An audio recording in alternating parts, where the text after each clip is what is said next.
Deaconesses in Europe and Their Lessons for America. By Jane M. Bancroft. 013 Deaconesses in Europe. Chapter 1. The Diaconate. In the ruins of the old cities of Greece and Rome we find buildings that were used for public purposes of all kinds: forums, theaters, amphitheaters, circuses, and temples of worship.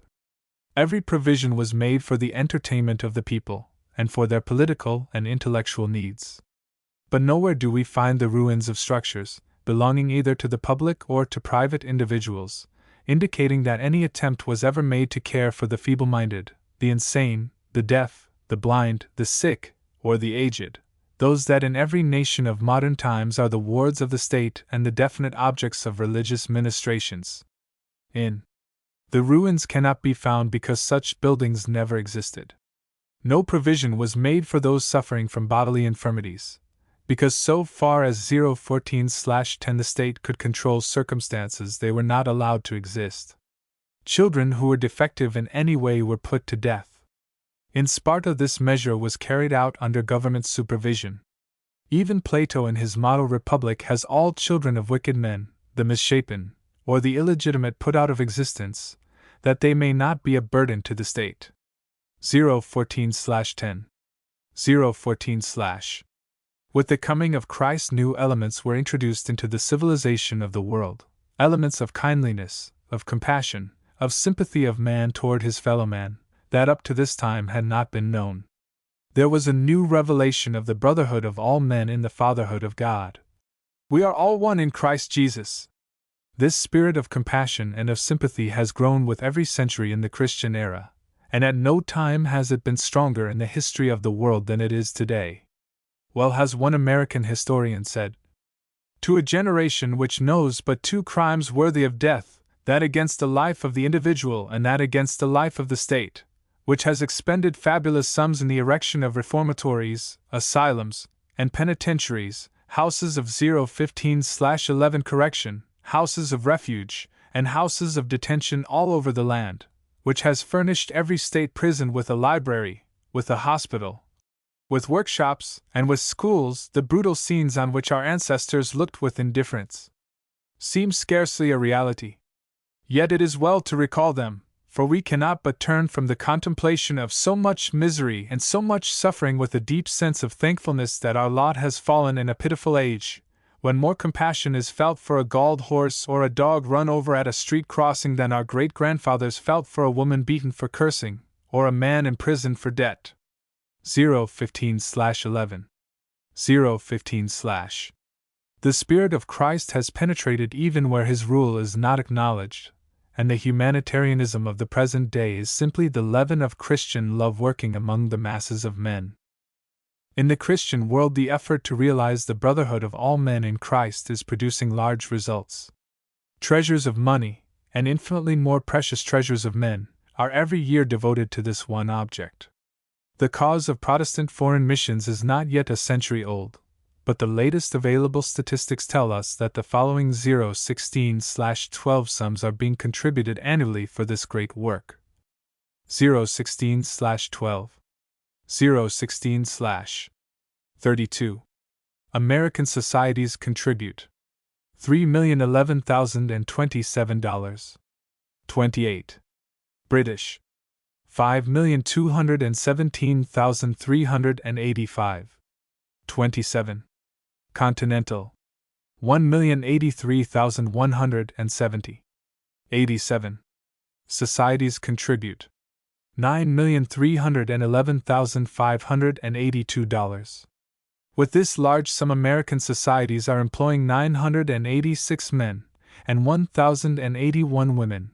British societies, 1,811 men and 745 women. Continental societies, 777 men and 447 women. Total, 3,574 men, 2,273 women. Visible results of faithfulness in work. Members in American societies, 242,733. British, 340,242. Continental, 117,532. Total membership in foreign lands? 700,507. Children in the Sunday schools? 626,741. The subject of home missions is today attracting greater attention than ever before. Pioneer Mission of Germany, the various forms the work assumes in England, the many societies in the United States occupied by the questions of city evangelization, work among the Mormons, the treatment of the Indians, care for the colored race, and 017/13 other phases of home work show that Christians are fully understanding that it is wise to build over against our own house. 017/13. 017/. Certainly the reproach cannot justly be made that the Church of Christ is neglectful of the precept. As we have therefore opportunity, let us do good unto all men. This is genuine service of man to man, and the motive of the service is love to God. Every revelation of God is of ministering love and compassion, and the efforts of His disciples to imitate the divine love have indelibly stamped upon modern civilization the Christian impress.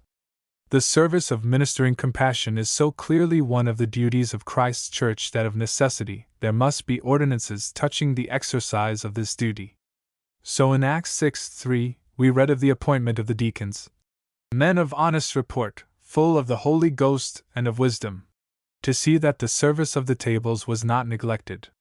But Christian women have ever had special gifts in caring for the poor and sick and helpless, and the women of apostolic times must necessarily have had their part in these services of love. In addition to the diaconate appointed by the apostles recorded in the 6th chapter of Acts, we must look for a female diaconate as an office in the church. 018/14 This we do not fail to find. In Rom. 16:1 we read, I commend unto you Phoebe, a deacon of the church which is at Cenchrea. Such at least would have been the form of the verse if our translators had rendered the Greek word here translated servant as they rendered the like word in the 6th chapter of Acts, the third of the first epistle to Timothy, and in other passages of the apostolic writings. 018/14. 018/. That ye receive her in the Lord as becometh saints, and that ye assist her in whatsoever business she hath need of you, for she hath been a succor of many, and of myself also. These words of St. Paul are especially valuable as an apostolic witness for the existence of the office of deaconess at the time when he wrote. They are even more than that. They are an apostolic commendation of the office addressed to the Christian church of all times to accept the deaconess in the Lord, and to assist her in whatsoever business she hath need of you. Whether Priscilla, spoken of with Aquila as my helpers in Christ Jesus, or Tryphena, Tryphosa, and the beloved Persis, who labored much, or Julia and Olympus, all mentioned in the same chapter, were or were not deaconesses we have no means of knowing. 019/15. 019/. Outside of this chapter we do not find other references to the order in the New Testament, unless it be in 1 Tim. 3:11. In the midst of a lengthy description of the qualifications of deacons is interjected the exhortation, even so must their wives be grave, not slanderers, sober, faithful in all things. Now the word wives has no authority from the Greek word, which is simply women. Bishop Lightfoot remarks, in his book on the Authorized Version of the New Testament, if the theory of the definite article in the Greek had been understood, our translators would have seen that the reference is to deaconesses, not to wives of the deacons. Many eminent scholars are of the same opinion, among whom are Chrysostom, Grotius, Bishop Wordsworth, and Dean Alvord.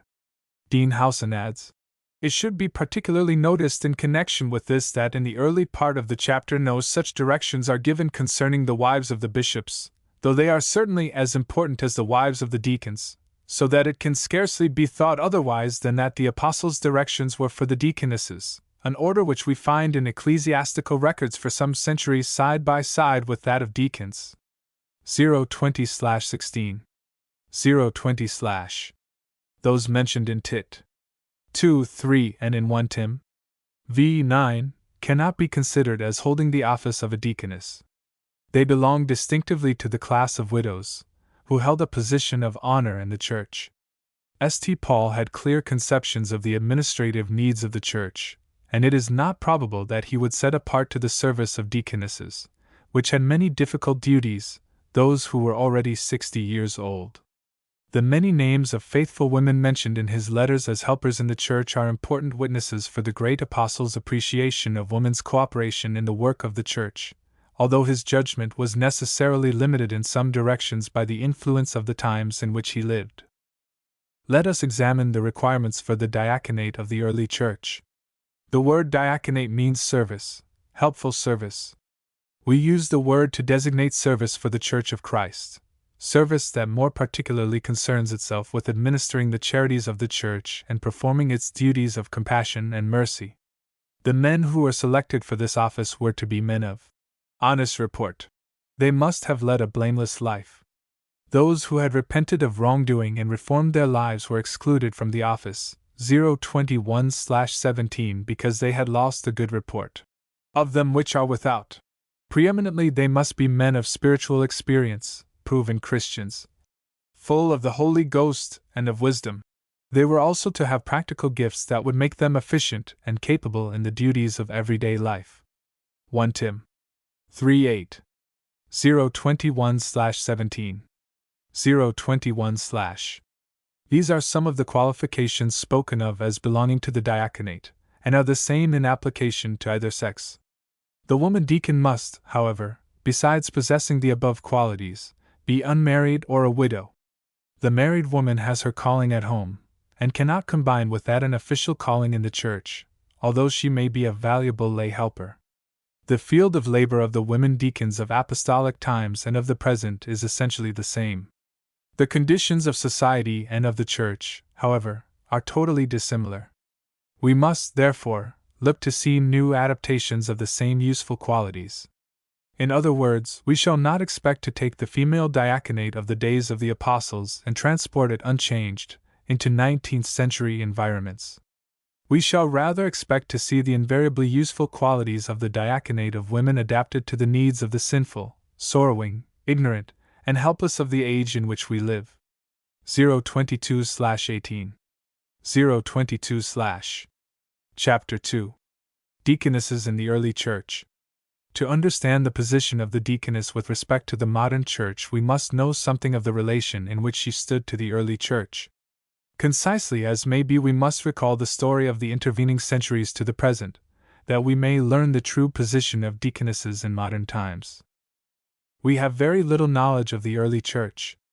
During the 1st century and the first half of the 2nd century, continued persecution compelled the religious communities of the new faith to live in almost complete seclusion.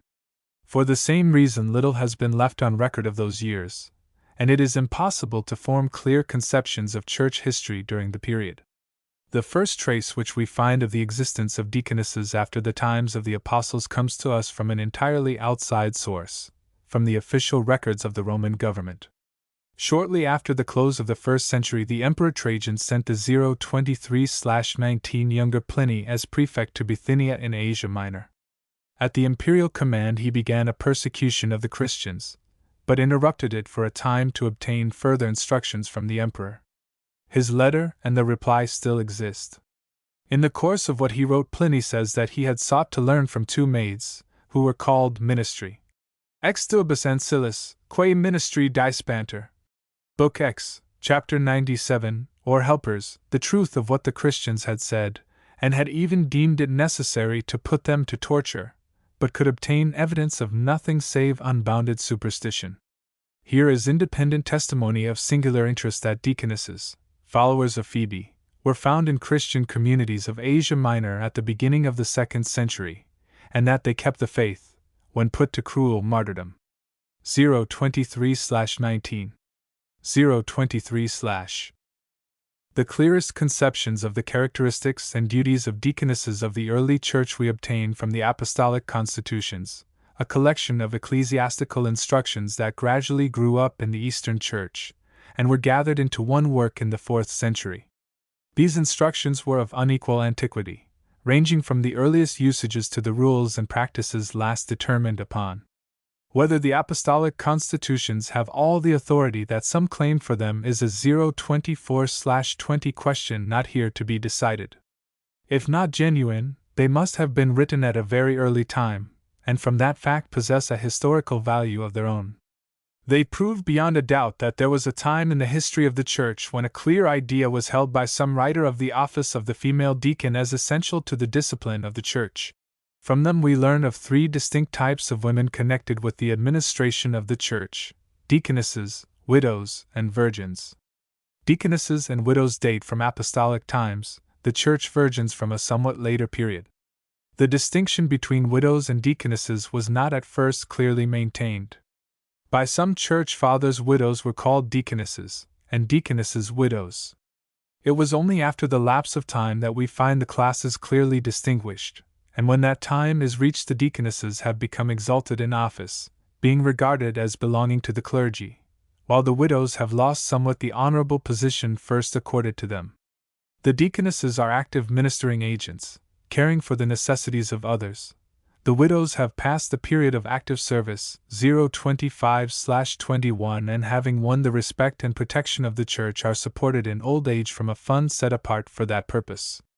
In the apostolic constitutions, the order of deaconesses stands forth independently, its many official activities are mentioned, and the importance of its service emphasized. 024/20, 024/025/21. 025/. By combining the different references, we obtain a tolerably clear picture of the deaconess and her duties. She must be a pure virgin, or a widow once married, faithful and worthy. Book 6, Chapter 17. Her special duties were as follows. A. She was a doorkeeper at the women's entrance to the church. This was an ancient service, dating back to the oldest times. Ignatius died a martyr's death not long after the beginning of the 2nd century, and in a letter which bears his name is written, "I greet the doorkeepers of the holy doors, the deaconesses who are in the Lord."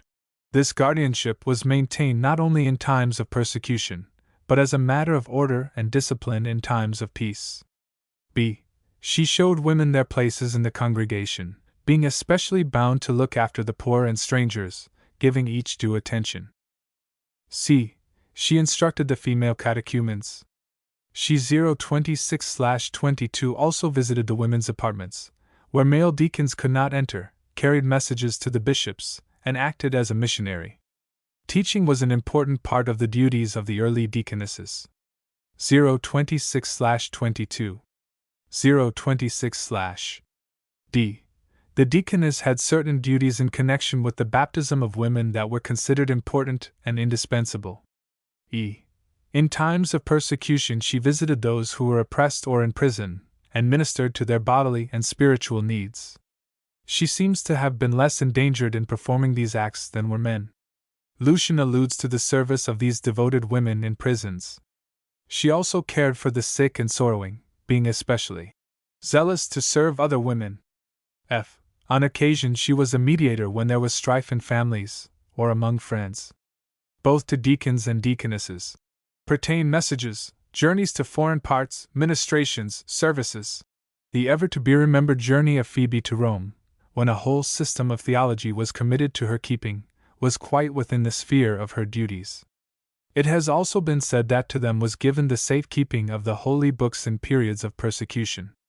The enumeration of these principal duties implying so many lesser details helps us to understand that deaconesses are needed for 027/23 many purposes. Book 2, Chapter 15. The deaconess was ordained to her work, as is attested by a great number of authorities. It was because men felt still that the Holy Ghost alone could give power to do any work to God's glory that they deemed themselves constrained to ask such power of Him, in setting a woman to do church service. 027/23. 027/. The following beautiful prayer of ordination, attributed to the Apostle Bartholomew, bears within it certain proofs of the very early existence of the ceremony, as well as of the order of deaconesses. Eternal God, Father of our Lord Jesus Christ, Creator of man and women, who didst fill Miriam and Deborah and Hannah and Huldah with thy Spirit, and didst not disdain to suffer thine only begotten Son to be born of a woman, who also in the tabernacle and temple didst appoint women keepers of thine holy gates, look down now upon this thine handmaid, who is designated to the office of deaconess, and cleanse her from all filthiness of the flesh and of the spirit, that she may worthily execute the work entrusted to her to thine honor, and to the praise of thine anointed, to whom, with the 028/24 and the Holy Ghost, be honor and adoration forever. Amen. 028/24. 028/. The allusion to the creation of man and woman, to the women in the Old Testament who were called to special service, as well as to Mary, the Mother of the Lord, while no reference is made to the women of the Apostolic Church who were so highly commended, and held in veneration as worthy of all imitation, go to prove that the origin of this prayer was so near the time of the Apostles as to be almost contemporary with them. The office of the deaconess, as described by the Apostolic Constitutions, fitted into the needs of the Eastern Church and the requirements of Greek life. It was in the East that the diaconate of women originated, and here that it attained its greatest growth. In the West, custom did not demand the careful separation of the sexes as in the East, and church relations were less bound by social usages. Consequently, we meet with fewer references to deaconesses in the works of the Latin Fathers, and the diaconate of women is not so deeply rooted in the affections of the church communities as we have found it in the Greek Church.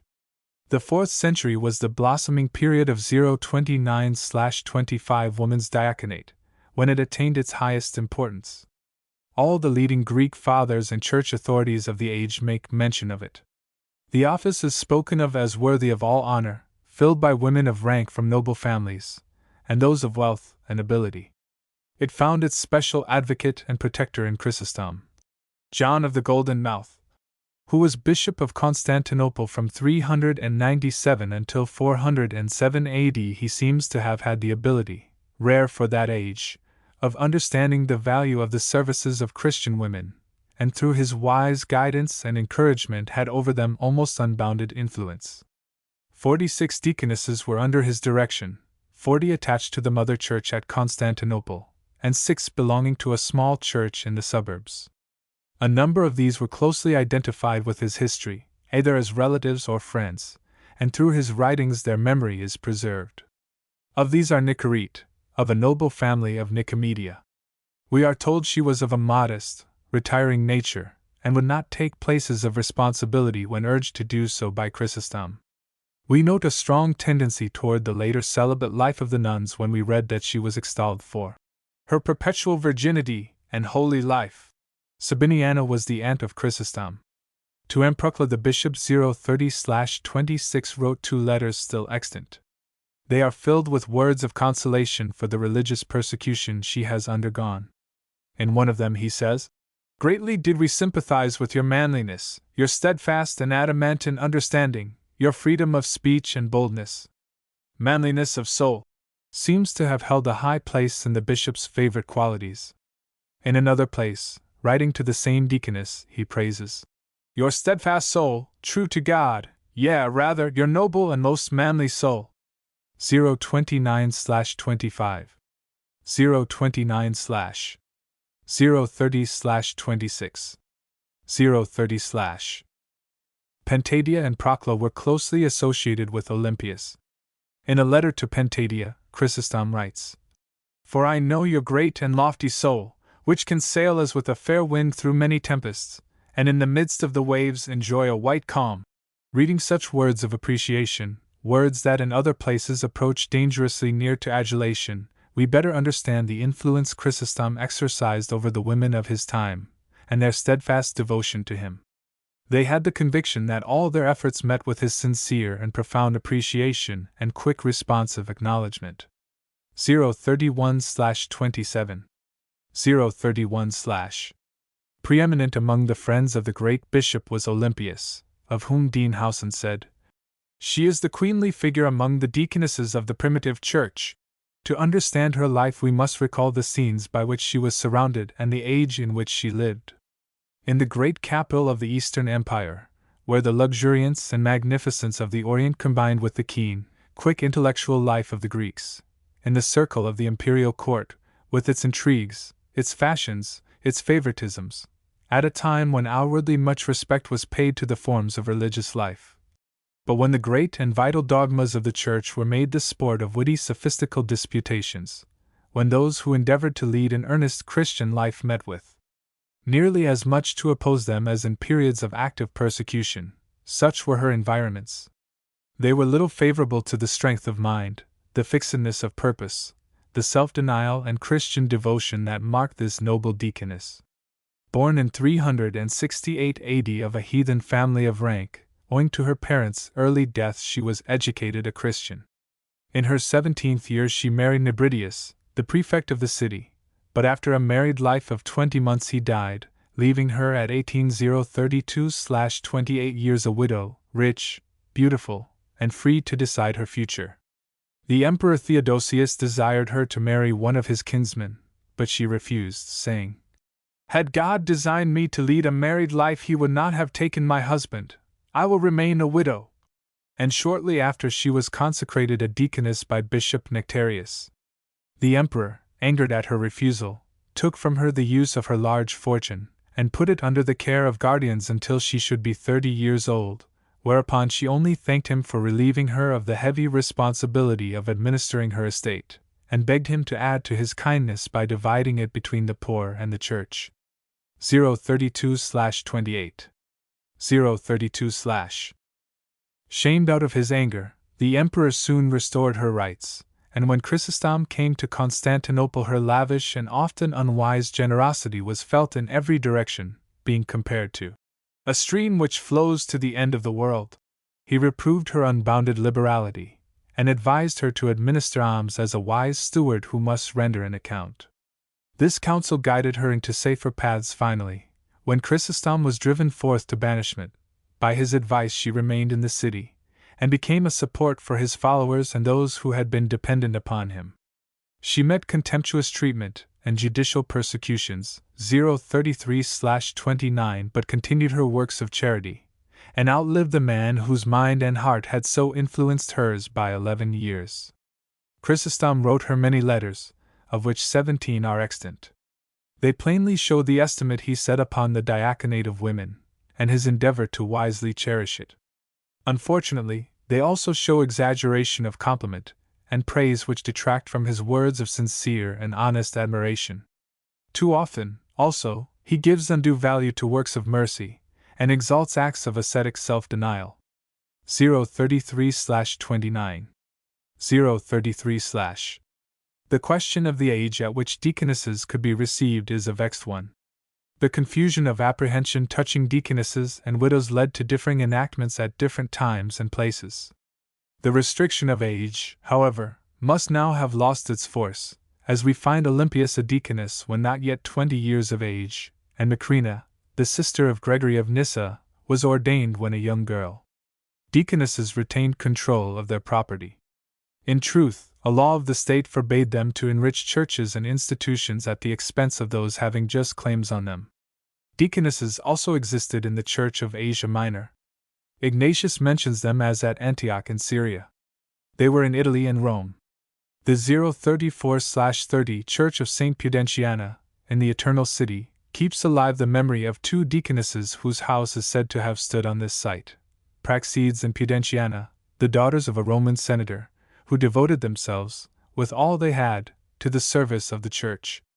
Deaconesses also penetrated to Ireland, Gaul, and Spain, lingering in the last named country many years after they had passed out of knowledge elsewhere. 034/30 034/. We find very little about this order of Christian workers in the Western Church. There is a passage of Origen in a Latin translation which speaks of the ministry of women as both existing and necessary, but in the great Latin Fathers, the contemporaries of Chrysostom, scarcely a mention occurs. From the last half of the 5th century the diaconate of women declined in importance. It was deprived of its clerical character by the decrees passed by the Gallic councils of the 5th and 6th centuries. It was finally entirely abolished as a church order by the Synod of Orleans, 593 AD, which forbade any woman henceforth to receive the benedictio diaconalis, which had been substituted for ordinatio diaconalis by a previous council, Synod of Orange, 441. The withdrawing of church sanctions made the deaconess cause a private one.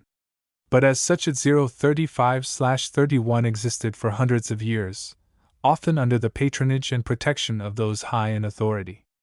About the year 600 AD, the Patriarch of Constantinople, godfather of the Emperor Mauritius, built for his sister, who was a deaconess, a church which for centuries was called the Church of the Deaconesses. It is still standing and, only slightly changed, is now used for a Turkish mosque. 035/31. 035/. In the 12th century there were still deaconesses at Constantinople. Balsaman, a distinguished professor of church law, writing at the time, says that deaconesses were still elected in that city and took charge of conferences among women members, but in other places the order had passed completely away. There was no historian of the diaconate of the early church. We learn of it only from isolated and occasional references in works devoted to other subjects. Yet these references are sufficient to enable us to affirm that deaconesses were a factor in the life of the church for from 9 to 12 centuries, or 2/3 of the Christian era. The same influences led to its decay that affected the entire life of the church during these centuries. 036/32 The superior sanctity attached to the unmarried state, that brought about the celibacy of the priests, gradually changed the active beneficent existence of the old-time deaconesses into the cloistral life of nuns. Statutes were passed forbidding her to marry. Gradually grew up the dangerous superstition of the marriage of the individual soul with Christ, that made of the nun the bride of Christ in an especial sense. It was this false conception that led the vow of the nun to be regarded as the vow of marriage, and to be guarded from infringement in the same way as the human marriage tie, and like it to be lasting for life. The glorious doctrine of justification by faith was replaced by ascetic mortifications of the flesh based upon the belief in meritorious works. The cell of the monk and the nun were esteemed more sacred than the family circle, and in the darkness of medieval times that settled down upon the life of the church we lose sight of the busy, active ministrations of women deacons, who had once been esteemed so needful to her usefulness. 036/32. 036/. There are other minor causes that aided in the downfall of the order, the abuses that arose in some cases, the changes in the ceremony of baptism by which the aid of women was not so indispensable, and especially the fact that since the time 037/33 of Constantine the care of the sick and poor was placed under the charge of the state. 037/33. 037/. These causes combined removed from the life of the Church a powerful agency for good, and for centuries deprived it of the preeminent gifts of ministration which belonged to Christian women. 038/34. 038/. Chapter 3. Deaconesses from the 12th to the 19th centuries.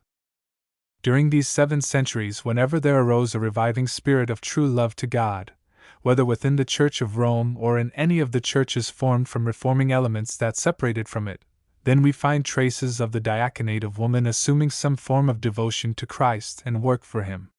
One of these movements well worth our study originated in Belgium, while the last of the Greek deaconesses were still daily walking the arched pathway that led to their church in Constantinople. Toward the close of the 12th century, great corruption of morals and open abuses prevailed in society, and also in the church. One of those who protested against the evils of the times was the priest Lambert le Bègue, as he was called, meaning the stutterer. He lived at Liege, in Belgium, and just without the city walls owned a large garden. He determined to make use of this to found a retreat for godly women, where they 039/35 could lead in common a life of well-doing. Here he built a number of little houses, and in the center a church, which was dedicated to St. Christopher in 1184. Then he presented the whole to some godly women to be used and owned in common. His earnest words of rebuke brought persecution upon him from those whose consciences he disturbed, but he went to Rome and appealed to the Pope, who not only protected him from his assailants, but made him the patriarch of the order he had founded. Only 6 months after his return, however, he died, and was buried before the high altar of the church he had erected in 1187. Whether he was indeed the founder of the Begine houses has been called in question.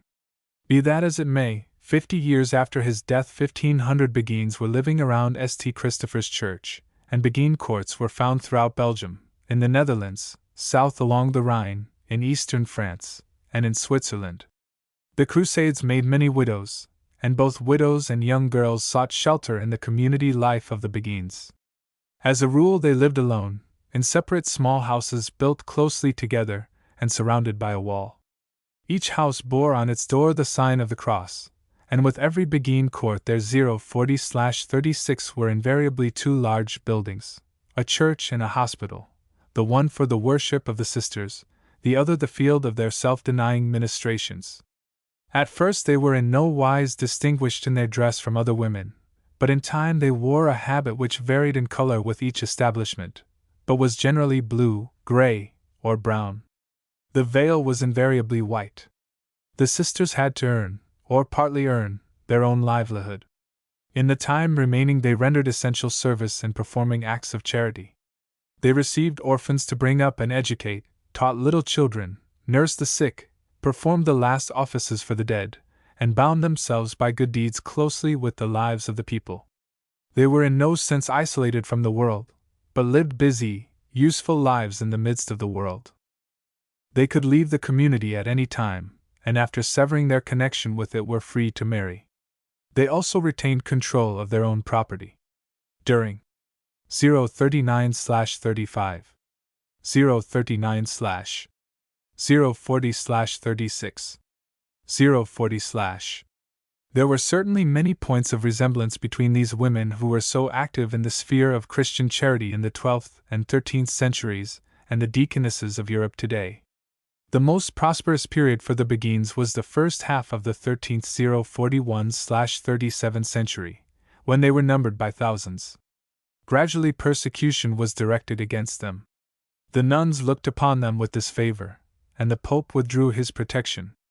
In the Netherlands many became Protestants at the time of the Reformation, but the Begines of today, changed in many respects from the original type, and now, closely resembling the other sisterhoods of Catholicism, are frequently to be seen in the cities of Belgium and northeastern France. 041/37, 041/.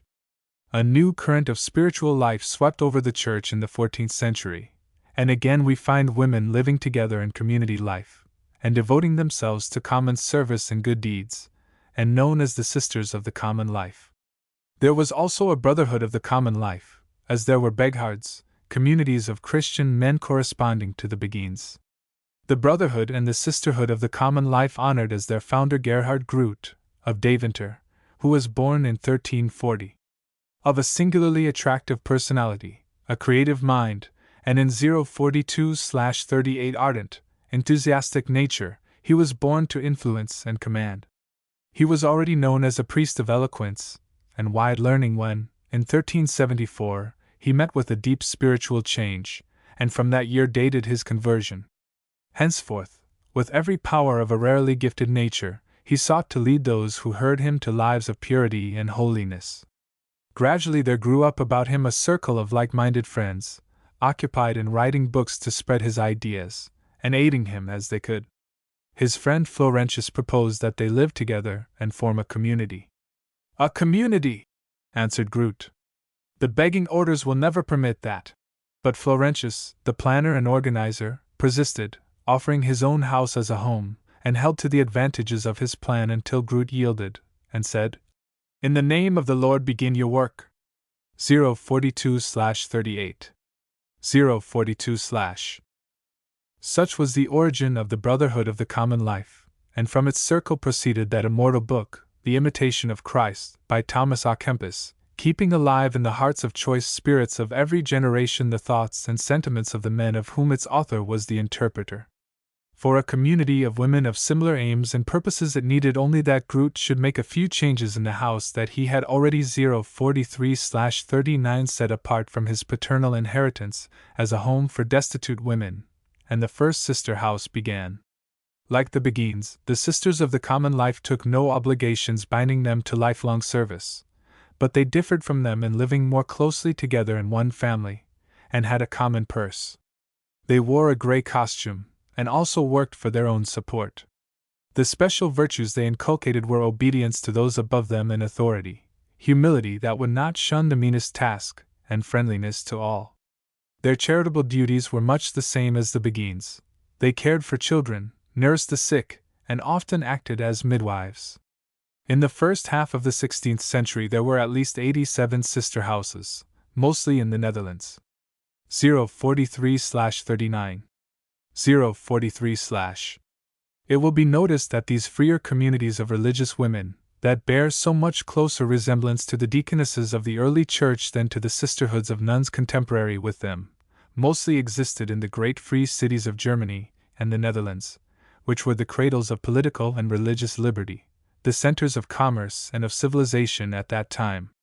Among the Waldenses, the poor men of Lyons, who were already prominent in the last half of the 044/40 century, we find there were deaconesses.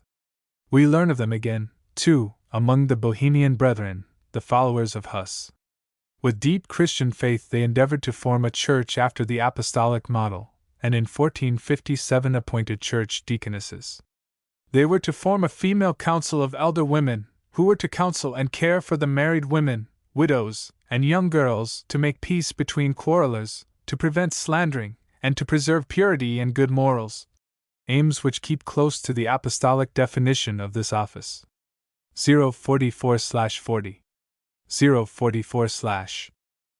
Luther, the great mastermind of the Reformation, was too clear-sighted to fail to appreciate the importance of women for the service of the Church. Speaking of the quality which is an inherent part of the diaconate of women, he says, "Women who are truly pious are wont to have a special grace in comforting others and lessening their sorrows." In his exposition of 1 Pet. 2:5, he uttered truly remarkable words, for the age in which he lived, concerning women as members of the holy priesthood.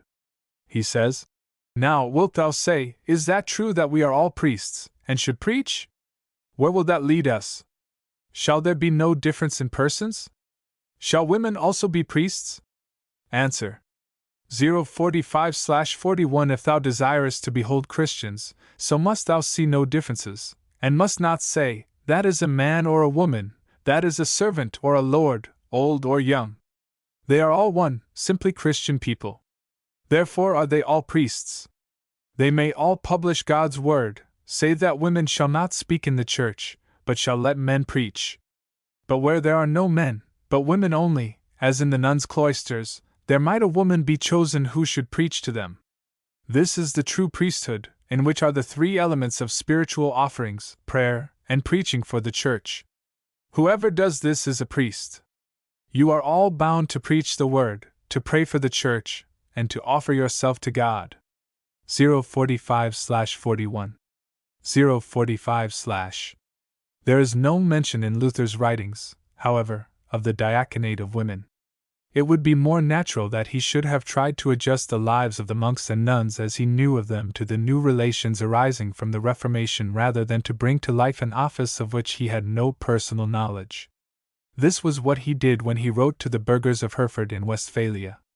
In their new zeal they wanted to drive the inmates from the religious houses, although the latter had been the means of teaching them the 046/42 Reformed doctrines.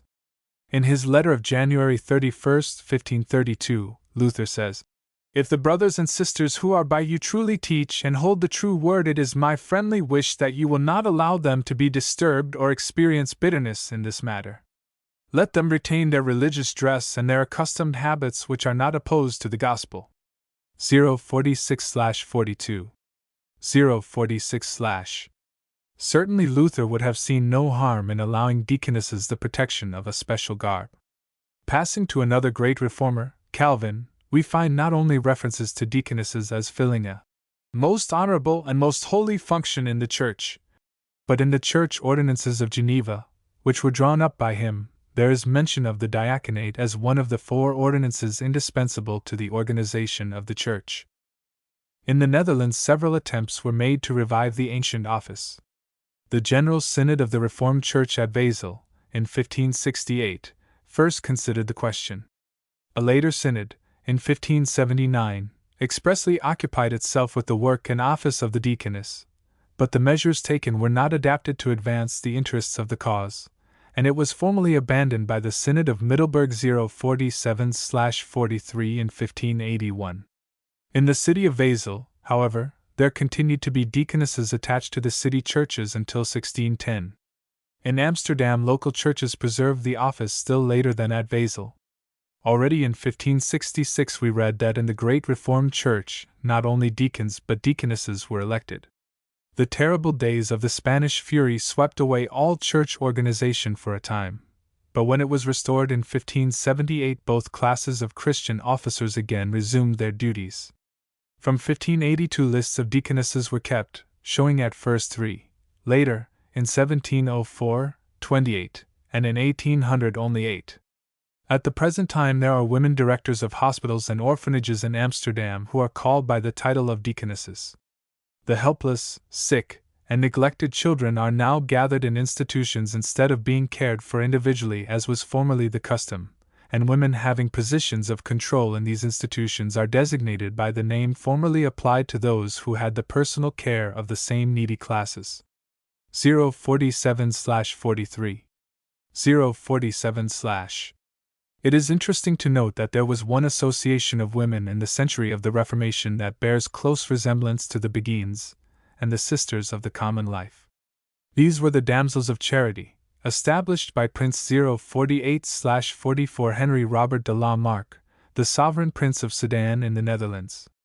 In 1559 he, together with the great majority of his subjects, embraced the doctrines of the Reformed Church, and instead of incorporating former church property with his own possessions, as did so many princes of the Reformation, he devoted it to founding institutions of learning and of charity. These latter he put under the care of the Damsels of Charity, an association of women which he had instituted. The members could live in their own homes or in the establishments, but in either case they devoted themselves to the protection and succor of the poor and sick and the aged. While taking no vows, they were chosen from those not bound by the marriage vow, and were subject only to certain rules of living.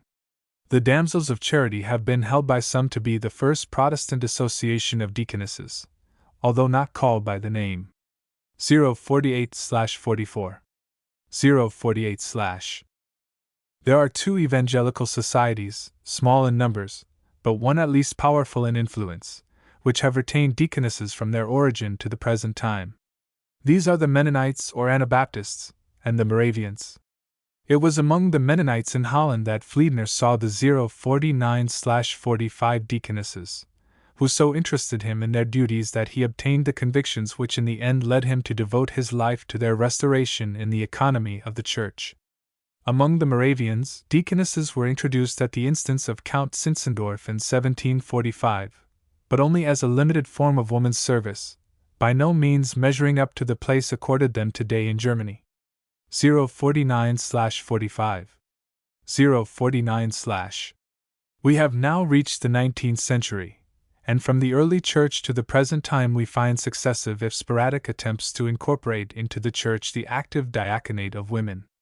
These constantly recurring efforts imply a consciousness, deep, if unexpressed, of the need to utilize better the especial gifts of women in Christian service.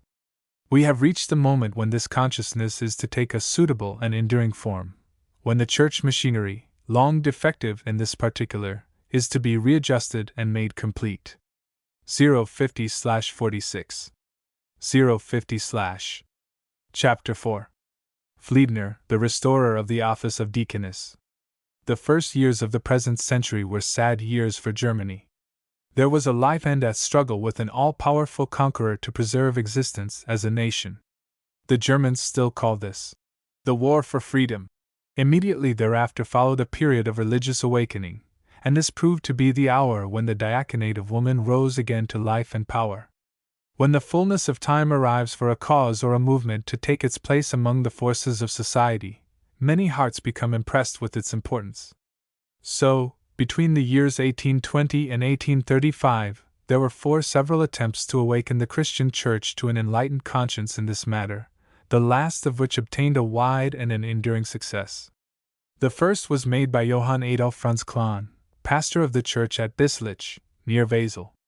Stirred to admiration by the activity that the women's societies had shown in the Napoleonic 051/47 wars, he lamented the fact that the associations had dissolved, and complained that they had not taken a permanent form, in which the members might have performed the duties for the church that Deaconesses had done in the early years of Christianity. In 1820 he published a pamphlet entitled The Revival of the Deaconesses of the Primitive Church in Our Women's Associations. This he sent to many persons of influence, trying to win their cooperation for the cause. He received a great many answers in reply, among them one from the Crown Princess Marianne.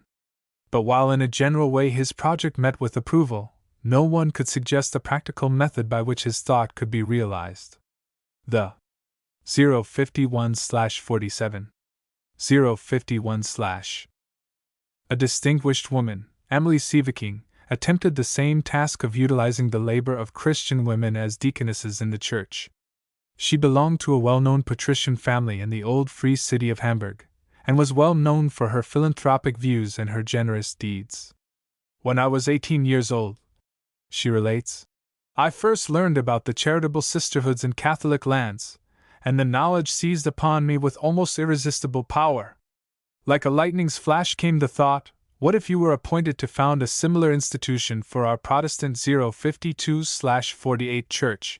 The thought stayed by her, and disposed her to receive willingly a similar suggestion coming from the great Prussian minister von Stein, the Bismarck of Germany during the first quarter of this century. He had been favorably impressed by what he had seen of the Sisters of Mercy in the camp and in hospitals. He consulted with one of his counselors about increasing their number, so that they could be employed in all the hospitals, insane asylums, and penitentiaries which had women inmates. To another minister he complained with warmth that the Protestant Church had no such sisterhoods by which the beneficent stream of activities among women could be directed into well-regulated channels. "The religious life of Protestantism suffers from the want of them," he said. These words were repeated to Emily Sieveking and stirred her to make the endeavor to fulfill her own long-cherished wishes, which were those of Stein. Just at this time, in 1831, the cholera broke out in her native city. She took this as a providential opening, by means of which deaconesses could begin their work, and went at once to one of the cholera hospitals, offered her services as a nurse, and at the same time issued an appeal for sister women to 053/51 join her. But no one came.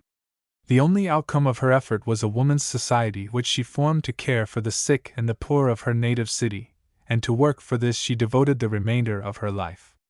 Stein and Emily Sieveking had in mind an order of women closely resembling the Sisters of Charity.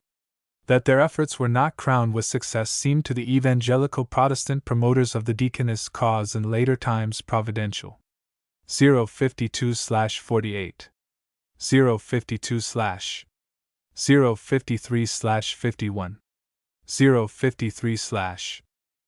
Shortly after, in 1835, Count von der Reck, already well known as the founder of two charitable institutions, issued the first number of a magazine called Deaconesses, or The Life and Labors of Women Workers of the Church in Instruction, Education, and the Care of the Sick. Only a single number appeared, but his earnest plea for deaconesses, and the elaborate plan he devised for an institution and officers, aroused wide attention, and brought him a letter of warm commendation from the Crown Prince, afterward King Frederick William IV. Evidently the idea was ripening, and a near fruition could be anticipated. But neither to Minister of State, Count, nor Prince, to no one among the distinguished of the earth, was the honor given of 054/50 reviving the female diaconate. It was to a humble pastor of an obscure village church that this work was committed. 054/50 054/. The little village of Epstein lies in a beautiful country, full of high mountains and deep-lying valleys, about a dozen miles from Wiesbaden. At the village parsonage of the little hamlet was born, January 21, 1800, a son, the fourth of a family that numbered 12 children. The pastor, whose father before him had filled a like office, was a favorite among his people for his pleasant speech, sound advice about everyday matters, and his faithfulness in instructing the children in the Bible and the Catechism, and caring for the sick and the afflicted. The little boy proved to be a strong, healthy child, and as he grew older developed a liking for books.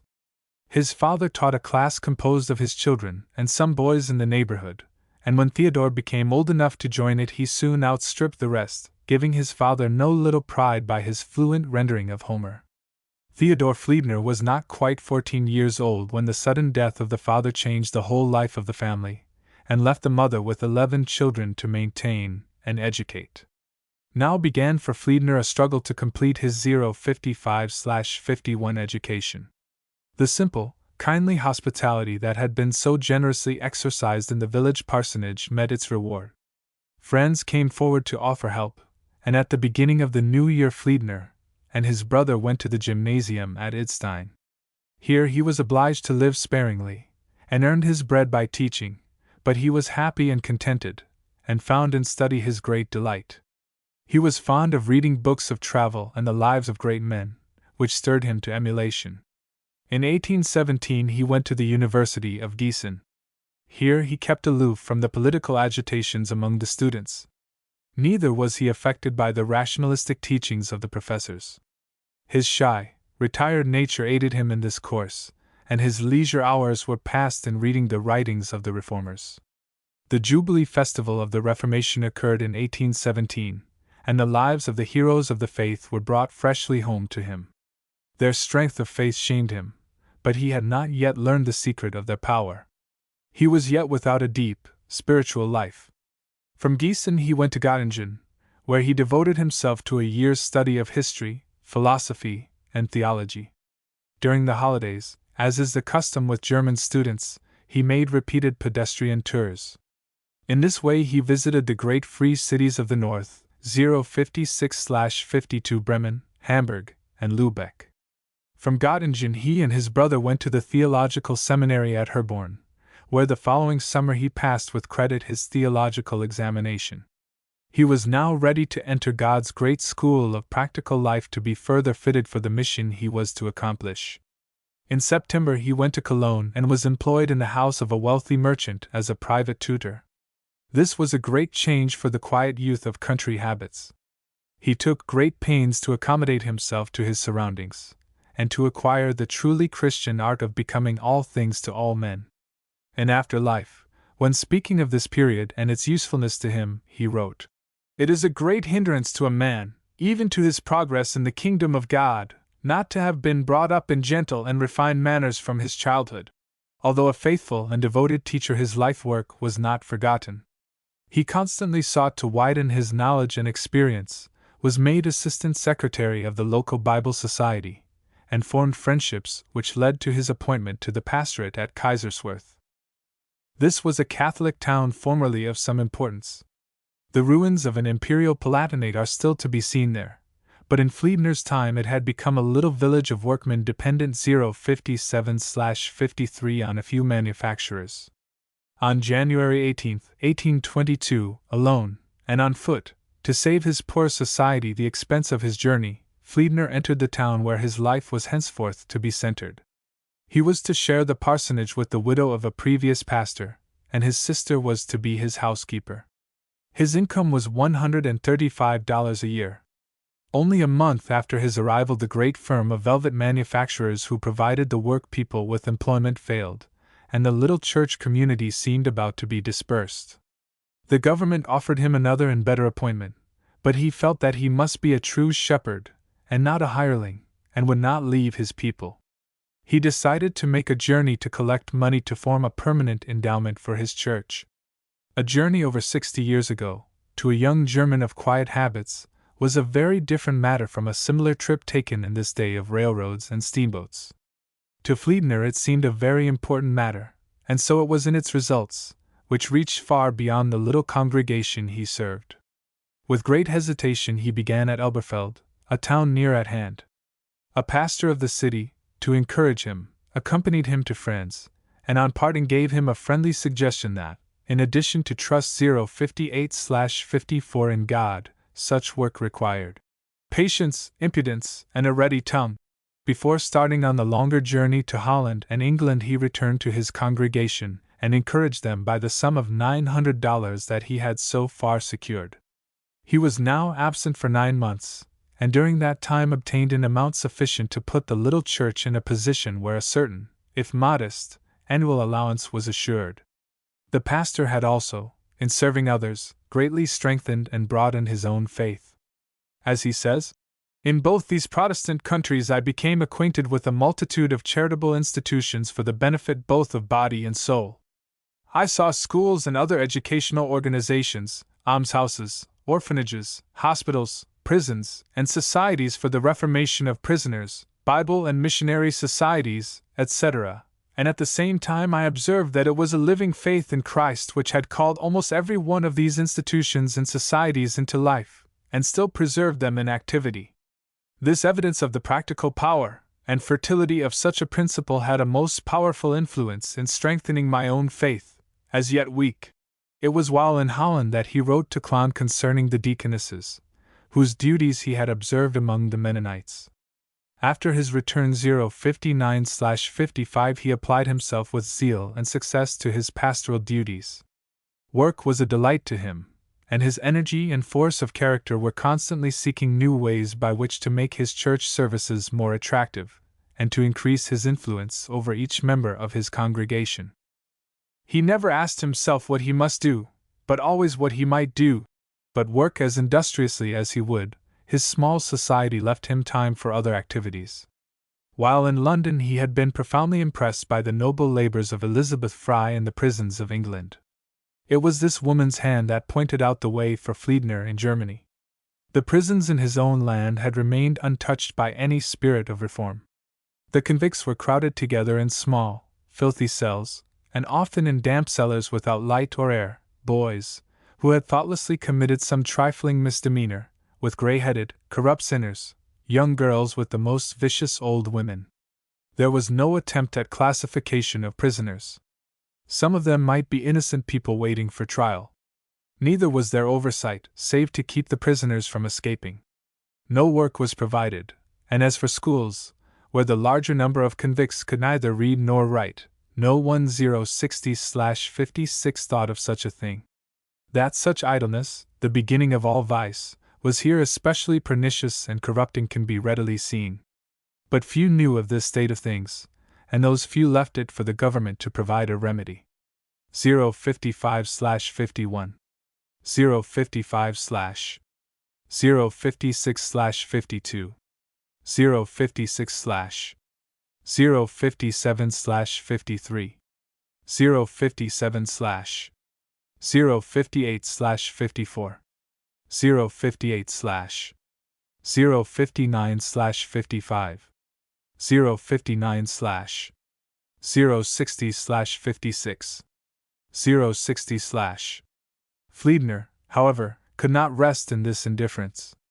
He says, "The smallness of my charge left me more leisure than most of my clerical brethren, and the opportunities I had enjoyed on my travels of at once collecting information and strengthening my faith imposed a more urgent obligation on me to try to make up by the help of our God for our long neglect." He tried to obtain permission to be imprisoned a few weeks in the prison at Dusseldorf, that he might view prison life from within the walls, but his request was refused. He then obtained leave to hold services every other Sunday afternoon in the prison at Dusseldorf.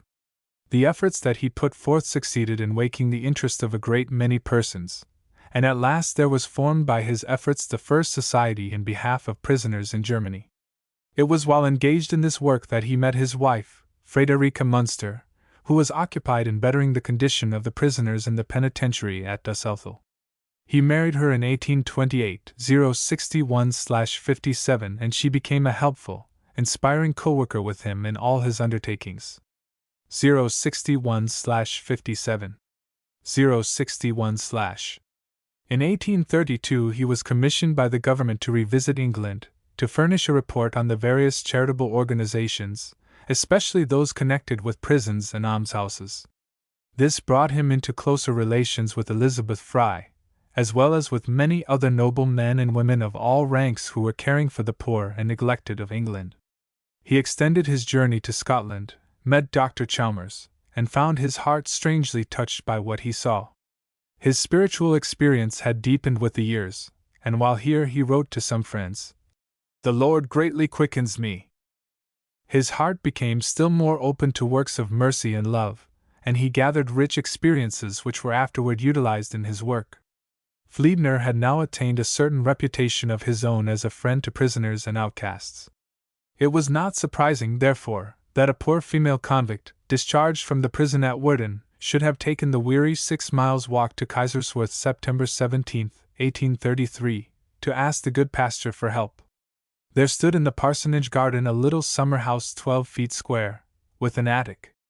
This was offered to the convict Minna as 062/58 a temporary refuge, and she became the first inmate of the Kaiserswerth institutions. She had arrived at an opportune moment. In the previous spring, Count Spee, the president of the prison society, had urged the founding of 2 institutions, one Lutheran and one Catholic, to receive discharged female convicts. Fliedner, who had seen such refuges in England, declared himself ready for the plan, and tried to induce the pastors of the larger and wealthier communities in the neighborhood to locate the Protestant asylum in some one of these cities. No one responded to his appeal. His wife, whose courage was often greater than his own, urged him to make a beginning in the little village where he lived, unpromising as the conditions seemed, and after a little hesitation, seeing no one was ready to assume any responsibility in a matter that he took so deeply to heart, the good pastor decided to follow her advice. The old parsonage was for rent, and he secured it on low terms. 062/58. 062/. Frau Fliedner had a friend of her school days and early youth, now a woman of experience and ability.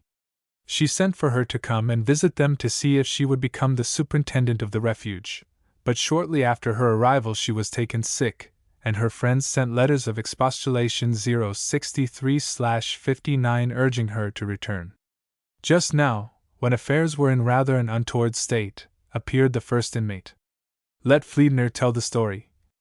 063/59. 063/. We at first gave her lodging in my summer house, and the necessity of attending to her did more good to the poor, distressed superintendent than all her quinine and mixtures. Countess Spee, the wife of our president, had prophesied that our inmates would never remain with us a month, they would certainly run away. So when the first month was over I marched over to Heltorf and triumphantly announced, "Minna is yet there." Minna was followed by another, and the garden house became too small. Finally Fliedner obtained possession of the house he had hired, after some delay on the part of the former tenants, and the asylum was opened. The number of inmates increased, and Fräulein Goebel soon had more than she could manage. She must have an assistant. The need of trained Christian workers, who could care for these poor women, grew daily more apparent. Fliedner's thoughts constantly dwelt on the subject. They gave him no rest. He had discovered with joyful surprise in 1827 the traces of the apostolic deaconesses among the Mennonites, and 2 years later he wrote 064/60. 064/.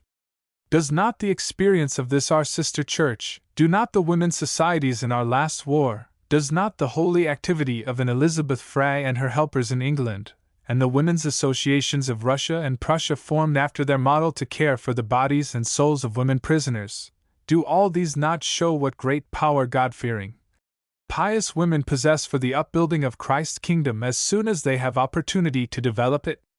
His practical experience with the work he had in hand brought him to the same conclusion, namely, that there must be training schools where Christian women, especially set apart for such service, could have instruction and practice in the duties they had undertaken. As a consequence, there were drawn up in May, 1836, and signed by Fliedner and a few friends, the statutes of the Rhenish-Westphalian Deaconess Society. Fliedner had now reached the work that was henceforth to be his life mission, that is, the restoration of deaconesses to the Christian Church of the 19th century. 065/61. 065/. Chapter 5. The Institutions at Kaiserswerth. Fliedner saw clearly that if the office of deaconess were to be planted in the church there must be soil suitable to nourish it. In other words, there must be an institution founded which could furnish not only instruction, but practice in their duties, and a home for those who should offer their services for this office.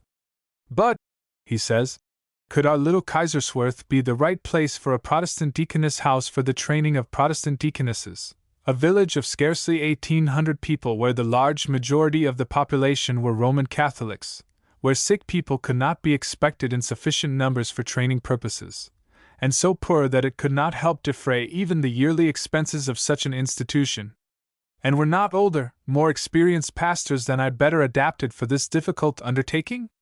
I went to my clerical brethren in Dusseldorf, Dinsburg, Mettmann, Elberfeld, and Barmen, and entreated them to start 066/62 such an institution in their large societies, of which, indeed, there was pressing need. But all refused, and urged me to put my hand to the work. I had time, with my small congregation, and the quietness of retired Kaiserswerth was favorable to such a school. The useful experiences I had gained on my journeys had not been given me for naught, and God could send money, sick people, and nurses. So we discerned that it was His will that we should take the burden on our own shoulders, and we willingly stretched them forth to receive it. Quietly we looked around for a house for the hospital. Suddenly, the largest and finest house in Kaiserswerth was offered for sale. My wife begged me to buy it without delay. It is true it would cost 2,300 thalers, and we had no money. Yet I bought it with good courage, April 20th, 1836. At Martinmas the money must be paid. Fliedner. 066/62. 066/. It is not possible to give here in detail the occurrences by which loans were made, and the money that was needed obtained at the required time. God gave friends for the cause, and through them provided the means. The house was furnished with a little second-hand furniture which had been given him, and October, 1836, was opened as a hospital and training school for Christian women. Services 067/63 of praise and thanksgiving consecrated this deaconess home yet without deaconesses, this hospital without patients. Both, however, soon became inmates of the building. The first deaconess was Gertrude Reichart, the daughter of a physician. She had assisted her father in the care of the sick, and had become experienced in looking after the welfare of the poor and the destitute. She was an invaluable helper in the new enterprise, and shared with the doctor the duty of giving instruction in nursing and hospital duties. Fliedner's wife was the superintendent. She had the oversight of the house, gave the deaconesses practical direction in housekeeping, and in their early visits to the sick and poor accompanied them from house to house. Fliedner was the director, and took upon himself the religious instruction of the sisters. Every effort was taken to make the house a home in which a cheerful, loving spirit should prevail. Nearly every evening Fliedner or his wife would go over to the home, and read to the sisters, or tell them interesting facts outside their lives. When he went away on his journeys he would write in full everything pertaining to the interests of the common cause, and the letters would be read aloud. This was to be a home in every sense of the word, in which the members were to feel themselves 068/64 belonging to one great family, bound together by the common tie of unselfish devotion to others. For Christ's sake. The spirit of the founder has permeated the institution even to the present time. Those who know anything of Kaiserswerth testify to the strong affection for the common home, the mother house, as they beautifully term it, felt by all its children. Every pains is taken to preserve it. There is correspondence, frequent and regular, from here to every sister. No matter in what distant land she may be, her birthday is remembered, and she is taught to look to this as a waiting refuge for the days of trouble, sickness, and old age. 067/63. 067/068/64. 068/. There was soon arranged a series of house regulations and instructions for work which became the basis for after regulations in nearly all existing institutions. Almost contemporary with the mother house arose the normal school for infant school teachers. It had first started as a child's school, and afterward young women who had taste for the care of children were received to be taught their duties. Fliedner took great interest in the instruction of children. He devised little games for them, and arranged stories to be told. His simplicity and his childlike nature led him to disregard formalities, and 069/65 to think solely of the end he had in view.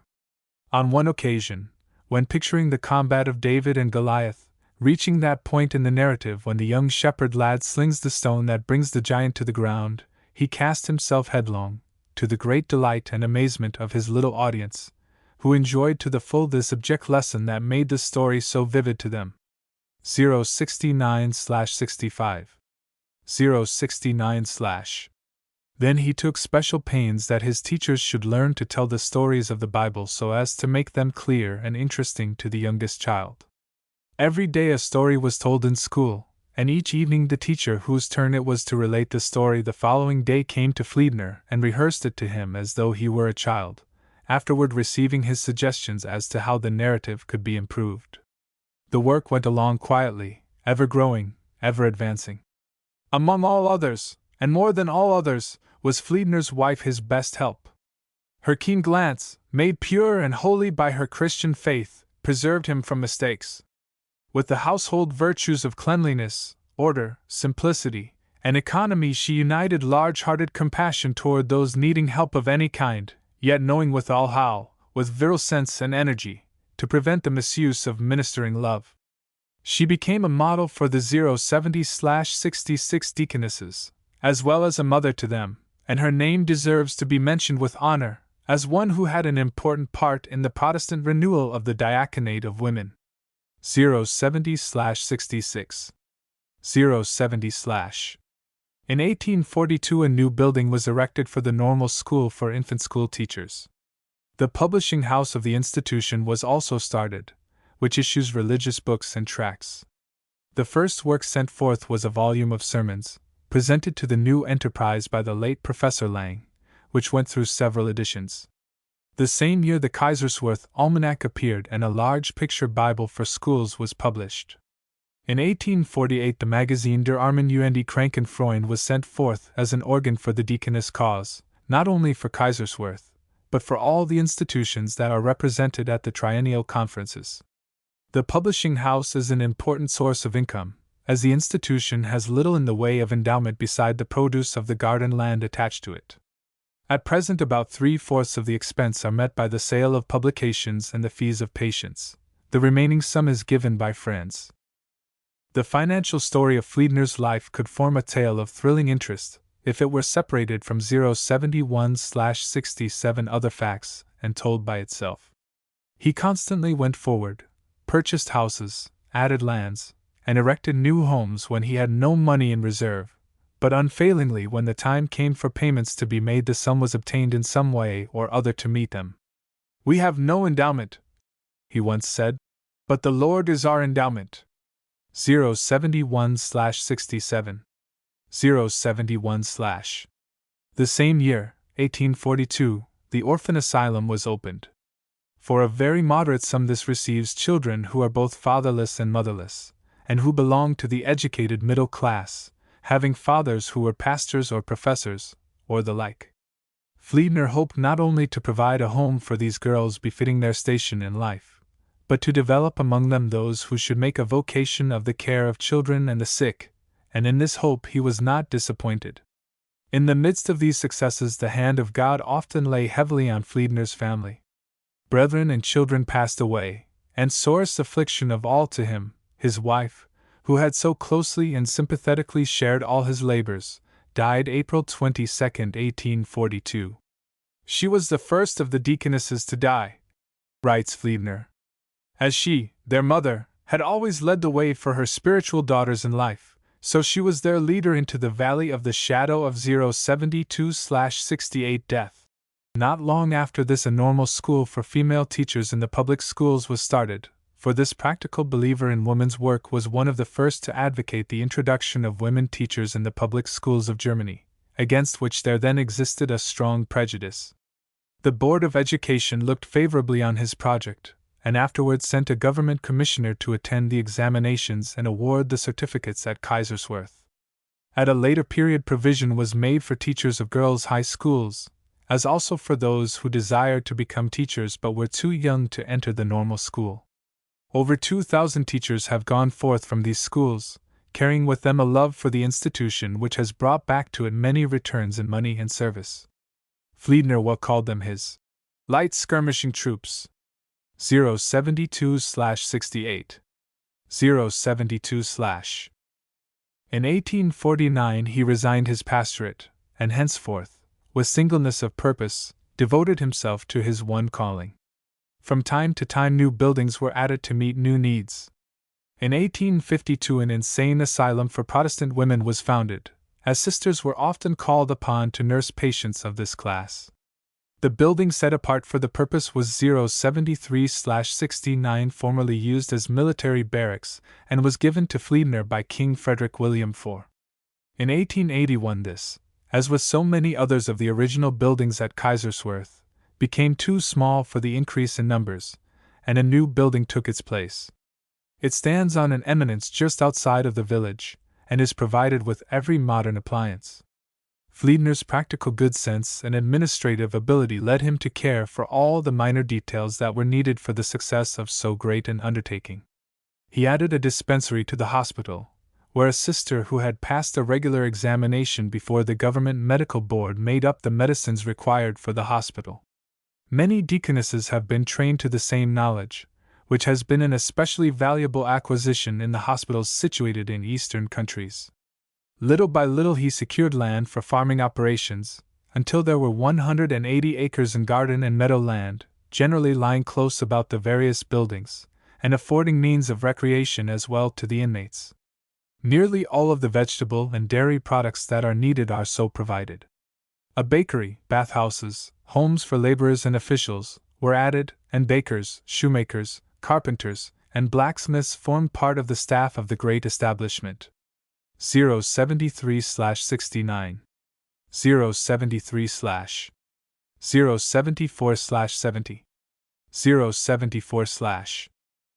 Gradually every variety of institution that could furnish active practice to the deaconesses took its place here, and the whole might be denominated a great normal training school for Christian women.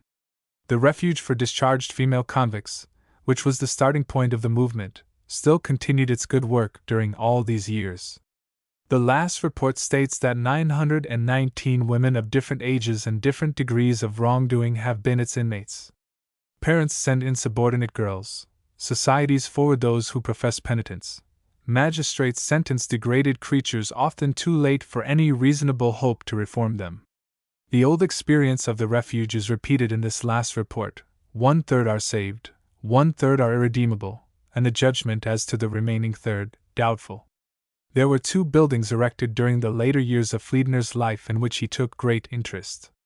One of these was a cottage among the neighboring hills, where deaconesses who had become exhausted by long days in the sick room, or whose health was suffering from overtoil, could retire for a few weeks of mountain air and quiet rest during the summer months. This pleasant retreat was well named Salem. Soon afterward was 075/71 laid the cornerstone of the second building, regarded with peculiar favor not only by the good pastor, but by all friends of the institution. This was the Feyerabend House, the house of evening rest, where, somewhat apart from the busy activity of the great household, those deaconesses whose best strength had been given to faithful labor in the service could pass the evening hours of life in quiet waiting for the last great change, while using the experience they had gathered and the strength still remaining in behalf of the cause they had faithfully served.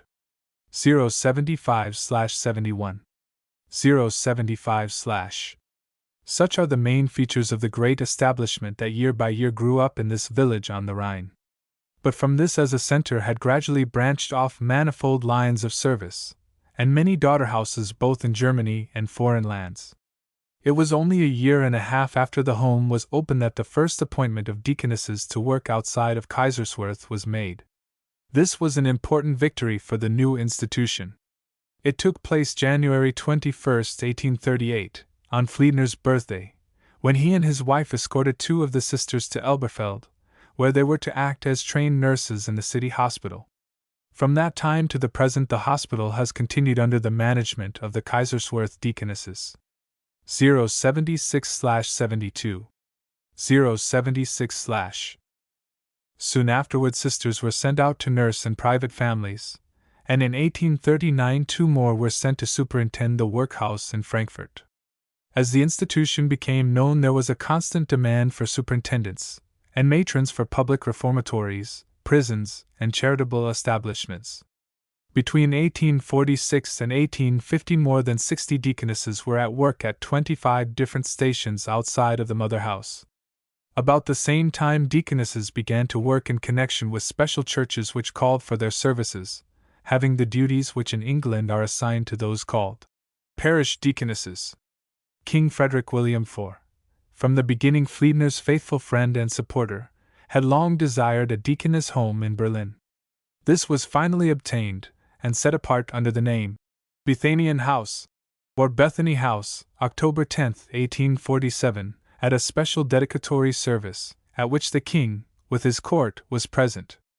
It was while seeking a superintendent for this home in Berlin that Fliedner learned to know Caroline Berthoud, of Hamburg, a descendant of an old Huguenot family that was driven from France by the revocation of the Edict of Nantes. He led her home as his wife in May, 1843, and she became to him a true helpmeet for his children, his home, and his 077/73 institution. She is still living, having survived her husband over 25 years, and in an advanced age still retains a place on the board of direction at Kaiserswerth. 077/73. 077/. In one place after another deaconess homes arose, sometimes simply through Fliedner's advice, more often by his direct cooperation.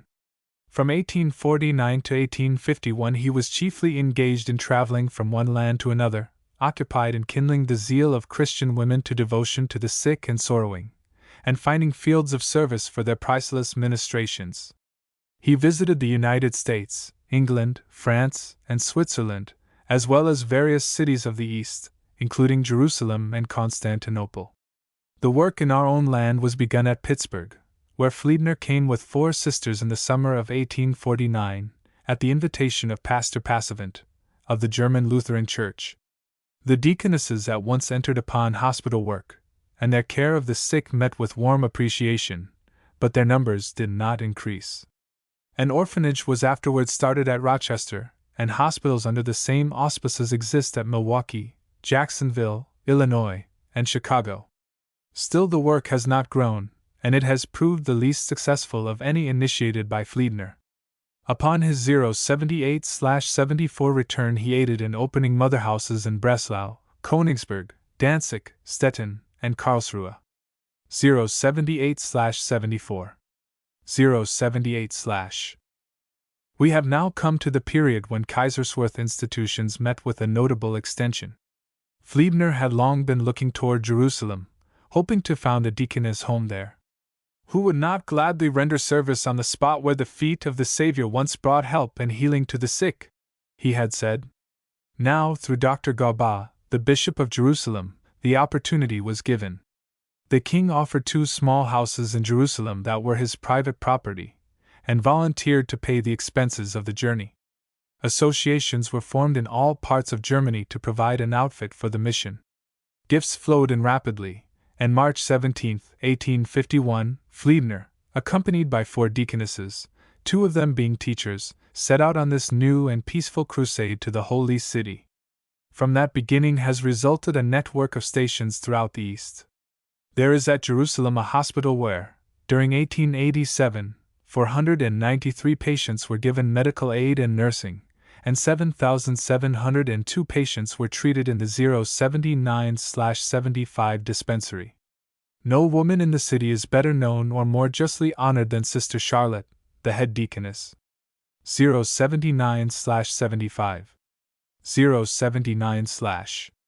The Mohammedans at first regarded the work of the sisters with fanatical distrust, but a glance at the statistics of the last report will show how completely they have cast aside their prejudices.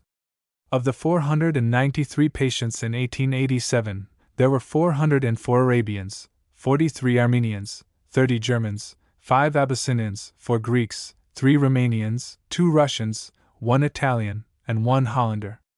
As to religion, there were 235 Mohammedans, 97 Protestants, 78 Greeks, 23 Roman Catholics, 45 Armenians, 6 Copts, 3 Syrian Christians, 4 proselytes, 1 Jew, and 1 Maronite, so that in all 9 nations and 9 religious faiths were represented in the hospital.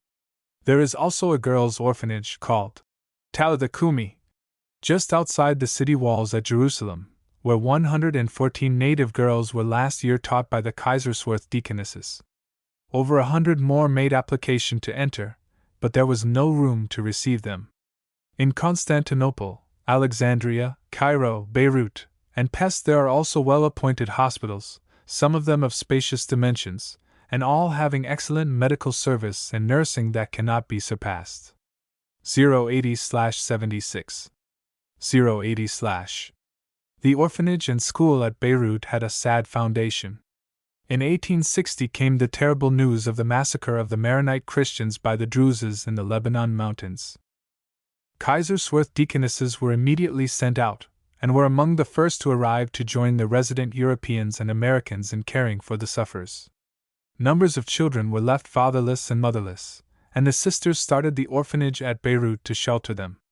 When its 25th anniversary was celebrated in 1885, over 800 girls had received a home and education here, and had gone forth to Eastern homes, carrying with them the light and knowledge of Christian faith into the dark, degraded social life of the Orient. From the 2 orphanages at Beirut and Jerusalem, over 40 have gone out as teachers in girls' schools in Palestine and Syria. 12 others have become deaconesses, and are ministering in this capacity to their own countrymen and to foreigners in Eastern hospitals. In Smyrna there is also a girls' school that was opened at the request of some wealthy Protestants. 081/77 residing there. The school is not so needed as formerly, since the government has started girls' high schools, but it is still maintained, and aids in bringing new life into the hopeless society of the East. There is also an orphanage at Smyrna, where some girls of the poorer classes were gathered after the ravages of the cholera had left them without parents or homes.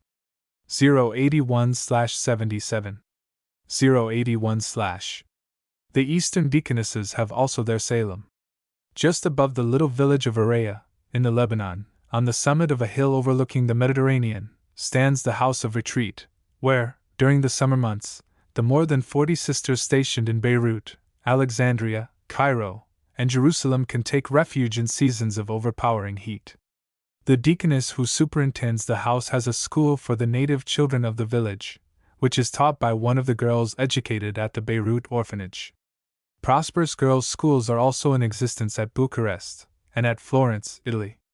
The Italian school was started in 1860 with 4 girls in the upper floor of a rented house. It now possesses a beautiful house and grounds of its own, and had 145 girls under its charge the past year. Most of these were Italians, but 082/78 different foreign residents also availed themselves of the opportunity to send their children to an excellent Protestant school. There is also a mission at Rome maintained by deaconesses during the winter months. 082/78. 082/. The large majority of the undertakings outside of Kaiserswerth were initiated personally by Fliedner. When we recall the complex demands of the home field in Germany, we marvel at the versatile executive ability of this man, who started life as the humble pastor of an obscure village church. But he loved work. He possessed iron industry. He was ever hopeful, courageous, and indefatigable. Above all, he trusted completely in the leadings of divine providence, and constantly went forward with sure confidence. Then he was a true leader. He knew men. He put the right person in the right place, gave him full liberty of action, and held him to a strict responsibility for results. So, while Fliedner remained the soul of the great institution, he knew how to make himself spared, which was not the least of his qualifications for his calling. 083/79. 083/. Chapter 6. The Regulations at Kaiserswerth, and the Duties and Services of the Deaconesses. The regulations in daily use at Kaiserswerth are based on those that Fliedner drew up in the early days of the institution. They have been adopted with few alterations by the larger number of deaconess institutions that have since arisen, so that to understand the spirit and usages prevailing in them it is well to give these rules some study. They are contained in a book numbering 107 pages, treating with great minuteness every question that affects the daily lives of the deaconesses. The qualities that the office demands are first dwelt upon as they are described in Acts 6:3 and 1 Tim 3:8-9. The sisters are reminded that their life is one of service, that they serve the Lord Jesus, that they serve the poor and the sick and helpless, for Jesus' sake, and that they are servants one of another. The 084/80 084/ Special stress is given to the importance of cultivating unity, love, and forbearance in the relations of daily life, and the deaconesses are enjoined to protect and further the honor of other sisters, to form one family living unitedly as sisters, through the tie of a heartfelt love for the one great object that brings them to this place. There are two classes of deaconesses formally recognized, nurses and teachers, although there is another, deaconess, whose work is year by year becoming more important, and that is the deaconess who is attached to a church in the capacity of a home missionary. She is designated by the term commune deaconess, or, as the English translate it, parish deaconess. Those who desire to become nurse deaconesses must have the elements of a common school education, must be in good health, and, as a general rule, be over 18 and not over 40 years of age. Most important of all is it that she possess personal knowledge of the salvation of Christ, and a living experience of the grace of God. Those who desire to become teacher deaconesses must, in addition, present certain educational certificates, and be able to sing. All must pass some months at the mother house, taking care of children and assisting in housework, so that their fitness for the office can 085/81 be proven. A great deal of care is taken to test the efficiency of the candidates, and only about one-half the probationers finally become deaconesses in full connection. The teachers have, further, a seminary course of 1 year for those who are to teach in infant schools, of 2 years to prepare for the elementary schools, and of 3 years for the girls' high schools. 085/81 085/. While probationers, they receive, free of charge, board and instruction, and the caps, collars, and aprons that are their distinctive badges. Their remaining expenses they provide for themselves. Those who have completed the full term of probation, and have proved their fitness for the office, must pledge themselves to a service of at least 5 years. At the end of the time they may renew the engagement, or not, as they wish. Should a deaconess be needed at home by aged parents, or should she desire to marry, she is free to leave her duties, but is expected to give 3 months' notice of her intention to do so. The deaconess performs her duties gratuitously. This is a main feature of the system. She is not even free to accept personal presents, for envy, jealousy, and unworthy motives might then creep into the system. She is truly the servant of the Lord Jesus Christ. All of her wants are supplied, and 086/82 her future needs anticipated, so that, literally, taking no thought for the morrow, she can give herself with single-hearted devotion to the work in hand. The deaconess at Kaiserswerth receives from the institution her modest wardrobe, consisting of a Sunday suit, a working dress of dark blue, blue apron, white caps and collars. A deaconess attired in her garb, with the placid, contented countenance that seems distinctively to belong to her, is a pleasant, wholesome sight that is constantly to be seen on the streets of German cities. Her deaconess attire is not only a protection, assuring her chivalrous treatment from all classes of men, but it is a convenient identification that ensures her certain privileges on the state railroads and steamboats, for the German government recognizes the sisters as benefactors of society, and treats them accordingly. For her personal expenses, the Kaiserswerth deaconess in Germany receives yearly $22.50. Sometimes, when in foreign lands, she is paid a slightly larger sum.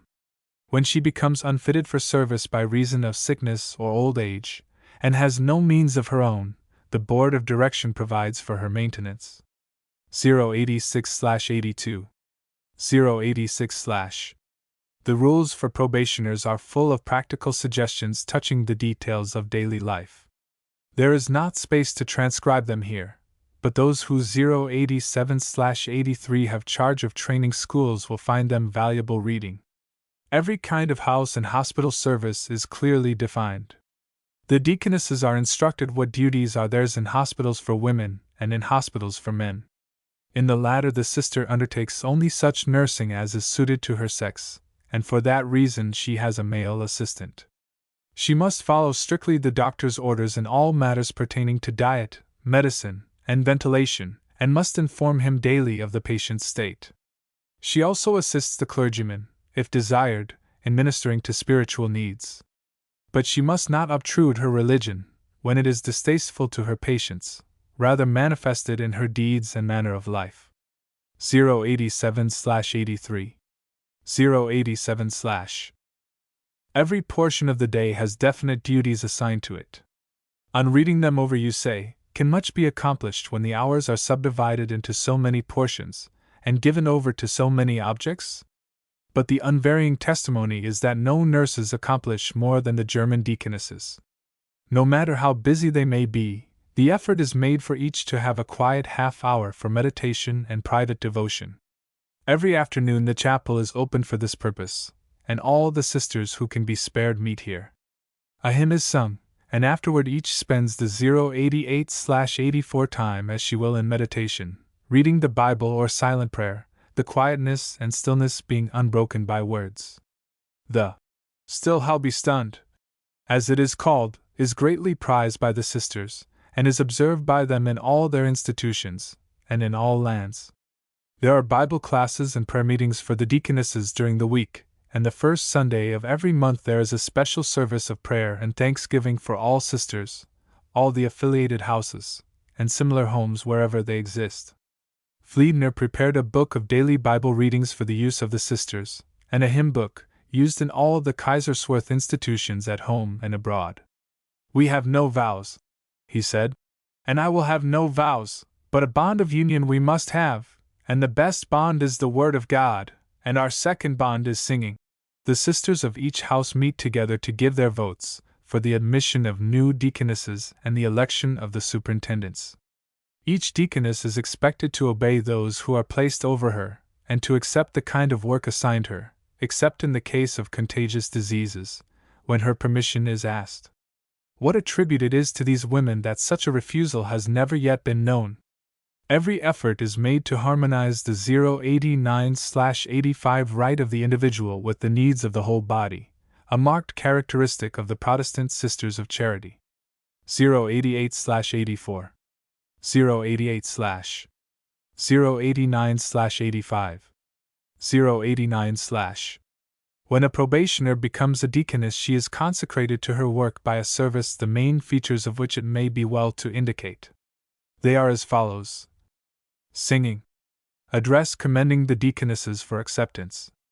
Address to the deaconesses, recalling the ever-repeated thought.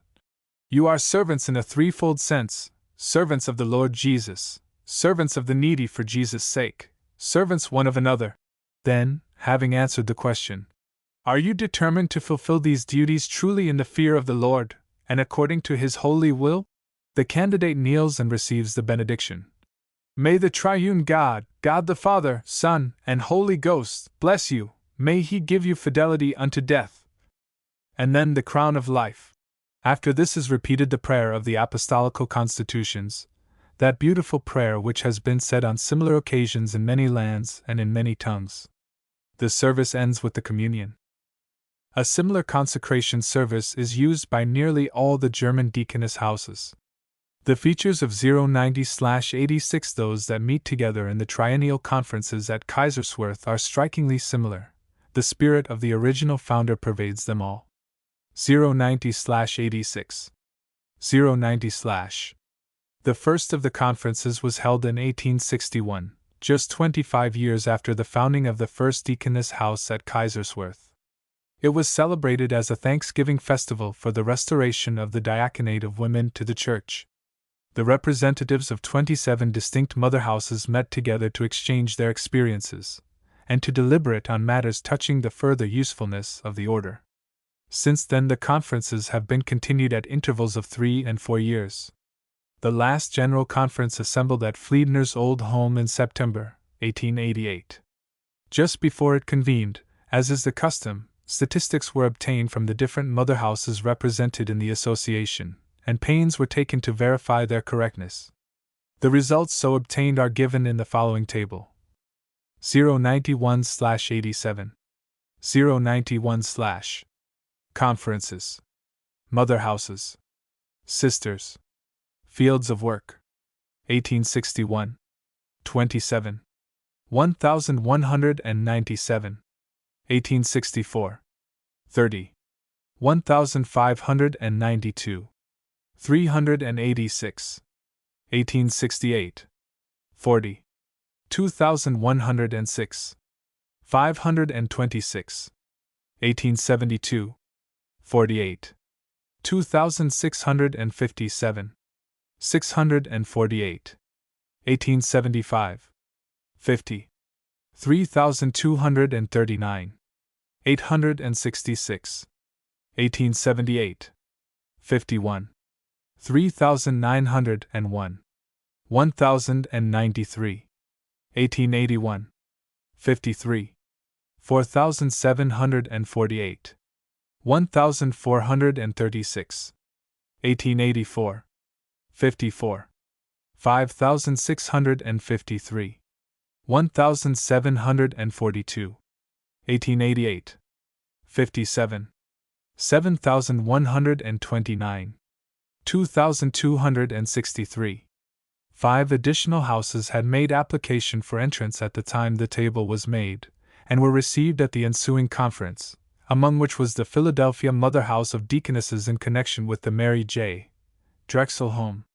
Over 60 mother houses now belong to the association, and notwithstanding the necessary loss of deaconesses from death or removal from work since the preceding conference, there are 1,476 more in number now than then. Surely the deaconess cause is striking deep root in the religious life of Protestant Europe. During Fliedner's lifetime occasions arose which called the deaconesses outside their accustomed fields of work, and proved their value in the exceptional emergencies that so often arise. Here is an instance that occurred during the early days of the establishment. An epidemic of nervous fever was raging in 2 communes of the circle of Duisburg, Gartrop, and 092/88 Gallen. Its first and most virulent outbreak took place at Gartrop, a small, poor, secluded village of scarcely 130 souls, without a doctor, without an apothecary in the neighborhood, while the clergyman was upon the point of leaving for another parish, and his successor had not yet been appointed. 4 deaconesses, including the superior, Pastor Fliedner's wife, and a maid, hastened to this scene of wretchedness, and found from 20 to 25 fever patients in the most alarming condition, a mother and 4 children in one hovel, 4 other patients in another, and so on, all lying on foul straw, or on bedclothes that had not been washed for weeks, almost without food, utterly without help. Many had died already, the healthy had fled, the parish doctor lived 4 German leagues off, and could not come every day. The first care of the sisters, who would have found no lodging but for the then vacancy of the parsonage, was to introduce cleanliness and ventilation into the narrow cabins of the peasants. They washed and cooked for the sick, they watched every night by turns at their bedside, and tended them with such success that only 4 died after their arrival, and the rest were only convalescent after 4 weeks' stay. The same epidemic having broken out in the neighboring commune of Gallen, 093/89 in 2 families, of whom 8 members lay ill at once, a single deaconess was able, in 3 weeks, to restore every patient to health, and to prevent the further spread of the disease. What would not our doctors give for a few dozen of such hard-working, zealous, intelligent ministers in the field of sanitary reform? 092/88. 092/. 093/89. 093/.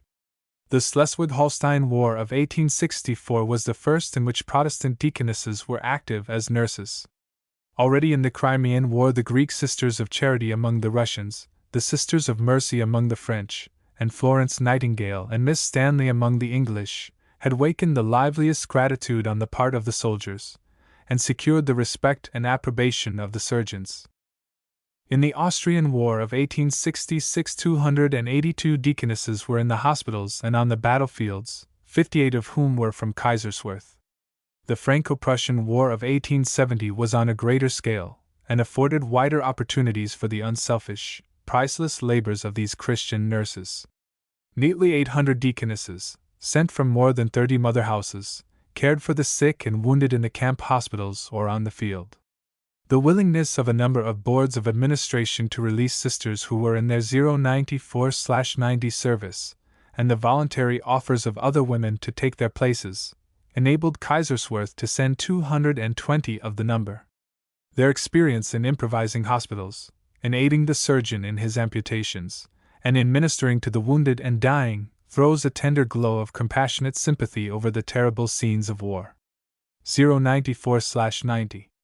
094/. The importance of trained deaconesses in times of war is now well understood by the military authorities at Berlin. In the winter of 1887, when war seemed imminent, the directors of the German deaconess houses were summoned by the government to a conference at the German capital to take measures for supplying nurses in case war should be declared. Deaconesses are now thoroughly incorporated into the religious and social features of the German national life, as must be admitted by anyone who has weighed the facts that have been given. The example of Kaiserswerth has been far-reaching. The mission of Fliedner, that simple-hearted, true-souled, practical, energetic pastor, has been wonderfully successful. In this rapid sketch I have said but little of the 095/91 hindrances he met, nothing of the ridicule which at first attacked him unsparingly. He paid no heed to these obstacles, and why should we waste time in detailing them? Steadfastly and undeviatingly he went forward toward the end he had in view, that is, to restore in all its aspects the devoted disciplined services of Christian women to the Church. He passed away from life October 5, 1864, leaving the great establishment that he had watched over in the charge of his son-in-law, Pastor Disselhoff, and other members of his family.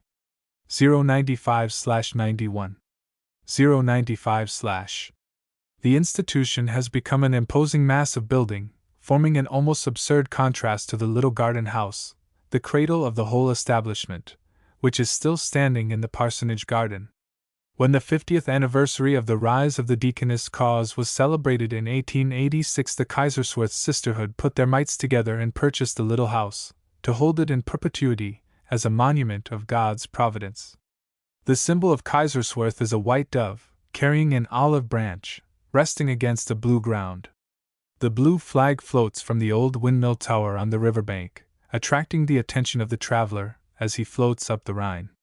096/92. 096/.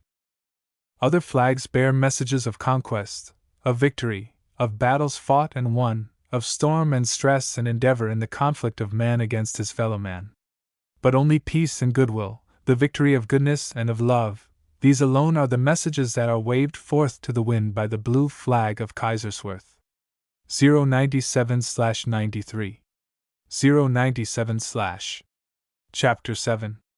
Other establishments on the continent. In a book of these dimensions no exhaustive historical account can be given of all the developments of the deaconess movement in the various countries on the continent. Only a few of the leading houses can be spoken of, but through a knowledge of these we can gain an insight into the life and characteristics of the movement as a whole. The Mother House at Strasbourg is one of the oldest ones, dating from 1842. It owes its origin to the holy enthusiasm and life experiences of Pastor Harder, who exercised a deep religious influence in the city where he lived. In 1817, when he was a young man of 20, the great Strasbourg hospital was reorganized. The 600 to 800 patients were divided according to their religious faith. To the Catholics were assigned as nurses Sisters of Charity. For the Protestants there were paid women nurses. The magistrates appealed to the pastors to find 098/94 at least 2 Protestant women of experience and ability to oversee the nurses, but the most persistent search in the various churches of Strasbourg failed to procure suitable candidates.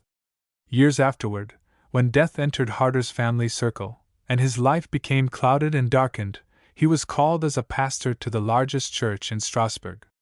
He entered upon his new pastorate with a heart heavy and sad, and not until after 10 months of struggle, in which the depths of his soul were stirred, did he come forth strong, confident, and positive as never before that Jesus Christ came into the world to save sinners, of whom I am chief.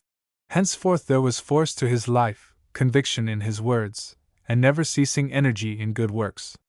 098/94. 098/. When he heard of Fliedner's new undertaking below him on the Rhine, he remembered the difficulty in finding Protestant nurses for the hospital, and declared that Strasbourg must have a similar institution. He won the support of a number of Christian men and women, and the house was opened in October, 1842. From its beginning, many branches of charitable and religious work were undertaken. Especial attention was at first given to preparing Christian teachers, and the schools in connection with the Deaconess House were filled with pupils. The 099/95 success in this particular aroused apprehension lest the Deaconesses should be diverted from their legitimate duties in caring for outside interests, so for a time the schools were discontinued. They have been resumed, however, and are today prosperous as of old. There are also a hospital, a home for aged women, a servants' training school, and a foundling asylum under the charge of the Deaconesses. They are, as a class, of higher social rank than these of Kaiserswerth, the preponderating number of whom are from the lower grade of social life. They are also better educated. This is partly a necessity, from the fact that the city is on the borderland between two great nations, and if the Deaconesses are to be effective they must be familiar with the spoken and written speech of both peoples. Strasbourg continues to be a great and powerful center of deaconess activities, having a number of branch houses and various fields of work. 099/95. 099/. The affiliated house at Mulhausen has obtained an especially good report for its successful use of parish deaconesses. No other house has so systematized their labors or developed their possibilities as has the Deaconess House at Mulhausen. All the authorities on deaconess work agree that the 100/96 office of the parish deaconess is the crown and glory of the diaconate, and approaches most nearly the type of the deaconesses of the early church. 100/96. 100/. The parish deaconess has occasion to use every gift which she can possibly acquire in the very training of the deaconess school. She must know how to care for the poor, the weak, the sick, and those needing help for either body or soul, as she finds them in her visits from house to house. She must be able to pray at the bedside of the rich man, and to serve in the kitchen of the poor man, to be motherly to children, sympathetic with the sorrowing, and silent with the complaining. She must be an intelligent nurse, having some knowledge of medicine, able to faithfully carry out the instructions of the physician. She must be keen in detecting imposition, and wise in the administration of charity, knowing that to deny is often to help, and to give is often to corrupt. Truly, there is no gift of Christian womanhood which has not here its use. For many reasons Mulhausen was well adapted for a field of labor for parish deaconesses. It is an old city, dating back to medieval times, having a population of about 60,000 inhabitants, half of whom are workmen. It has long been known for its noble and successful endeavors to promote 101/97 the well-being of the working class. One of the first building and loan associations was started here to enable the operatives to earn their homes by gradual payments. Other organizations whose object is the moral elevation of the employees have united the different social circles by strong ties of sympathy. It was an easy matter, therefore, to raise a subscription of 200,000 francs to provide a home for the deaconesses who were invited here from Strasbourg in 1861. There are now 14 sisters in the Deaconess House. Half of the number remain at the home to nurse the sick and perform house duties. The remainder are parish deaconesses, who go forth early in the morning, each to her own quarter of the city, where she is busy at her labors during the day. In the evening she returns to the central home. In each of the 7 districts into which the city is divided is located a district house, a pleasant, well-kept place. This contains a waiting room for the deaconess and a consultation room for the district physician, who comes at stated hours during the week. The poor who are recommended by the sister he treats gratuitously, and, so far as the physician directs, she furnishes food gratuitously. She keeps on hand a good stock of lint, bandages, and instruments. Each house has a kitchen and cellar. Every morning 102/98 a woman comes in and prepares a large kettle of nourishing soup, and at 11 a.m. this is given out to the sick and poor.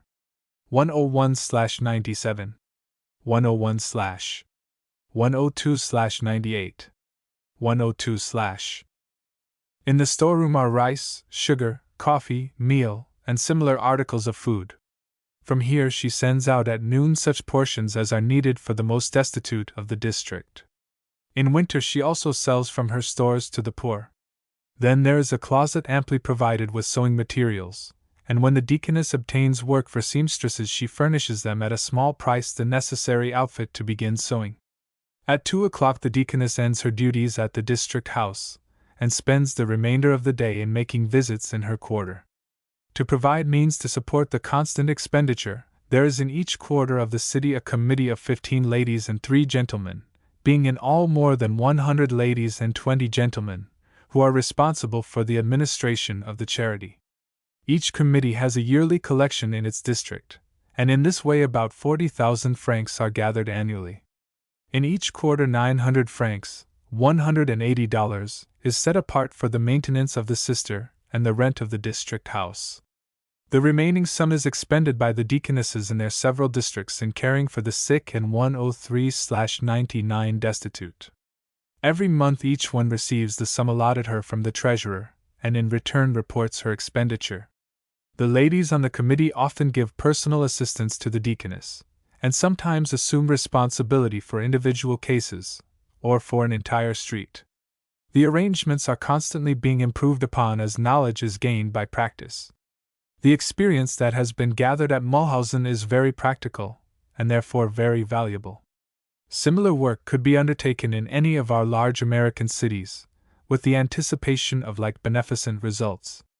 For that reason the above detailed description has been ventured upon, with the hope that the old world example will find imitators in the new. Similar institutions, although not so carefully perfected, are found in Görlitz and Magdeburg. 103/99, 103/. In Berlin are a good many deaconess institutions. Among them is the Marthaschaft, a training school for servants, and a home for those out of employment. The first impulse to care for the girls who come to large cities to obtain work, and to provide them a home where they can have respectable surroundings, 104/100 came from Pastor Vermel, the founder of the Deaconess House at Paris. When Fliedner visited the Paris house his heart was touched by what he saw. He thought of the thousands of girls coming annually to Berlin from the provinces, and of the exposures and temptations to which they were subjected. He knew that many of them in their ignorance and inexperience were ruined body and soul in the lodging houses to which they resorted, and drifted away on the streets of the city, only to find a place eventually in the hopeless wards of the great hospital, La Charite. 104/100, 104/. He determined to do what he could to provide a remedy, and, as was his wont, without money and without noise, he set to work. In the north of Berlin, at quite a distance from the railroad stations, he hired a small house on a street then called the Lost Way, a street well named, as it was unlighted and unpaved, and so poorly kept that when the Queen came to visit the home, shortly after it was opened, her carriage, in spite of the strong horses, got stuck in the mud. By the aid of some ladies in the city the home was furnished with 12 beds, 3 deaconesses were put in charge, and after perplexing difficulties the authorization to open a registry for servants was obtained. The idea at first met with 105/101 derision. It was said that such an institution was rightly located on the Lost Way, for no one would ever come to it. But they came. In 2 years the number of beds increased to 20, and the same year Fliedner purchased the entire court in which the house stood, containing 5 houses and a fine garden. Queen Elizabeth of Prussia became the patroness of the institution, and it grew in favor with the people. A training school was added in which the girls were taught to wash, iron, cook, and sew, and also to work in the garden and to care for cows, the last 2 branches of domestic service being required of servant girls in Germany. Later an infant school was added in which nursery girls were practiced in taking charge of children, a pleasant, helpful demeanor being made one of the requisites. Over 200 children, mostly coming from the poorest and gloomiest homes, are in daily attendance. About 350 more attend the girls' school for children of the working classes. In the home and training school for servants, about 800 girls are received annually, and 16,000 have been sheltered and taught during the years it has been open. They readily secure situations, over 2,000 applications being annually received for the servants of the Marthaschaft. They remain in 106/102 friendly relation to the home, receive good counsel and advice, and are encouraged to spend their free Sundays there. 105/101 105/106/102 106/ The Marthaschaft has had a beneficent influence over the moral and spiritual welfare of servants throughout Germany. In nearly all the cities similar homes are now established, while in the larger cities Sunday associations are formed to provide suitable places of meeting for the entertainment and instruction of those who are free Sunday afternoons and evenings. So far as I am aware, no similar work has been attempted for servant girls in the United States. It is true that training schools exist, but not with religious supervision, and with the moral and religious instruction of the inmates made a prominent feature. The Marthaschaft offers us a lesson well worth our learning. The Deaconess House, Bethanian, in Berlin, was founded by King Frederick William IV, who as the Crown Prince took a warm interest in Fliedner's undertakings. It still remains under the protection 107/103 of the Emperor, and is one of the most important mother houses. Over 3,000 patients are annually admitted to the hospital connected with the house, and 500 children are treated at a dispensary devoted solely to cases of diphtheria.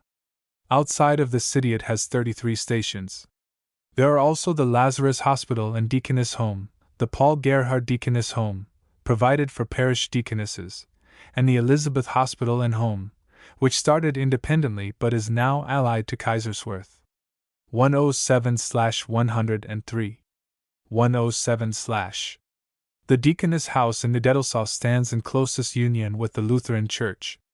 The sisters are mostly from the higher ranks of society, and intellectual training is made prominent. Certain liturgical forms are used, and in the main deaconesses are employed in preparing ecclesiastical vestments and embroideries for church adornment. In marked contrast to Deaconesses is the Deaconess House at Bern. It is almost a private institution, having only slight connection with the state church. It owes its origin to Sophie Würtemberger, a member of one of the old patrician families of Bern. A visit to England made her acquainted with Elizabeth Fry, with the usual beneficent result of increased interest and activity 108/104 in good works. On her return to Bern she gained the support of a society of women, and through their aid secured a hospital and deaconess home. It is now fourth in number among the largest mother houses, has 297 deaconesses, 5 affiliated houses, and 45 different fields of work. 108/104 108/. The oldest mother house in Switzerland is at St. not far from Lausanne, standing on one of the beautiful heights of that picturesque region. It was founded by Pastor Germund in 1841, through the direct influence of the work at Kaiserswerth.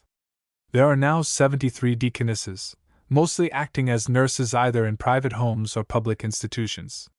There is also a large institution at Riehen near Basel, which sends out 200 deaconesses. The greater number are of the peasant class, and are nearly all employed as nurses. The home at Zurich was at first a daughter house of Riehen, but is now an independent institution with 27 stations. In Austria there is a mother house at Gallneukirchen from which sisters are sent forth, 4 of them working in as many Vienna parishes. The story of deaconess work in Austria is an interesting one, and is told by Miss Williams in a recent 109/105 number of the Churchman, from which the following extracts are taken. 109/105 109/. The Protestants of Gallneukirchen were first formed into an independent parish in the year 1872, and it is the only one lying between the Danube and the Bohemian frontier. It is very widely extended, but numbers only 318 souls, and is so poor that with the greatest effort it can raise only 400 florins a year, about $160, for church and school. With the aid of those interested in the work a parish house has been secured, where the pastor and his wife reside, and in which is the Deaconess Asylum for the aged, infirm, and insane of all classes. It has not as yet been possible to clear off the debt on the purchase. Still, the sisters strive in every way to enlarge their usefulness, so that they now possess extensive buildings and farms, only partly paid for, it is true, wherein to house the many afflicted who apply to them for aid. In one building, standing alone on a hill, they purpose to collect the insane patients, and suitable additions are now being made to ensure their safety and comfort. In another village, 2 hours' drive from here, is their school, where more than 60 boys and girls are taught, fed, and clothed, in most cases gratuitously, at worst at a nominal charge. 110/106. 110/. The sisters are bright and cheerful, and keep their various dwellings so exquisitely neat and clean, with their whitewashed walls adorned with scripture texts and pictures. No work, however menial, is beneath them. I have myself seen one scrubbing the stairs, and in turns they sleep on a hard straw bed on the floor, ready to rise in the night as often as a bell summons them to the aid of a suffering invalid or a refractory lunatic. There are a few institutions that exist independently of those represented at the Kaiserswerth General Conference. They stand alone for various reasons. Perhaps they have not met the conditions required of those which belong to the association. Any house whose administration rests exclusively either in the hands of a man or a woman is excluded from the conference. In every mother house there represented the administrative head is twofold, consisting of a gentleman, who, with rare exceptions, is a clergyman, and a lady who is a deaconess. The Kaiserswerth authorities regard this joint management as an indispensable condition. The rector, as he is usually called, cares for the intellectual and spiritual instruction of the probationers, conducts public services in the chapel, and issues the publications and reports of the house. The Oberin, or house mother, is the direct head 111/107 of the sisters. She is responsible for the interior management, regulates the duties of the sisters, and gives practical instruction. The two are jointly responsible for the acceptance and dismissal of probationers, for the assignment of the sisters to different fields of labor, and the kind of labor required. Every mother house has its own peculiarities. The personal characteristics of those who conduct it are naturally impressed upon the house. 111/107. 111/. Then, too, the influence of environment is to be reckoned with. The house may be located in a large city or in a small one, in the country or in towns. It may be under the influence of a state church, as in Germany, or of Christians of all churches, as at Mildmay. It will share the characteristics of the race of people from which come its workers. Doubtless in the Methodist Episcopal Church in America the deaconesses that eventually become recognized as set apart to special Christian service, through the training that is provided for them, will be women who are peculiarly adapted to the needs of that church, with all the distinguishing American traits that will prepare them to understand the people whom they are to serve, and that will give them access to the hearts of this people. If the deaconess cause should gain favor with us as it has in Europe, and should the Deaconesses 112/108 become as established in the social life of the people as they are there, the effective agencies will be largely increased that are to deal with the questions that come to the front whenever, as in great cities, large numbers of people are massed together. 112/108. 112/. Deaconess institutions now exist in Switzerland, France, Holland, Denmark, Norway, Sweden, Russia, Austria, England, and Germany, while the countries in which these homes have stations are literally too numerous to mention. Spain, Italy, Greece, Turkey, the countries of northern Africa, and of Asia Minor, as well as isolated mission stations throughout the entire world are now served by deaconesses. If there were 10 times the number of sisters, places could be at once found for them. It is instructive on this point to read what Pastor Disselhoff says in the account he gives of the various demands made upon him, which he has been unable to meet. One of the letters he quotes was from an English missionary on the Cameron River. "Send us deaconesses for our hospital," he says. "It was built for European sailors, especially Germans. We hope and trust to overcome the superstitions of the natives, and that they too may come to be healed." But there were no sisters to send. 113/109, 113/. A similar call came from Shanghai, but as it was impossible to return a favorable answer, although the hospital was a Protestant institution, the Sisters of Mercy were invited in and given control. From 1870 up to 1886, over 227 places at widely remote distances, such as Madras, New Orleans, Port Said, Rio de Janeiro, and elsewhere, sent most urgent appeals for Kaiserswerth deaconesses to be assigned them, but invariably the same answer must be returned: "There are none to send." Disselhoff closes by saying, "How many open doors has God given? Whose fault is it that they remain closed?" 114/110, 114/. Chapter 8. Deaconesses in German Methodism. The good results of the work of deaconesses in the other Protestant bodies of Germany doubtless had their influence upon German Methodism.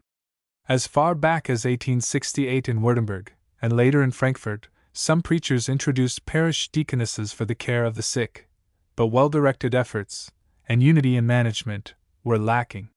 The existing association was started July 8, 1874, under the title of Bethany and Varian, or the Bethany Society, through the efforts of several members of the German Conference, among whom were Rev. G. Weiss, who, with 2 deaconesses, initiated the work in Bremen, Rev. Frederick Eilers, the present inspector, and Rev. G. Hauser, who for several years was president of the board of direction, and now resides in America. A further number of ministers showed themselves inclined to stand by the society, both by their influence and through contributions taken in their churches, so that in 115/111-1876 the first trained deaconesses were set at work in the city of Frankfurt. 115/111, 115/. As has been said, the little institution in its early days had to pass through a series of critical experiences, as a young child has to encounter the series of childhood diseases that assail it. But it outlived them all, and is now enjoying a vigorous youth. It was but another illustration of the truth that all beginnings are difficult, and that successful experience has to be bought by overcoming hindrances and obstacles. Today there is no branch of German Methodism more successfully and substantially incorporated into the church life than the Deaconess Society, and none that wins greater favor among those outside of denominational lines. The first printed report was issued in October, 1884. In this the inspector says, "Our society is now in 3 cities, Frankfurt, Hamburg, and Berlin, and our sisters are not able to meet all the demands upon them for service." At that time there were 13 deaconesses and 20 probationers. The last report, issued in July, 1888, shows an increase in numbers both of deaconesses and their stations. There are now 89 deaconesses, 116/112, 11 of whom are probationers, and there are stations in 5 places. Besides the ones previously mentioned in Germany, 2 additional stations have been started in Switzerland, one in Zurich, and one in St. Gall. 116/112, 116/. Nearly all the Methodist German deaconesses are engaged in caring for the sick. It is only recently that attempts have been made in some other directions of charitable endeavor. In the last report we are told that at Frankfurt steps have been taken to reform fallen women. One of the sisters seems to be especially endowed with tact and ability for this difficult work. She has already induced 22 of these girls to enter the asylum at Sachsenhausen. The police authorities and city magistrates have given this same sister access to the women prisoners, which is a decided favor, coming from German officials. Besides her work in this particular, she has devoted her remaining time to the care of the poor and the sick. Many deaconesses were called upon to go out as nurses in private families, and in order to obtain room to accommodate the added number these services required, it has been necessary to rent an additional house. There are 2 clinics in connection with the institution, one for those suffering from nose, throat, or lung diseases, the other for diseases 117/113 of women. In both, the hours of consultation are free, and attract numerous visitors. 246 people were received in the hospital last year, and were cared for in 4,150 days of nursing. Spiritual results are also anticipated from the seed of God's Word sown in the hearts of the sick through daily prayer and Sunday services. 117/113. 117/. The house at Frankfurt is too small for its increasing needs, and a permanent home of more ample dimensions is greatly to be desired. In Hamburg the house has been enlarged, and there is now room for 35 sisters, yet still there are more demands made than can be met. In 1 month 90 requests were handed in for the aid of the Deaconesses. The city authorities offered them a large lot of land at a very moderate sum, which is at present used as a garden, and adds much to the enjoyment of the home. On the 4th of March, 1888, occurred the anniversary of the founding of the Hamburg house, at which time 6 sisters were set apart to their life calling by a service of consecration. As in all places where our deaconesses are employed, so also in Hamburg their influence is felt in the increase of religious life among the families they serve. In Berlin, again, there is an imperative call for 118/114 enlarged house accommodations, and more sisters are needed to meet the requests for help that are constantly coming to them. As the report expresses it, something must happen. After 6 years of activity in Berlin, the deaconesses find themselves well appreciated, and with a broad field of labor. The city authorities gave them permission to take a house collection during the months of February and March. One of the German ministers said, "This is an unusual favor, only granted in exceptional cases, as when a village is swept away, or there is an inundation, or a failure of harvests." This collection was no easy task. In the depth of winter, in rigorous cold and snow, the sisters had to climb weary flights of stairs, in houses 4 and 5 stories high, arranged in flats, to knock at many doors, often meeting with but slight success or a positive refusal. Yet daily they went with fresh courage to their work, encouraged by the thought that they were toiling not for themselves, but to serve the needy. For Jesus' sake. The collection resulted in obtaining nearly 20,000 marks, to which has been added the loan of a larger sum at a small rate of interest, so that there is good prospect of soon obtaining a permanent home as the property of the Deaconess Society. 118/114. 118/119/115. 119/. St. Gall is one of the newer stations, but from the beginning it has been a work of promise. In this old center of missionary operations, where Irish missionaries founded one of the most famous monasteries of medieval times, is now to be erected a hospital under the care of Methodist deaconesses, who have already begun to collect means for this purpose. In Scheffel's famous story of Eckhard, the only way in which the Duchess Hadwig could enter the monastery of St. Gall, as there was a law that no woman should set her foot upon the threshold, was by the ingenious device of a young monk, who lifted her over in his arms. These peaceful women of Methodism are finding no obstacle now, as did Hadwig of old. They do not need even figuratively to be lifted over the entering threshold. They are gladly welcomed, and are introducing a new element into the life of the old city. In Zurich 7 deaconesses are at work under the protection, and with the sympathetic cooperation, of the pastor and the church. I saw something of the deaconesses and their duties in this place. The inspector, Rev. Fr. Eilers, came with the first deaconesses and introduced them to their new field when I was a resident of the city. On Sunday morning he occupied the pulpit, preaching from Rom. 16:1, commending the deaconesses to the 120/116 kindness and helpful aid of the members of the church. I used often to see Sister Mirtha, who was the head sister, hastening hither and thither on her errands of mercy. In her plain black dress and round shoulder cape to match, and broad white collar and white cap, she was a pleasant and attractive figure. She was always happy and contented, ready to answer the many questions with which I plied her in my desire to look through the eyes of a deaconess, and to obtain her views of the office to which she belonged. She had a great love for her work, and believed that she was doing service for Christ in a true missionary field.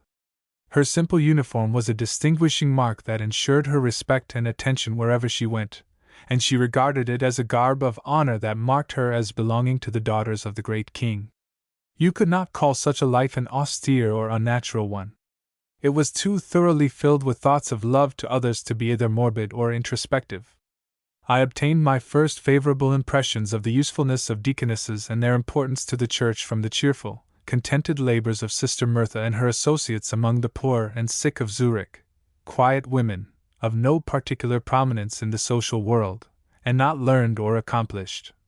Nur einfach Mädchen, only simple maidens, 121/117 quiet, ordinary women, as we might translate Sister Martha's own phrase, but living, not to be ministered unto, but to minister, commending their creed by their deeds, and winning sympathy by the loving, self-denying spirit that they manifest. 120/116, 120/121/117, 121/. During the last year, a house of rest has been opened similar to the house Salem at Kaiserswerth. This is called by the beautiful name, Gottestreue, or God's Fidelity. The report says that they have named it God's Fidelity in recollection of this: that the Lord has so faithfully led us and has cared for us in all storms which, especially at the beginning of the work, threatened to overwhelm it, has watched over us and upheld us, and has so richly blessed us. The acquisition of this house came through the work of the sisters. One of them was caring for an aged widow, whose sympathies were so won that she offered to give her property, amounting to about 10,000 marks, to the Deaconess Society, asking only that she be cared for the remainder of her life. This sum enabled the house to be built, and last summer it was opened for use. It lies upon a mountain, has a pleasant outlook to the south, and a beautiful view over the valley of the Main, and off to the distant forests near at hand is a grove of chestnut trees, and farther removed are extensive pine forests with 122/118 pleasant walks. The house is in the charge of one of the older sisters. 122/118, 122/. The regulations touching the training and duties of the sisters are similar to those of Kaiserswerth. 2 years of probation are required, part of which is devoted to practical work under the superintendence of an older deaconess. The rules of daily life are much the same. A quiet half-hour of prayer and meditation is strongly urged, and the same freedom in control of personal property and withdrawal from the office exists. It is pleasant to record that our deaconesses have secured to themselves such good report for their usefulness that the city officials in Germany accord to them the free use of steamboats and streetcars, and the Prussian government does the same for roads that are under state control. The Bethany Society of the German Methodists is self-supporting and is independent of the conference, save only that the board of direction is composed of Methodist preachers chosen by the conference. Each of the homes at the 5 stations has also its board of control, made up of the inspector, the pastor in charge, and the head sister. The inspector is a member of the conference, but has no appointment, as his whole time is devoted to the duty of superintendence. Last year the Society took the further step of deciding that henceforth the Deaconesses 123/119 should not be sent, as heretofore, to outside hospitals or other institutions to complete their training, but should be given the advantages they require at our own homes. Owing to this decision, only 6 probationers can be received for the coming year, and others who have made application to enter must wait their turn. 123/119, 123/. The German Methodist Church, the daughter of American Methodism, anticipated the parent church in utilizing the womanly gifts and services of deaconesses as members of her aggressive forces, and furnished it a very helpful and stimulating example. 124/120, 124/. Chapter 9. Deaconesses in Paris. When in Paris we visited the deaconess establishment on the Rue de Rivoli, and had the pleasure, ever to be remembered, of seeing the institution in all its workings under the guidance of Mademoiselle Sarah Monod, the daughter of Adolphe Monod, members of a family that have been Protestants of the Protestants in the annals of France. We examined with some degree of thoroughness the different departments, and saw them in the busy working hours, when the full activities of the great establishment were in exercise. When, in addition to the information and reports then secured, I am under further obligation to Mademoiselle Monod for other material lately received, among which is a pamphlet entitled Une visite à la maison des Diaconesses, by Madame W. Monod, the worthy daughter of one of the founders, and the worthy wife of one of the present chaplains of the institution. I have translated freely from this in the following pages, as it is pervaded by a tone 125/121 of intimate knowledge, and nothing can take the place of the long years of close personal relation that make this little book so fresh and attractive in its recital. 125/121. 125/. The institution is situated on the outskirts of the Faubourg St. Antoine, upon an elevation, where the view in one direction is limited by Mont St. Genevieve, and on the other embraces a large territory intersected by the windings of the Seine and by lines of railroad. The space is thickly dotted by the high chimneys of manufactories and massive constructions of various forms. A great pile of buildings which fronts upon the street forms one of the sides of the court within. Two long wings extend at right angles, which seem to have been built at different intervals of time. That on the right ends with the penitentiary, or house of correction. The left wing terminates more modestly at the garden entrance, while farther, at the extreme portion of the grounds, still to the left, rises the hospital, standing apart from the rest. The whole establishment, including the gardens, has an extent of 5,500 square meters. In the little room at the entrance, where the concierge is usually found in these French houses, sits one of the sisters, surrounded by bell cords and tubes and bells which are constantly in use, bringing 126/122 messages to and fro in all directions. A sister is always on duty, morning, afternoon, and at night when it is necessary, responding with discreet politeness to the inquiries made. Adjoining are the little reception rooms, where comers and goers are met, and the consulting room of the distinguished oculist, who twice a week gives gratuitously his valuable services. Then come the office and reception room of the chaplain of the house, followed by the little prophet's chamber, occupied by the former directress when she returns upon visits which her age and poor health render only too infrequent. 126/122. 126/. What the French call the economat, or business office, next demands our attention. A dozen registers admirably kept, portfolios of all kinds, and numberless papers are arranged upon different shelves. The sister in charge notes in her journal every entrance and every departure, and all the journeys and leaves of absence of the sisters. In a safe she has the necessary money for current expenses, the rest being deposited in the bank. She provides the stores, examines the accounts of the pharmacy and the kitchen, pays the salaried employees, gives or sends to each deaconess the modest sum allowed her for personal needs, and transacts the daily business of the house. She must also every month 127/123 hand in 3 reports, one to the prefect of police, another to the minister of the interior, and the third to the minister of finance, giving detailed statistics concerning the age, occupation, and progress of her protégés. How many know how to read? How many to read and write? How many to read, write, and cipher? What progress has been made since the last report? These are some of the questions she has to answer, and meanwhile, if a crowd of little children come in, she turns from her writing and calculations and plays with them as if she had nothing else to do. 127/123. 127/. Let us see where these children come from. Here is the salle d'asile, as it is called, with its benches and chairs for the little ones, maps and historical pictures suspended upon the walls, slates and globes, and all the belongings of a schoolroom. The sister who has directed this school for 35 years has seen sons and daughters succeed fathers and mothers. More than 1,900 children have passed through her hands. With what pride she showed us the copybooks, and pointed out some particularly good compositions. Hers was no perfunctory task. A mother could not have displayed greater interest in her children.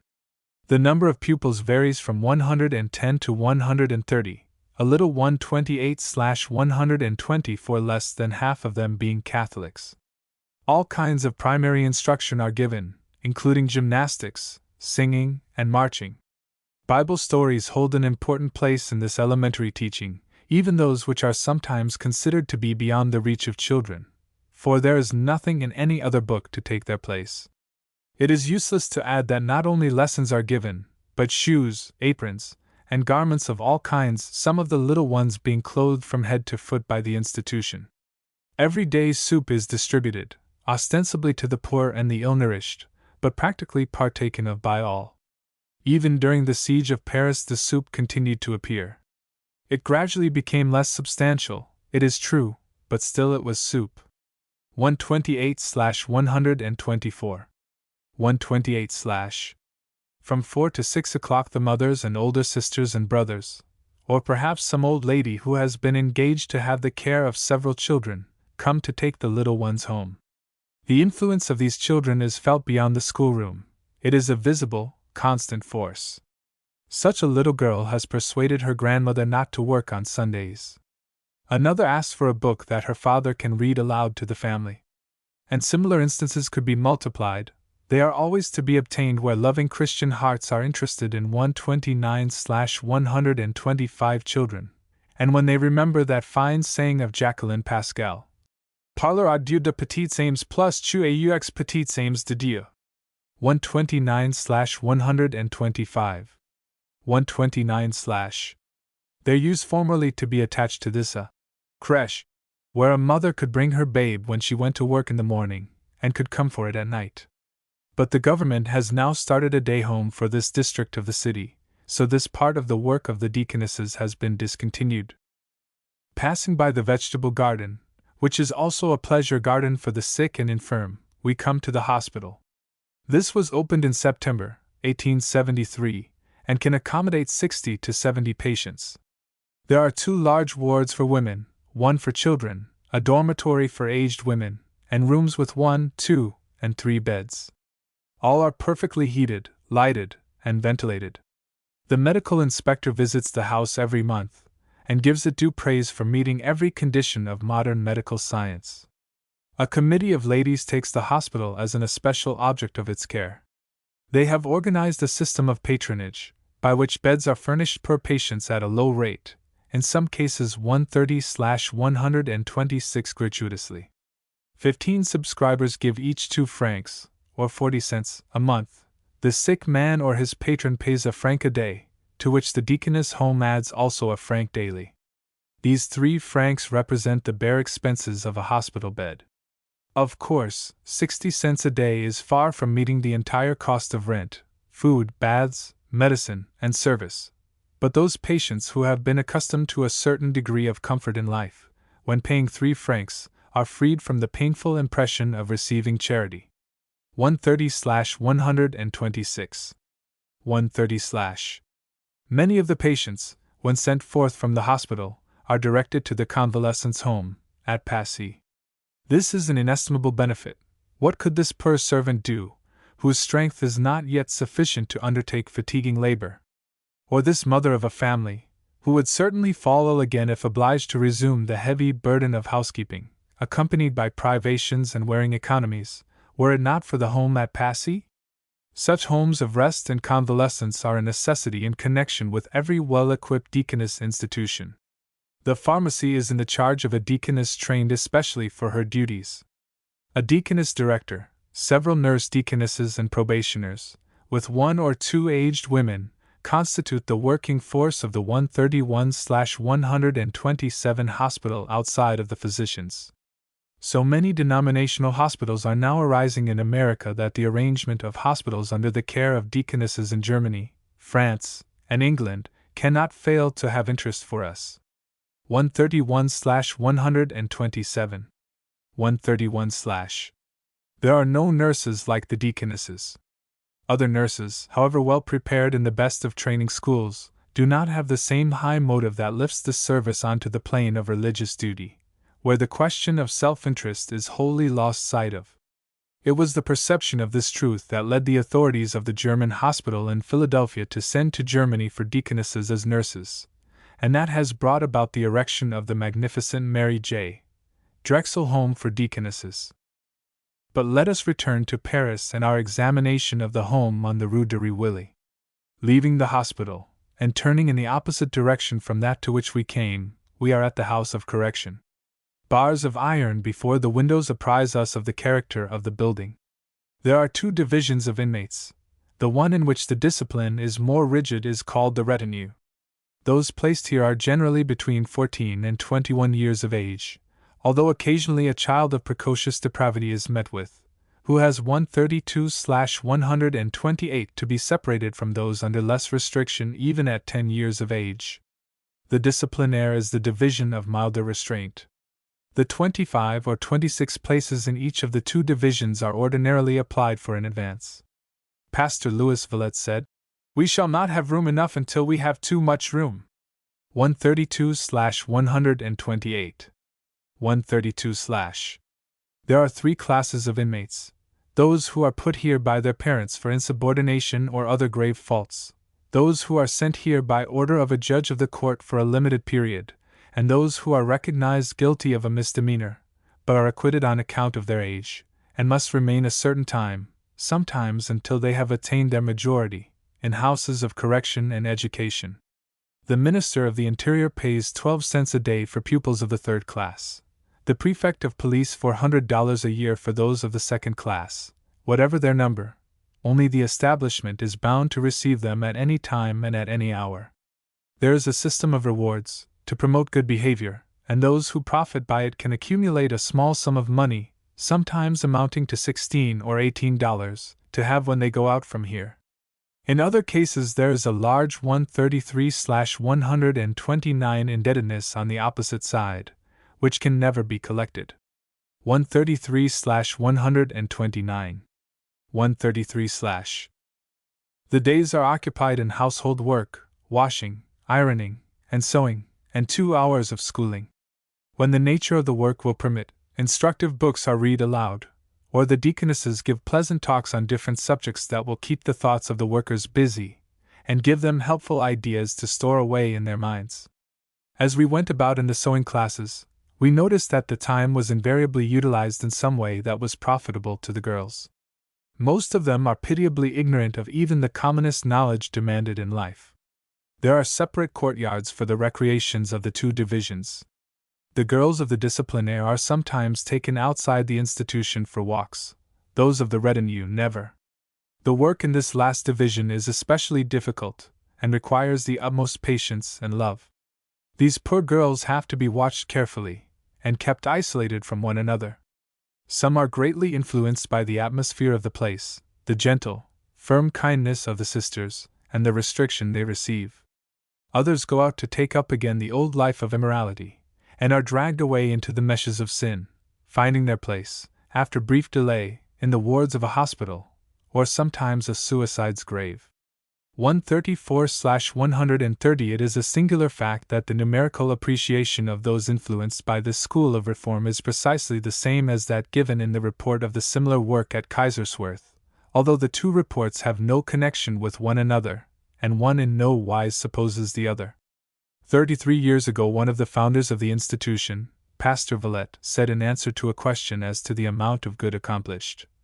16 years ago this question came to my ears, and I stated as a principle that one cannot and ought not to answer it precisely and absolutely, because no one but God can give an appreciation of its real value.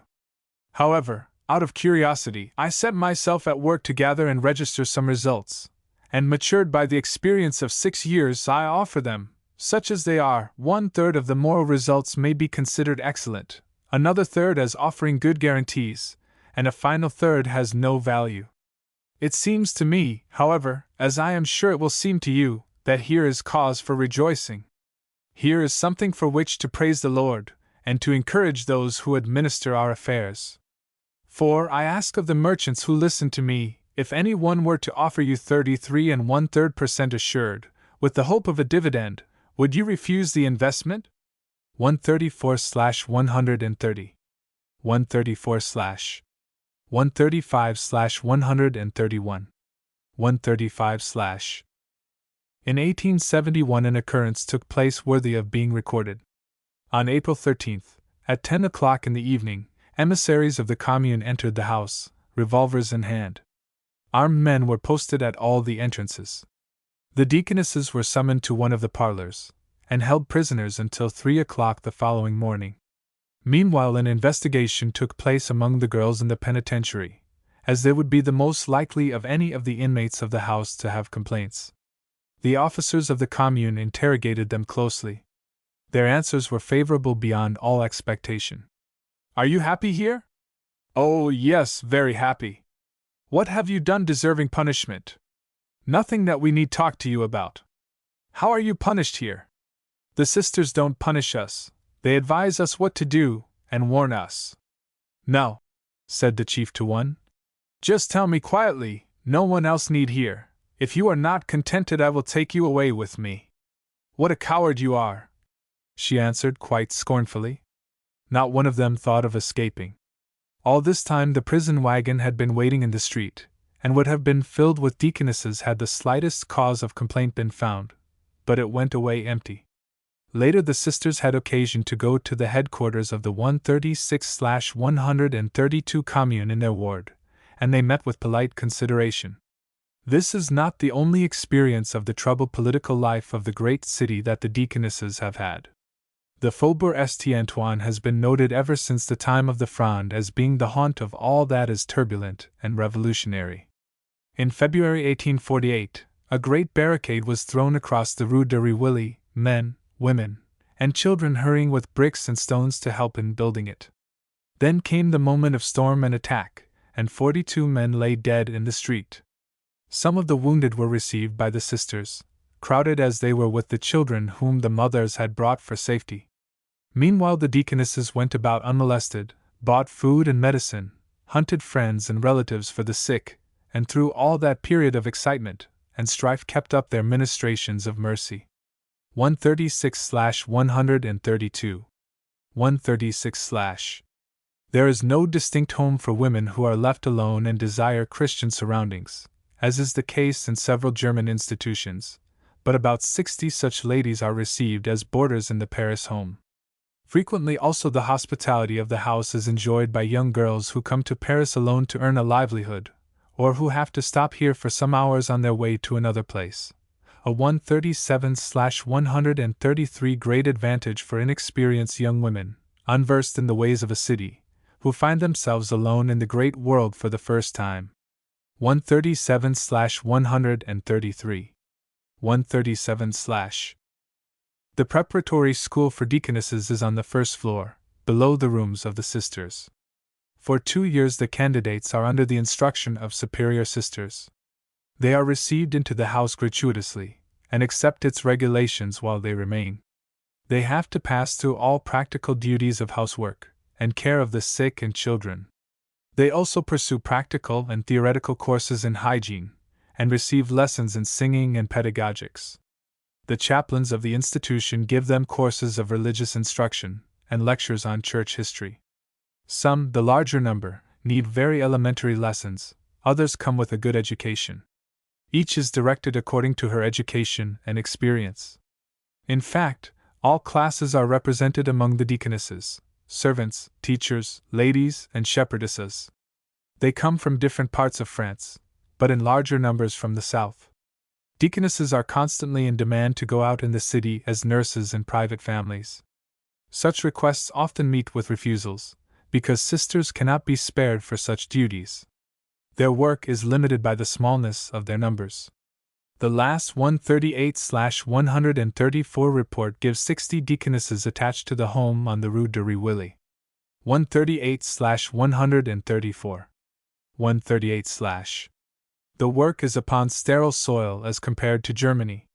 The Protestants of France are in a small minority, surrounded by an overwhelming majority of Catholics, while in the beginning of the work some influential members of the Protestant faith, having an inadequate comprehension of the good in the movement, and a misconception of its plans, exerted a powerful influence that for a while told adversely to the cause. The home has now passed beyond the stage when it can be affected by adverse criticisms, and it today not only has the approbation of Christians, but also of those who regard it solely from the point of view of philanthropy. There are but 2 parish deaconesses who are at work in Belleville and St. Marie.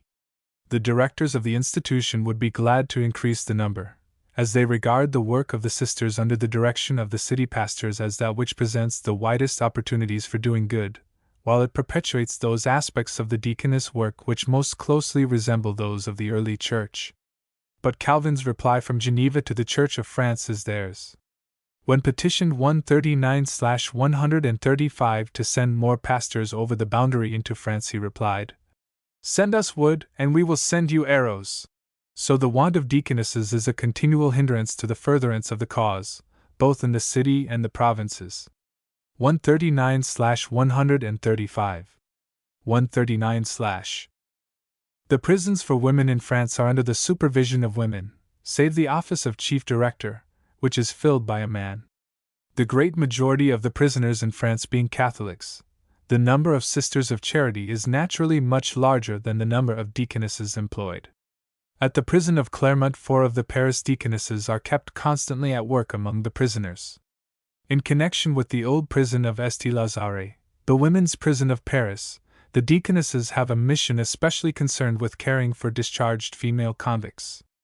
As was the case at Kaiserswerth, this, in its initiation, is closely connected with the saintly life of Elizabeth Fry. When she came to Paris, in 1835, a drawing-room meeting was held at the residence of the Duchess de Broglie, in which she told of her efforts to effect a reform in prisons in England. None of the ladies of rank and wealth who heard her were stirred to greater effort than was demanded by the keen interest with which they listened to her words.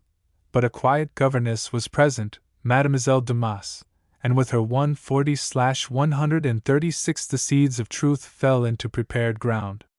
She determined to attempt for her own country a portion of the work Mrs. Fry had accomplished for England.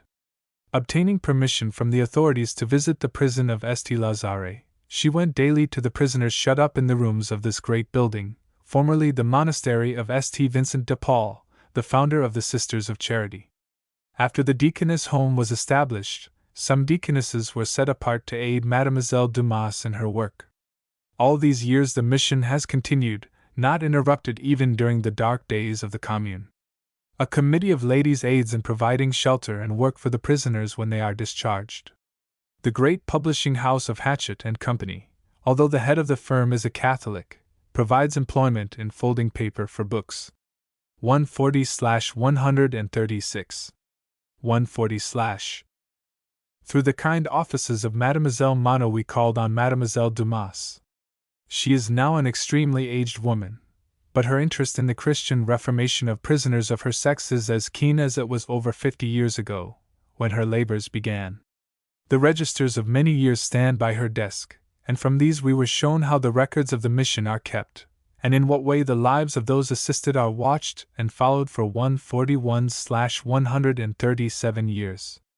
Narratives of individual reformation were related to us, and through the long correspondence of many years she was enabled to tell us of those who had turned to a better life and held to it permanently.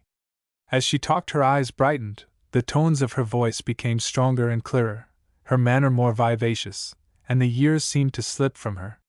Finally, as if overcome by the memories that the long retrospect had brought to her, and thrilled by the recollections of all this work meant to her, she ended by exclaiming, "Oh, my dear St-Lazare!"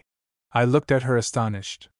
I had just come from the walls of the gloomy prison, and the place had chilled me with horror as I walked through its corridors, and read the stories of shame and guilt in the faces of its inmates, most hopeless-looking faces, belonging to little children of 10 and 12 up to hardened and prematurely aged women of 50 and 60.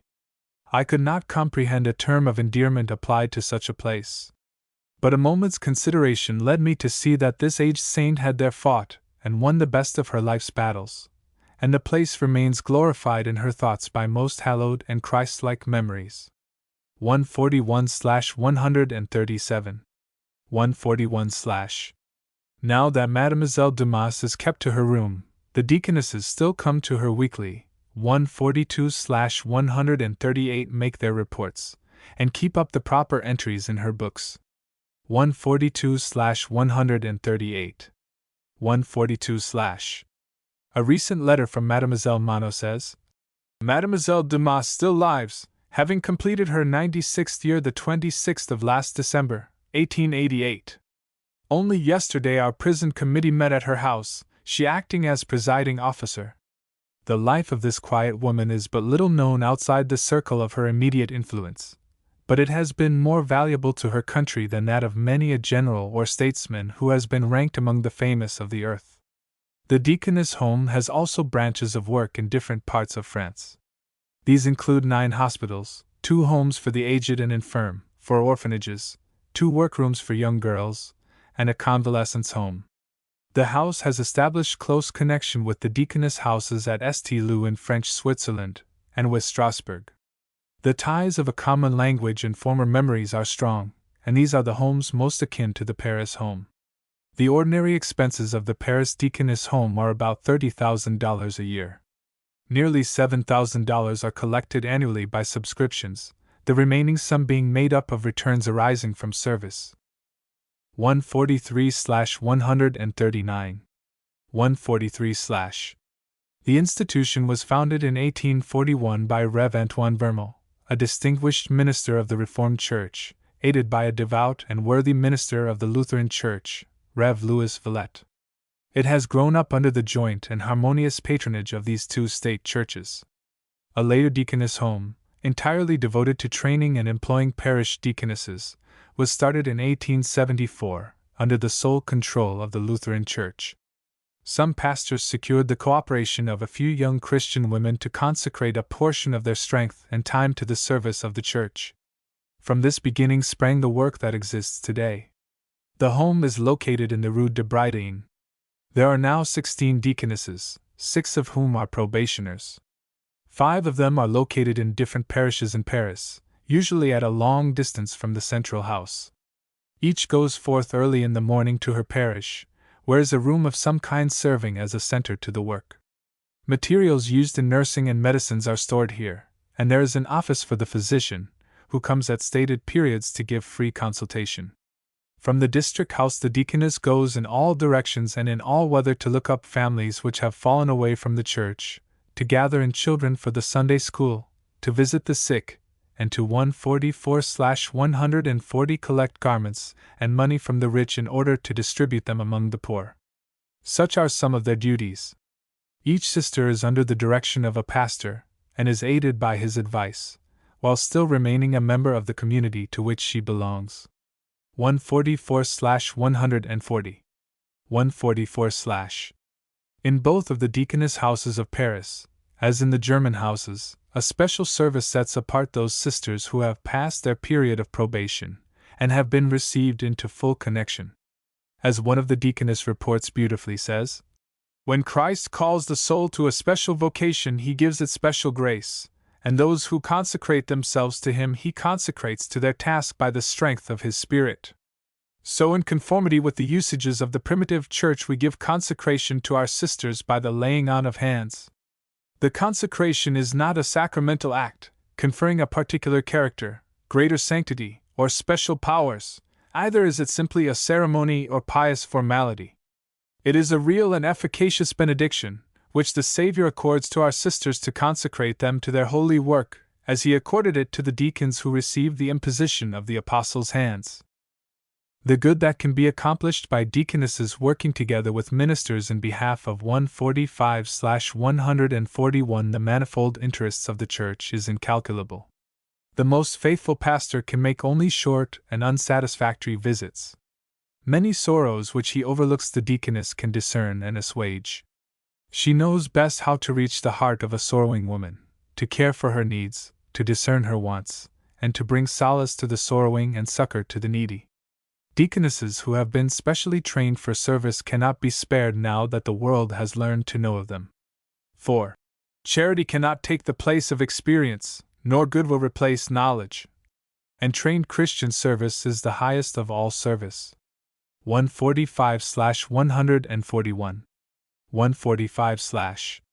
The old spirit of the Huguenots has not died out of France, and with that ready susceptibility to noble ideas which is a marked characteristic of the French character, we can expect to see the deaconess cause thrive and prosper as it has done in other lands.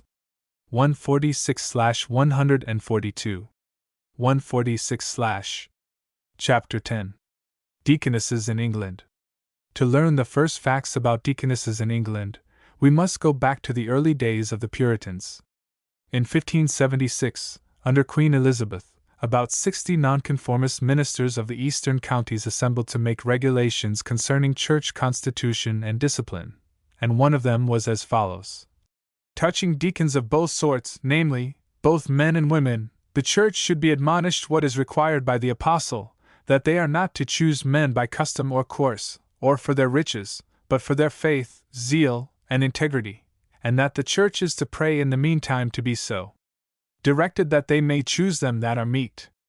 Let the names of those that are thus chosen be published the next Lord's Day, and after that their duties to the church, and the church's duty toward them.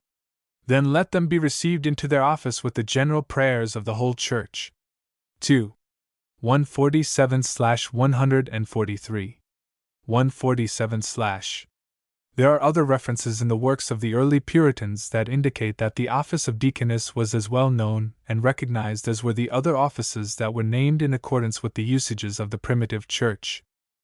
In the early part of the 17th century it still survived, as we shall see from a quaint and curious picture that is of especial interest to all Americans, because it portrays what took place in that community of pious souls who furnished us the men we delight to honor as the Pilgrim Fathers. A number of these heroic souls, who could give up their country, but would not yield their faith, went forth from England in 1608 and settled in Amsterdam. They preserved in a foreign land their own church usages, as the following words show. In Amsterdam there were about 300 communicants, and they had for their pastor and teacher those two eminent men before named, Johnson and Ainsworth, and had at one time 4 grave men for ruling elders, 3 able, godly men for deacons, and 1 ancient widow for a deaconess, who did them service many years, though she was 60 years of age when she was chosen. She honored her place, and was an ornament to the congregation. She usually sat in a convenient place in the congregation, with a little birchen rod in her hand, and kept little children in 148/144 off from disturbing the congregation. She did frequently visit the sick and weak, especially women, and as there was need called out ladies and young women to watch and do them other helps as their necessity should require, and if there were poor she would gather relief for them of those that were able, or acquaint the deacons. And she was obeyed as a mother in Israel and an officer of Christ. 148/144. 148/. Whether that ancient widow, with the little birchen rod, had any followers in the early Puritan communities of the Plymouth colony we cannot say, as there are no records that throw light on the subject. But the history of early New England Congregationalism gives us one indication that the office was recognized in the New World. In the Cambridge Platform, a system of church discipline agreed upon by the elders and messengers of the New England churches assembled in synod at Cambridge, in 1648, the 7th chapter enumerates the duties of elder and deacons, and then adds, "The Lord hath appointed ancient widows, where they may be had, to minister in the church, in giving attendance to the sick, and to give succor unto 149/145 them and others in the like necessities." The same confusion of thought concerning the church widow and the deaconess is here seen, but there is evident the recognition of the services that women were officially to render the church. 149/145. 149/. In the early part of the present century Southey voiced the complaint, long reiterated, that Protestantism had no missionaries. We who live in the closing years of the same century, surrounded by the multiplied evidences of the extent of missions, when the Protestants of the world are expending nearly $10 millions annually, and employing nearly 6,000 men and women as missionaries, cannot realize the change that has taken place. In 1830 Southey again wrote, 30 years hence another reproach may also be effaced, and England may have her sisters of charity. He had learned to know their value when serving as a volunteer in Wellington's army, and a year after the Battle of Waterloo he had visited the Beguines at Ghent, and what he saw deeply impressed him. "We should have such women among us," he said. "It is a great loss to England that we have no sisters of charity.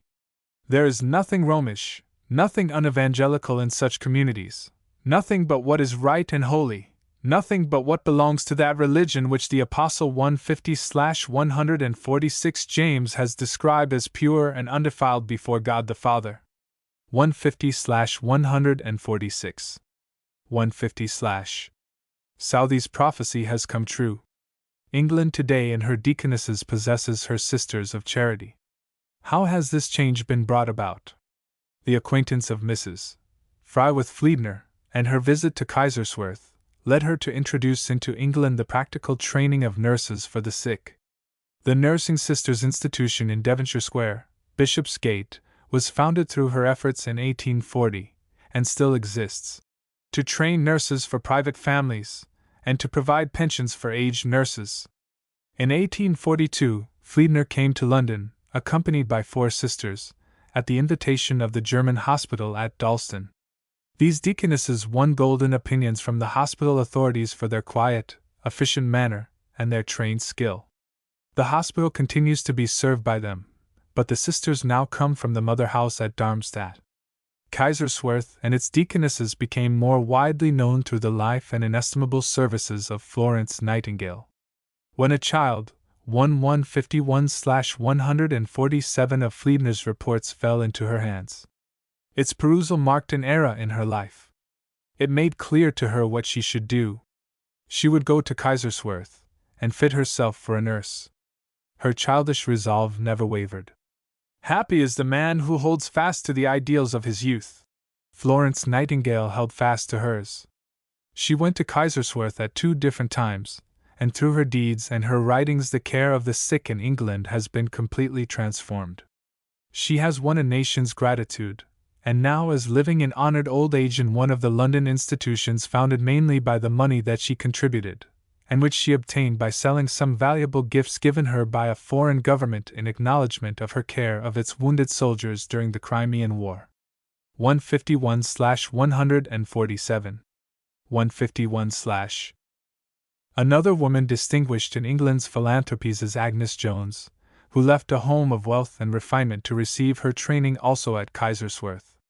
Returning to England, she gave her time and talents in single-hearted devotion to the care of the poor in the Liverpool workhouse, and met death in the midst of her labors. The training which led 2 such women to accomplish such noble deeds naturally was recognized as valuable, and Kaiserswerth soon became an honored name in England. 152/148. 152/. In 1851, Miss Nightingale sent out anonymously her little book entitled An Account of the Institution of Deaconesses, which added to the knowledge already in circulation about the movement in Germany. Meanwhile, articles were appearing in the reviews. In 1848, one was written in the Edinburgh Review by John Malcolm Ludlow, who later, in 1866, gave the results of the thoughts and studies of a number of years in woman's work in the Church, the best historical study of the subject up to the date at which it was written. Since then, the Germans have pushed their historical investigations further, and the work needs to be revised and to be brought down to the present time. In Good Words for 1861, there were 2 articles by Dr. Stevenson, of the Irish Presbyterian Church, entitled The Blue Flag of Kaiserswerth, afterward incorporated in his work, Praying and Working, a book too little known among us. The great upholder of the deaconess cause in the Church of England was the late Dean of Chester, Rev. J. S. Howson. His essay, first published in the Quarterly Review, was amplified and issued in book form in 1860 under the title Deaconesses. It won many friends.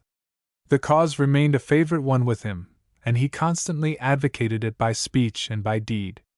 Since his death 153/149, his latest thoughts, which remain substantially the same as those that he first advanced, have been published in a work entitled The Diaconate of Women. 153/149. 153/.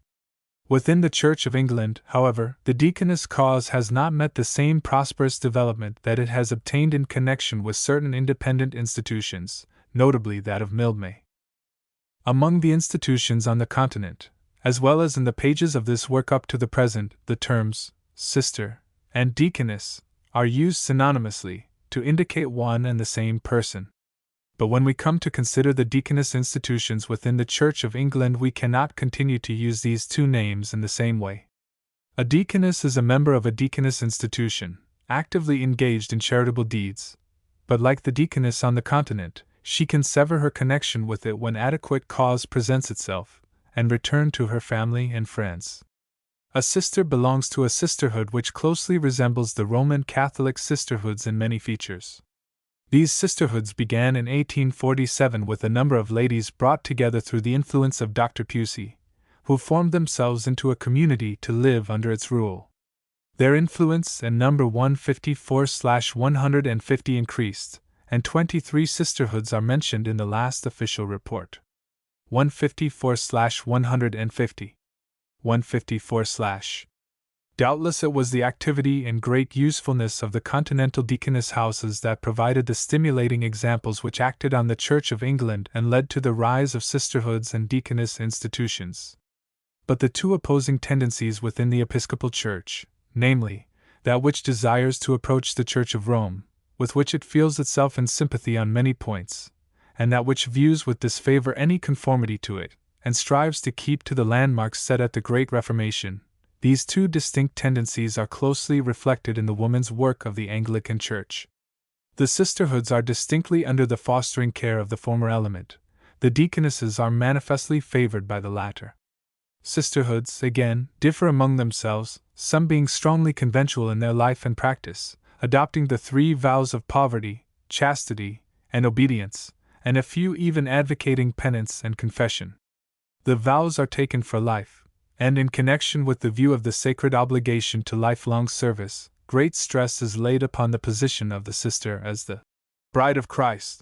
The 155/151 same thought of the mysterious union with the heavenly bridegroom that is so dwelt upon in the nunneries of the Catholic Church. With such views Protestants, distinctly such, can have no sympathy. Those who look upon the deaconess as a valuable member of the church economy do so because they regard her as a Christian woman, strengthened and disciplined by special training to do better service for Christ in the world. This is the recognized difference.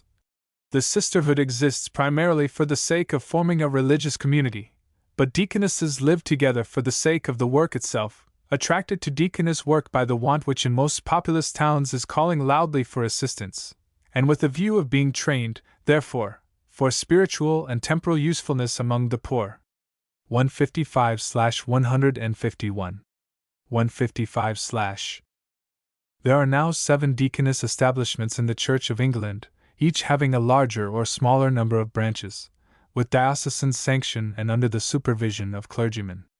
The first of these was founded in 1861, and is now known as the London Diocesan Deaconess Institution. At that time Kaiserswerth was 156/152 accepted as its model. Deaconesses were sent there to be trained. Kaiserswerth rules were adopted as far as possible, and a modification of the Kaiserswerth dress for the sisters. The house was then represented at the triennial conferences in Germany, and in the list of mother houses published at Kaiserswerth the name still appears.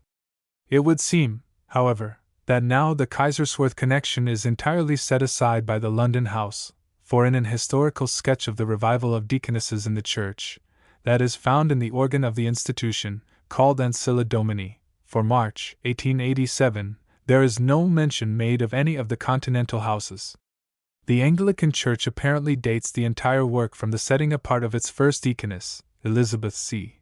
Ferrard, in 1861, as she was the first to receive consecration through the touch of a bishop's hand. The former connection with Kaiserswerth and the great work carried on in Germany from 1836 to the present time are quite ignored. 156/152. 156/. Besides, the London house already mentioned in East London Deaconess Home was opened in 1880, to provide deaconesses and church workers for East London. Besides the deaconesses and probationers, 32 associates are connected with this home. The associates are ladies who do not intend to 157/153 become deaconesses, but give as much time as they can to the work. They live with the deaconesses, conform to the rules, and wear the garb, but pay their own expenses. These associates are a highly important part of the working force. They form a valuable tie connecting the sisters with sources of influence and aid that would otherwise be closed to them. Nearly always they are ladies of independent means, and come for longer or shorter periods to relieve the deaconesses, their zeal often being as great as that of the sisters whose places they take. 157/153. 157/. Besides these houses, there are homes located at Maidstone, Chester, Bedford, Salisbury, and Portsmouth, in the respective dioceses of Canterbury, Chester, Ely, Salisbury, and Winchester. In the home at Portsmouth, sisters not only engage in nursing and parish work, but are also given special training for penitentiary and out-of-door rescue work. They also have a home for the rescue of neglected children. The Salisbury home is beautifully situated in the quiet cathedral city of the same name. The house is a picturesque and venerable mansion, covered with clinging green vines, opening out into a garden which in olden times belonged to the convent. There is in connection with the home an institution for training girls for domestic service, 158/154, supported by the funds of a charity given for that purpose. The whole service of the house is done by the girls. They attend upon the deaconesses and the ladies who board there to receive training in the hospital. Each deaconess pays for board and lodging while training, and if able to do so, when she returns for rest or a visit to her old home. 158/154. 158/. In other houses, the deaconess is expected to keep her own room in order, and may have some duties in the house, but servants do the rough work. The social status of the English deaconesses is, as a rule, markedly different from the German deaconesses. Here, ladies of rank and inherited social traditions, of refinement, of accomplishments, and of education, many of them women of means, defraying their entire expenses and often those of their poorer sisters, are largely represented among the deaconesses. On the other hand, the German deaconesses, as we have seen, are largely of that station in life that furnishes many for domestic service. Although of course there are among them women of all ranks and all degrees of education, still such women form the larger number, and the conditions under which Fliedner began the work, as well as the difference of custom and habit in the two countries, incline the German houses to maintain the rules of service by which nearly 159/155 every detail of domestic service in their institutions is cared for by the deaconesses. There is more of ceremony and formality in the English deaconess institutions which are under the direction of the Church of England. At Salisbury, for instance, the candidate must reside in the home for 3 months, that her ability and efficiency may be tested. If accepted, she then puts on a grey serge habit, a leathern girdle, white cap, black bonnet, the veil and cloak of a probationer, and is admitted to the degree of a probationer at a special service. The year of probation having come to an end, she is again presented to the bishop, and is set apart as a deaconess by the laying on of hands. This time the habit is changed from grey to blue, and a black ebony cross, with one of gold inlaid, is hung upon her neck. 159/155. 159/. This is very different from the way in which Fliedner regarded the dress and adornment of the deaconesses for whom he was responsible. The King of Prussia desired to present them with a small silver cross as their badge of service, but the simple-hearted German pastor dissuaded him, saying that the deaconesses needed no ornament save a meek and quiet spirit, and they must avoid symbols which would suggest Romish imitations. 160/156. 160/. The Strasbourg deaconesses also at first wore a small cross, but Pastor Harder discontinued it when he found that the wearing of it gave occasion for complaint. Yet, however we may differ in the lesser details, of garb, of rules, and of ceremonies, from those accepted by some of the Church of England deaconess institutions, we can give unstinted admiration to the lives of self-denial, and active, unceasing efforts in behalf of others, that we see among their numbers.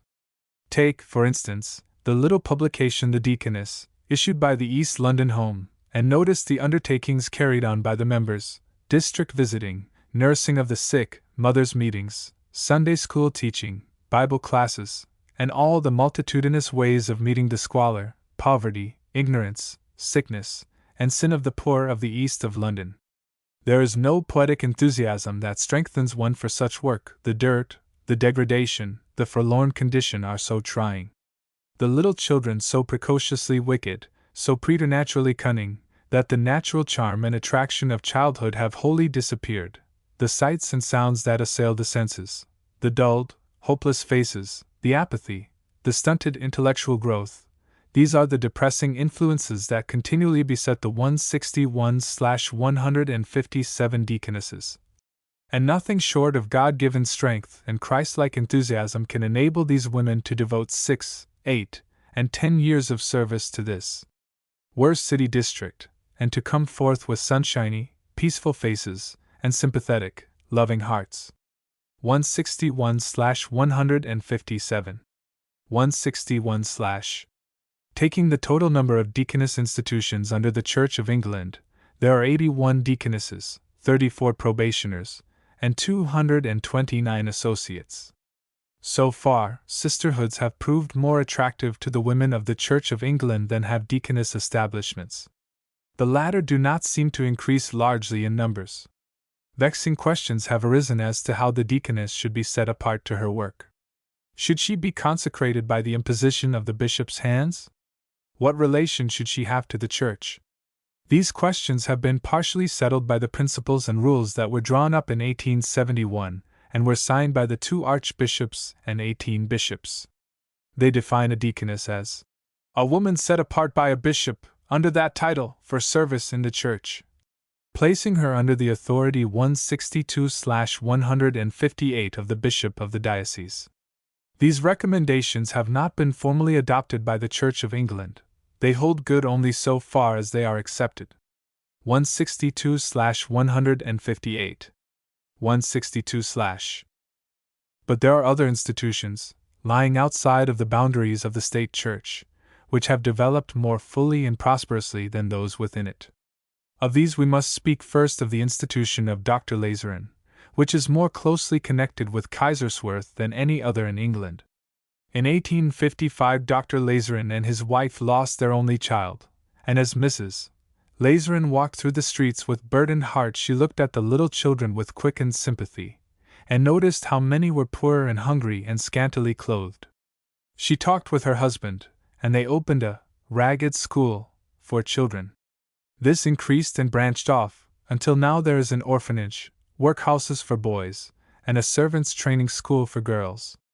Requests were frequently made for some of the older girls to act as nurses among the poor, and finally Dr. Lazarin, who was a German by birth, determined to found a deaconess house and hospital. A small hospital of 12 beds was opened, and proved insufficient to meet the demands, and none could be accepted as deaconesses, as there was no opportunity to train them in so 163/159 small a place. While waiting to see how the house could be enlarged, he mentioned his perplexity to Mr. Samuel Morley. This gentleman heard him with interest, and said that he was one of the directors of a large hospital, that at a recent meeting of the directors a Catholic bishop had offered to send sisters of charity who, without compensation, should nurse the sick, and he had thought what a fine thing it would be if the Protestant Church had also its women of piety who could devote themselves to a similar work. The result of the conversation was that Mr. Morley contributed $40,000, with which Dr. Lazarin purchased a site in Tottenham, built a hospital with 50 beds, and a deaconess was called from Kaiserswerth to superintend it. The hospital has been again enlarged, so that it now accommodates 100 patients. 64 deaconesses are connected with it, who are at service in the hospitals of Cork, Dublin, Scarborough, and Sunderland. This institution is unsectarian, and has met with special aid from nonconformists. It still keeps in close relation to Kaiserswerth, and is represented at the conferences. It has constantly thriven, and the mother house at Tottenham is a center for various benevolent enterprises. 163/159. 163/. In connection with Dr. Barnardo's orphanage 164/160 there is also a deaconess house. Harley House, the missionary training school under the direction of Dr. and Mrs. Grattan Guinness in East London, has a deaconess home as one of its branches. The Kilburn, St. Augustine's, Orphanage of Mercy, and the London Bible Women's Mission are also centers for the training and organizing of women's work in London. 164/160. 164/. We must pause more at length over the prison mission under the care of Mrs. Meredith. American women are beginning to occupy themselves with questions of philanthropy and religious activity to an extent not before equaled. The women's prisons in England are especially fruitful of suggestions to us, as many here are interested in having our women prisoners separated in prisons by themselves, as has already been attempted in a few states. Mrs. Meredith's work is in behalf of the prisoners after they have served their sentence and are discharged. She is the daughter of General Lloyd, who was formerly Governor General of Prisons in Ireland. As a little child she was accustomed to go about with her father, and the interior of prisons became familiar to her. Later in life, when her family ties were broken, and her hands left free for service, her interest was engaged in behalf of the women convicts who were discharged 165/161 from prison. She enlisted the support of other ladies of like views, able to assist her, and in 1866 the Prison Gate Mission began, which has continued to the present day. Every morning, as the gate of Millbank Prison swings back to allow those who have been released from penal bondage to come forth, a sister stands waiting to invite those who will go with her to a room nearby, where breakfast awaits them. There are ladies to inquire about their plans and to offer them work. A great laundry was opened in 1867 to provide employment for these women. Here washing is done for two classes, for the poor and sick, to whom the service is given as a charity, and to those who pay for the work and whose money enables the mission to be partly self-supporting. Then the ladies extended their plans to take in the children of the prisoners. A law was passed by Parliament which enabled Mrs. Meredith and her associates to have the care of those children at the Princess Mary Village Home until they are 16 years of age. This home was founded at Addlestone in 1870, and was named after the Princess Mary, Duchess of Teck, who aided in obtaining funds to build it. The institution takes not only the female children of criminal mothers, but also little girls who are likely to drift into a career of crime. It is conducted on the cottage plan, each 166/162 little house having 10 inmates, and a house mother to superintend it, and being complete in its own arrangements. There are 18 cottages, a large, generous schoolroom, a small infirmary for the sick, and a little church. About 200 children of criminals and the unfortunate class are here cared for. Instead of allowing them to drift away and to perpetuate vice, crime, and immorality, they are taken entirely from their old surroundings, and new influences of knowledge and purity are thrown about them. There is no part of Mrs. Meredith's mission which has such hope for the future and is so valuable in results as this preventive work among the children. 165/161, 165/166/162, 166/. There are also a woman's medical mission, 1882, a Christian women's union, a girls' school, and a deaconess house in Jerusalem under the control of the same association. How it arose is well intimated by the following extract from a letter from Mrs. Meredith to the author, dated March 9, 1889. You will know that my course has been progressive with regard to the mode of congregating the women who join me in working. At first we merely came together daily from our own homes, as those who make a business concern do. Then to spare time and money we began to live together. The next step was to admit useful and devoted women who 167/163 had no property, and to form an association with degrees of membership. When we found ourselves becoming a corporation of importance, and having combined to acquire property and to found institutions, we invited the help and counsel of some men of known eminence. Our institutions are all branches of a parent stock, and are now placed in the charge of these good men, and we have taken the name of the Church of England Women's Missionary Association. I am daily persuaded of the value of such organizations.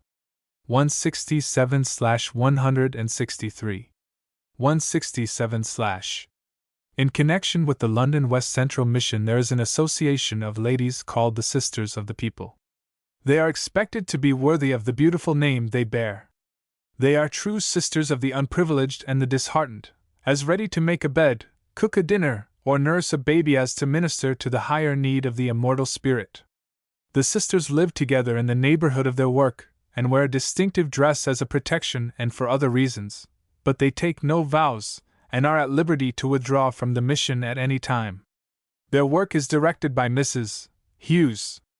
Catherine House, the residence of the Sisters of the People, was opened early in November 1887, and from that day the work of the Sisters dates its commencement.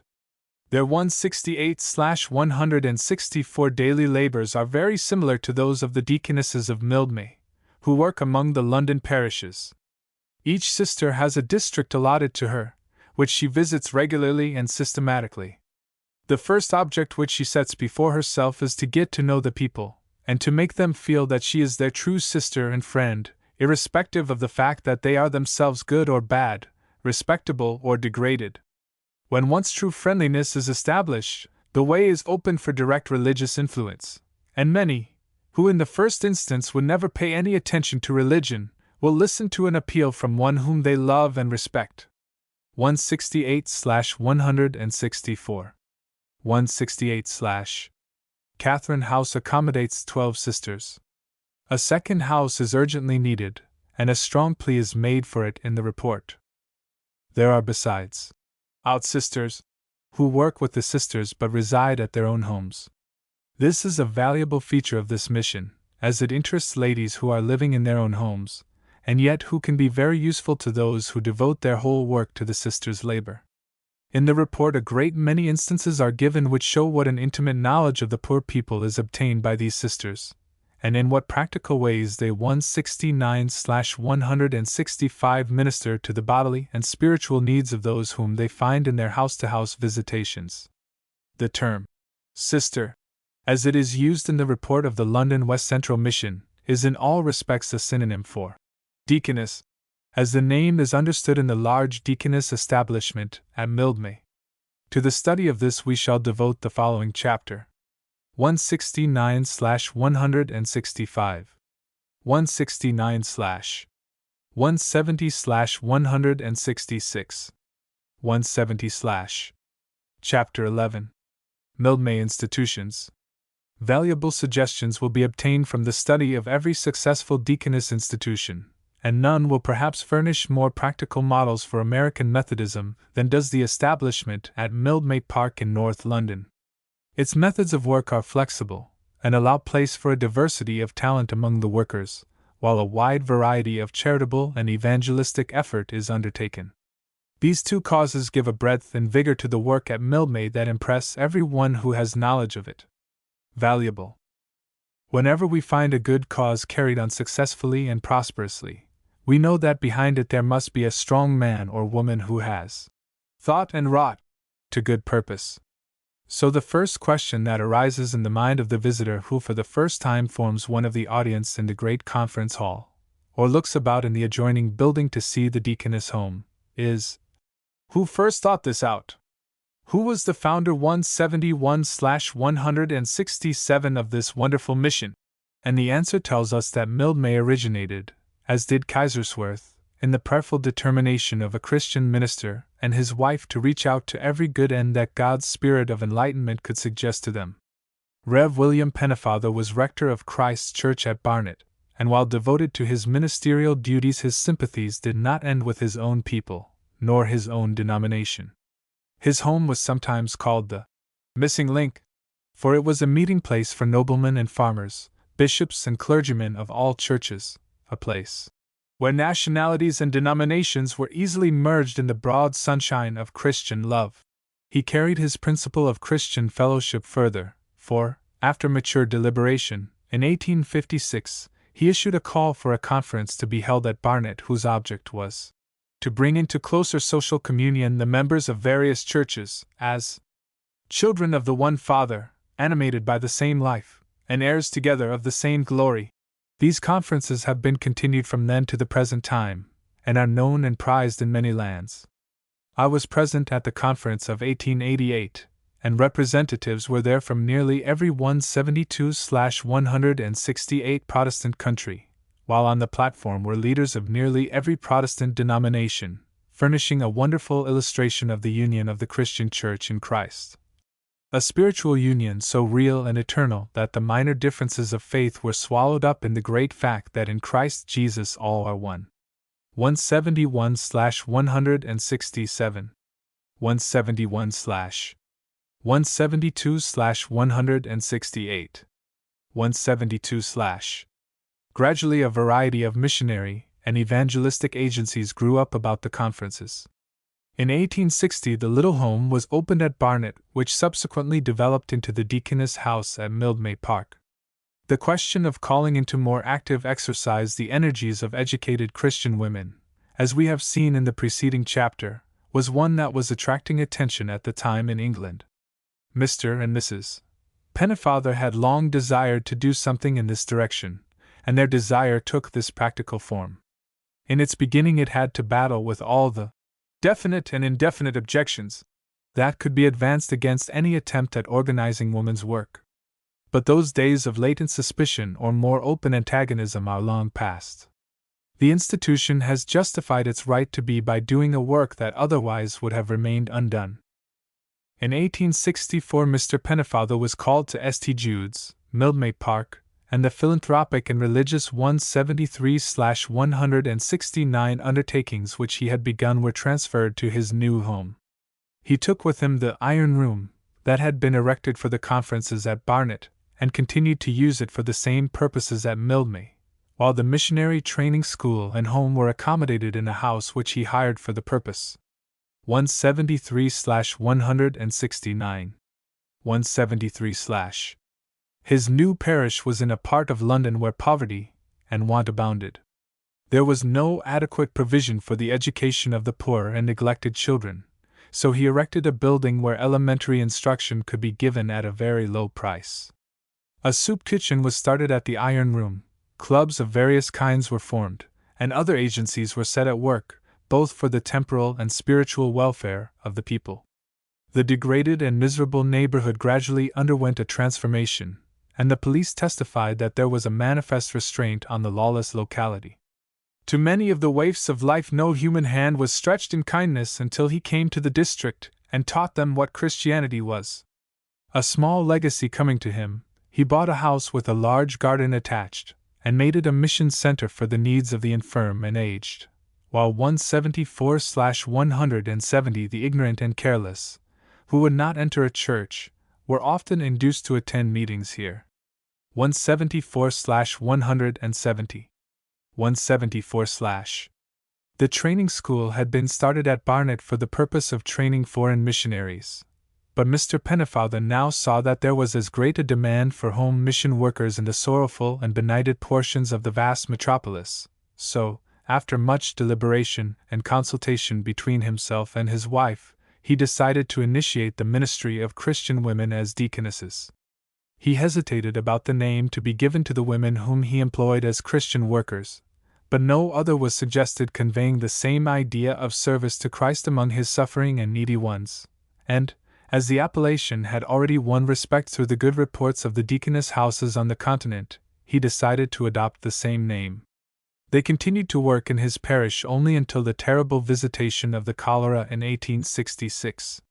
Then, when men were swept into eternity by hundreds, and hundreds more were in dire distress, the deaconesses were invited by the minister of another parish to come to his assistance. In this way the bounds of the work began to enlarge. A small hospital was added to the home and a medical school mission was begun. 175/171. 175/. It now became necessary to build a large hall. The Iron Room was too small for the conferences, the church too small for the congregation, and the missions had outgrown the capacity of the mission room. When the plan for a new building was made known, money came in unsolicited from various sources. The undertaking was pushed rapidly forward, and in October, 1870, the hall was opened. It will seat 2,500 people, having a platform at the west end, and a gallery running around the sides and east end. Thanksgiving and prayer were built into the walls from the very foundation, and before the basement rooms were cleared of rubbish, or the floor laid, a prayer meeting was held to ask for a blessing upon the future undertakings of the mission. The basement was divided into 5 rooms, to be used for night schools and other agencies for the benefit of the poor. Adjoining the hall, at the west end, was built the Deaconess House. From his home nearby, Mr. Pennefather had watched the completion of the work with great interest. In one of his letters he says, "Sometimes I can scarcely believe that it is a reality, And not all a dream, the conference hall, with its appendages, and the Deaconess House 176/172 actually in existence. May the Holy Spirit fill the place, and may He make it a center from whence the living waters shall flow forth. 176/172. 176/. From a letter written to one of these deaconesses, we gain his opinion as to the need of deaconesses, and what was his ideal of a home. The need for such an institution is great indeed. I do not suppose there was ever a time in the history of Christianity in which the openings for holy, disciplined, intelligent women to labor in God's vineyard were so numerous as at present. The population in towns and rural districts are waiting for the patient and enduring love that dwells in the breast of a truly pious woman, to wake them up to thought and feeling. Oh! If I had the women and had the means, how gladly would I send out hundreds, 2 by 2, to carry the river of truth into the hamlets of our country, and the streets and lanes of our great cities. Will you pray for the home? Ask for women and for means.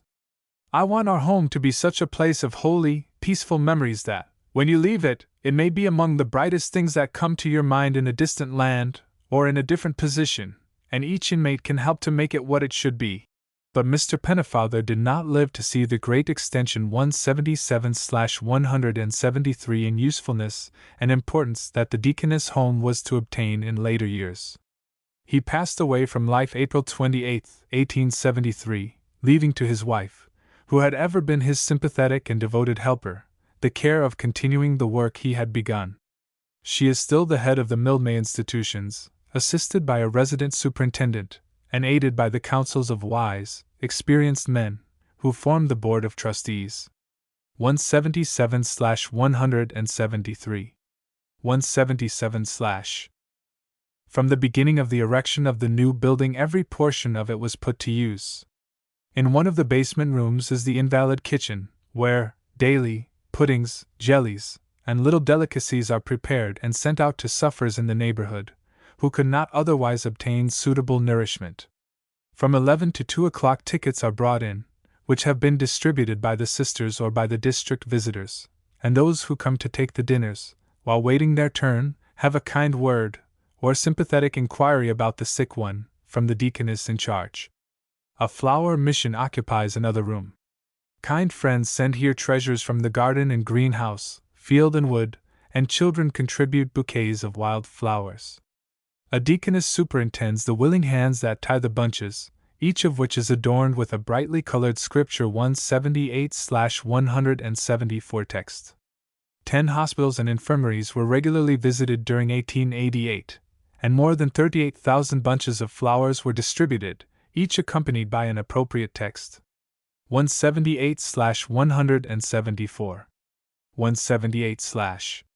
Near at hand is the Dorcas room, where deaconesses are kept busy in cutting out clothing and superintending the sewing classes. During the winter of 1887, 30 widows attended this class 3 times a week, glad to earn a sixpence by needlework done in a warm, lighted room, while a deaconess entertained them by reading aloud. A large amount of sewing is given out from the same room, and the garments that are made are often sold to the poor at a low price. A most impressive scene is witnessed during the winter months, when, on 3 evenings of the week, all the basement rooms are crowded with the men's night school, which has, it is believed, no rival in England. The ordinary number of names on the books exceeds 1,200. There are 49 classes, all taught by ladies, the majority of them being deaconesses. The subjects range from the elementary to the higher branches of general and practical knowledge, including arithmetic, geography, geometry, freehand drawing, and shorthand. The Bible is read in the classes on Monday and Friday, and a scriptural address is given by some gentlemen on Wednesday. 179/175. The school always closes with prayer and singing. The men may purchase coffee and bread and butter before leaving, and of this they largely avail themselves. A lending library is also attached to the school.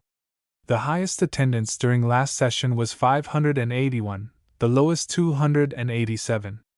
179/175. 179/. The influence of the school is very great, and many pass on from it to the men's Bible class, which is held on Sunday afternoons in the largest basement room. A servants' registry is attached to the Deaconess house, and through its means about 400 servants are annually provided with places. Nearly 50 deaconesses make their home at this central house, many of them having work in the different parts of the city, perhaps at remote distances, but returning at night to the homelike surroundings and purer air of the central house. The large sitting room, the common living room of the Deaconesses, is a charming place. It is of great size, but made cheerful and attractive by pictures, flowers, and bright and tasteful decorations that are restful to the eyes. Both Mr. and Mrs. Pennefather made it a principle of action to have the home life cheerful, pleasant, and attractive, so that when the 180/176 sisters come in toward evening, tired physically, and mentally depressed and exhausted by the long strain of hearing tales of misery, and seeing sights of wretchedness and squalor the day through, they could be cheered not only by the words of sympathy and love of their associates, but by the silent, restful influences of their surroundings. 180/176. 180/ As I looked around the great room with deep-set windows, brightened by flowers, and still more by the happy faces of the deaconesses, some of whom were young girls with the charms of happy girlhood set off by the plain, black dress and wide white collar of the deaconess garb, I could but think the founders wise in arranging such pleasant, home-like surroundings for their workers. From the windows you look down into a beautiful garden, a rare luxury for a London dwelling. This garden was among the later accessions of Mr. Pennefather, being purchased by him shortly before his death. A train of circumstances led to its possession which he regarded as markedly providential, and the delightful uses to which that blessed garden, as it has been called, has since been put, seem to justify the importance he attached to securing it. During the conference times great tents are reared here for the refreshments which the weary body needs. A fine old mulberry tree 181/177 extends its branches, and under its ample shade meetings of one kind or another are held at all hours of the day. The lawn, with its quiet, shady walks, furnished with comfortable garden seats, provides a meeting place for friends, where, in the intervals between the services, those who perhaps never see each other during any of the other 51 weeks of the year may walk or sit together. Here in more ordinary times may be seen the children of the orphanage, where 36 girls form a happy, busy family, playing together, or the deaconesses in their becoming little white caps, who have run out for a breath of air. Here, too, during the summer, a succession of tea parties is held for the different classes which have been reached by the deaconesses in the more densely populated parts of London, to whom the garden is a very paradise. 181/177. 181/. Before leaving the Central Deaconess home, I must speak of one branch of work, the artistic illustration of Scripture texts, because it so illustrates the happy freedom and wisdom of the Mildmay methods, which seek to develop the strength of each sister in the line of her special aptitudes. 2 of the deaconesses have marked ability as artists, and they devote their time to illuminating 182/178 texts and adorning Christmas and Easter cards with rare and exquisite designs. From the sale of these illuminations over $5,000 were realized last year for the benefit of the institution. 182/178. 182/. The conference hall, too, should have a further word of recommendation for the truly Catholic spirit in which it serves the interests of a myriad of good causes. Besides the crowded meetings of the conference, there are held Sunday services throughout the year. The hospitality of its rooms is readily granted to every good cause with which the mission has sympathy. During 1887, Temperance Society meetings, railway men and their wives, Moravian missions, Pastor Bast's mission at La Force, the McCall Paris missions, the Sunday closing movement, young men's and young women's Christian associations, a Christian police association, the Children's Special Service Mission, the Christmas Letter Mission, Bible readings for German residents, and various other foreign and home missions have all in turn been advocated here. The larger number of the deaconesses at the Central House, as well as the 25 at the Branch House in South London, are employed in 21 London parishes, where their work has been sought by the clergymen. They go to all, 183/179 undertaking every kind of labor that can give them access to the hearts and homes of the people. While cooperating with the clergyman in charge of a parish, their work is superintended from the deaconess home. They visit from house to house among the sick and poor, hold mothers' meetings, teach night schools, hold Bible classes separately for men, women, and children, hold special classes for working women and girls who are kept busily employed during the day, and during the winter months have a weekly average of more than 9,000 attendants on their services. They are solving the problem of how to save the masses by resolving the masses into individuals, and then influencing these individuals by the power of personal effort and love. 183/179. 183/. But a few steps from Conference Hall is the nursing home, where about 100 nurse sisters, nurses, and probationers make their home in the intervals between their duties, and are presided over by a lady superintendent of their own. Adjoining is the cottage hospital, a beautiful building, the gift of a lady in memory of her son. The walls have been painted and decorated throughout by some ladies who delight in using their skill to make beautiful the homes of the sick. A large hospital and medical mission also exist. 184/180 in Bethnal Green, a densely populated part of London that in some portions can vie with the worst slums of the city. It was so necessary to provide better accommodations for nursing the sufferers than could be found in their poor homes that a warehouse was fitted up with beds and transformed into a small hospital. In 1887, 413 patients were received at the hospital, and in the dispensary for outside patients 16,418 visits were paid during the year, nearly 2/3 of which number were to patients in their own houses. There is no place in which a hospital could be more sorely needed than in this destitute part of London, and perhaps no place where it could be more appreciated. "I had no idea," said a man of the better class who was brought in, "of there being such a place as this. You give as much attention to the poorest man you get out of the street as could be given to a prince." 184/180.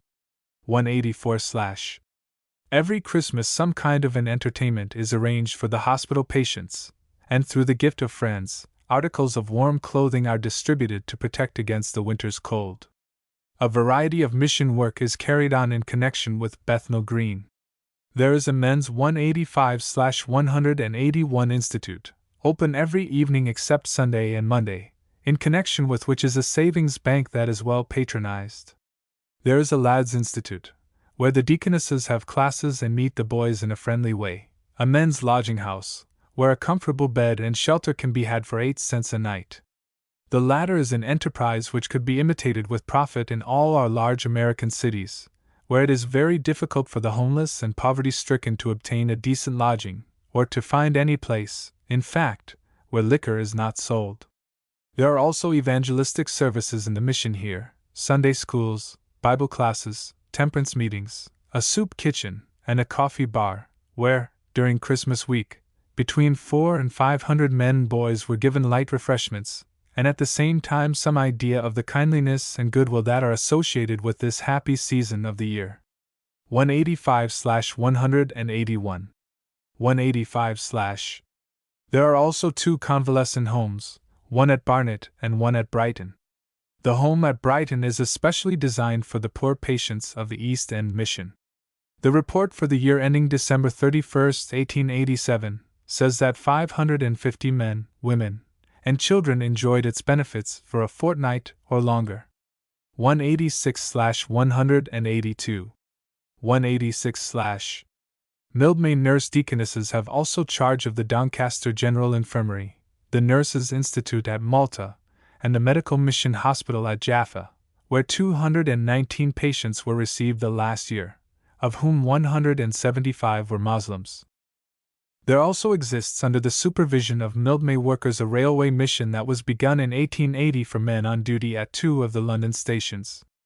An organized mission has sprung up from this small beginning that has now extended over 3 great lines of railroads, which employ thousands of men. The long list of labors given do not exhaust the efforts of Mildmay workers, for, besides specialties for policemen and postmen, and the mission room and day school at Ball's Pond, There is also an educational branch that is meeting the demand for higher educational advantages for women, under distinctly religious influences, by the Clapton House School. The questions involuntarily present themselves, when reading the undertakings just enumerated, that involve not only faithfulness and devotion in service, but disciplined, practiced faculties. What class of women are these by whom so much has been accomplished? And what is the training that 187/183 has made them so effective? It is difficult to answer the first question. The deaconesses are of all classes, many of them being ladies who devote their time, talent, and means to forward the cause. There are a good many daughters of clergymen, who are carrying out the associations of their life at home. Just how many are self-supporting and just how many are maintained by the institution are facts that are never known, as Mrs. Pennefather says in a letter of February 11, 1889. There are certain 188/184 points we deal with as strictly private. While every probationer pays 4 guineas for her first month, the after monetary arrangements are never known except to myself and the resident lady superintendent. 187/183. 187/188/184. 188/. Note. There is a further department at Mildmay that has never been named, but is certainly an important and busy one. It might be called the Department of Inquiry, for certainly the personal visits and letters received, inquiring into the details of the institution, must be very large. My obligations to Mrs. Pennefather are great, who, both by letter and printed matter, has placed a great number of facts at my disposal, of which I have availed myself freely in writing this sketch. Mrs. Pennefather's words, "We are glad when we can help any Christian work with the experience God has permitted us to gather," echo the words of the great apostle. "Let him that is taught in the word communicate to him that teacheth in all good things." I remember, too, the gracious patience with which, during one of the crowded days of the last conference, Miss Coventry, the superintendent, spent a long hour with us, answering fully and minutely the many questions which we put when trying to supplement our want of knowledge by her long experience. Indeed, the spirit of Mildmay impressed me as generous and helpful, as has been said. Over the whole house rules the spirit of love, devotion, and prayer. Note. Let him that is taught in the word communicate to him that teacheth in all good things. Asterisk. Deaconess work in England. The Churchman, May 12, 1888. The second question is more easy of response. There is a probation house, where ladies that present themselves as candidates are received for a month, and are given work in teaching orphan children, or go out to the city missions and the night schools under the care of a deaconess. If the probation has proved satisfactory, the candidate enters the training school called The Willows, a mile or two from the central house, a pleasant home which about 3 years ago came into the possession of the institution, and the inmates of the school, formerly accommodated in 5 small houses, are now gathered, at slightly greater expense, under one roof in the larger, pleasanter home. The following extracts, taken from a little circular called A Missionary Training School, will give us a good idea of the life of the embryo deaconesses, and the instruction, practical and theoretical, that they receive. The house, which lies a little back from the road, is entered through a conservatory passage, and on the other side of the spacious hall, with its illuminated motto, "Peace be to this house," above 189/185 the fireplace, are the lady superintendent's sitting room and the large dining room, where, on the day when I visited the Willows, about 30 of us sat down to dinner. Several others were absent in connection with their medical studies. Both these rooms open on a terrace, and beyond stretches a garden which, even in lifeless winter time, looked inviting, and in its spring beauty and summer loveliness, must be in itself a training for the young natures which are learning in the slums of Bethnal Green and Hoxton their hard acquaintance with sin and sorrow. Perhaps in these days of strain and toil too little has been thought of the need of young hearts for some gentle relief from the first shock of meeting with the evil with which older workers have a mournful familiarity. 189/185. 189/. The inmates of the training school are not deaconesses alone. The school was started to prepare workers for the foreign field, but the crying need of the vast metropolis turned attention to the home field. The Church of England's Zenana Society sends its candidates to Mrs. Pennefather for training, and she is glad to accept them, believing that a variety of companionship is needed by those who, in zeal for their personal work, might lose the broad sympathy for all kinds of Christian labor, which is an invaluable cultivation for wise and useful laborers. 190/186. 190/. The several classes who pass through the course of training may be designated as follows: A. Those who pass on to the Deaconess House. B. Candidates for 1. The Church of England's Zenana Society. 2. The Church Missionary Society. C. Those who receive medical training for working among the women and children of India. D. Those who are as yet unconnected with any society. E. When vacancies occur, some few are received who merely return to home or parish work, but who are greatly benefited by training and experience. The general routine of life seems to be as follows: prayers at 8 o'clock, then breakfast, followed by a certain amount of domestic duty which falls to the lot of each. For it is not forgotten that these years of training are not for the sake of home life, but as preparation for the self-denials of missionary life. Speaking broadly, the mornings seem to be chiefly devoted to classes, afternoons to out-of-door and district work, and thus theory and practice pleasantly relieve and support each other. There are regular Bible classes held by different clergymen, and once a fortnight there are lectures on the history of missionary work. There are classes in Hindustani, drawing, and singing, and 191/187 for those whose education is defective, elementary classes in arithmetic, geometry, and shorthand. The probationers are also given training in the duties of the storeroom, and the order and method that they are taught in caring for the minutest details must certainly form valuable habits in all those who have any desire to profit by the instruction they receive. 191/187. 191/. For those who are destined for medical work among the women of India, there is a special course of medical training, both theoretical and practical. The age requirement is not so strictly maintained at Mildmay as at many other deaconess houses, but, as a rule, ladies from about 20 to 30 years of age are preferred as students in the training school. The sum of $300 is charged for the year's expenses at the training school, medical students paying $100 additional. Our study of the Mildmay institutions has been somewhat extensive.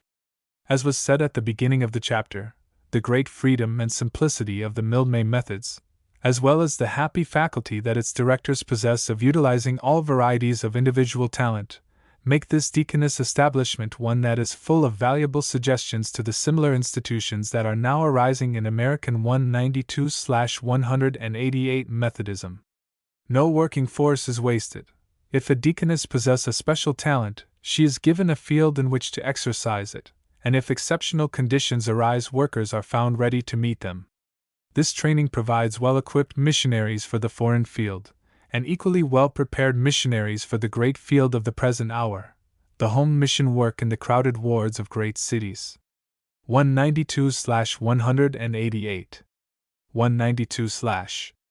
The annual expenses of the Mildmay institutions vary from $110,000 to $120,000.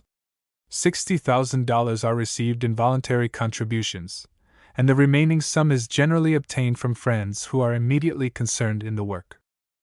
It is certainly a marvelous tribute to Christian faith, although it is never heralded as such, that an establishment of the extent and magnitude of Mildmay has been maintained for years with no permanent endowment to fall back upon, and that annually the renewed self-denial of constant friends has to supply the large amount of money needed to meet the entire expenses, besides those outward and visible services which it renders. For the love of Christ, and in His name, Mildmay furnishes a constant testimony to the fidelity of the Christian faith in the hearts of many believers. 193/189. 193/. Chapter 12. Deaconesses in Scotland.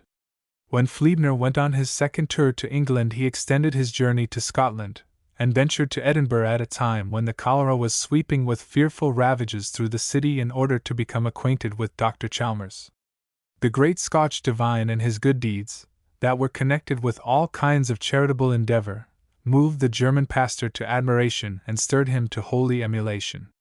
On the other hand, that Chalmers was profoundly touched by the work that Fliedner had accomplished in Germany there can be no doubt. We have his own words to testify to the importance he attached to the diaconate of women. In his lectures on Romans, he says, "Here, too, we are presented with a most useful indication, the employment of female agency, under the eye and with the sanction of an apostle, in the business of the Church. It is well to have inspired authority for a practice too little known, and too little preached on in modern times."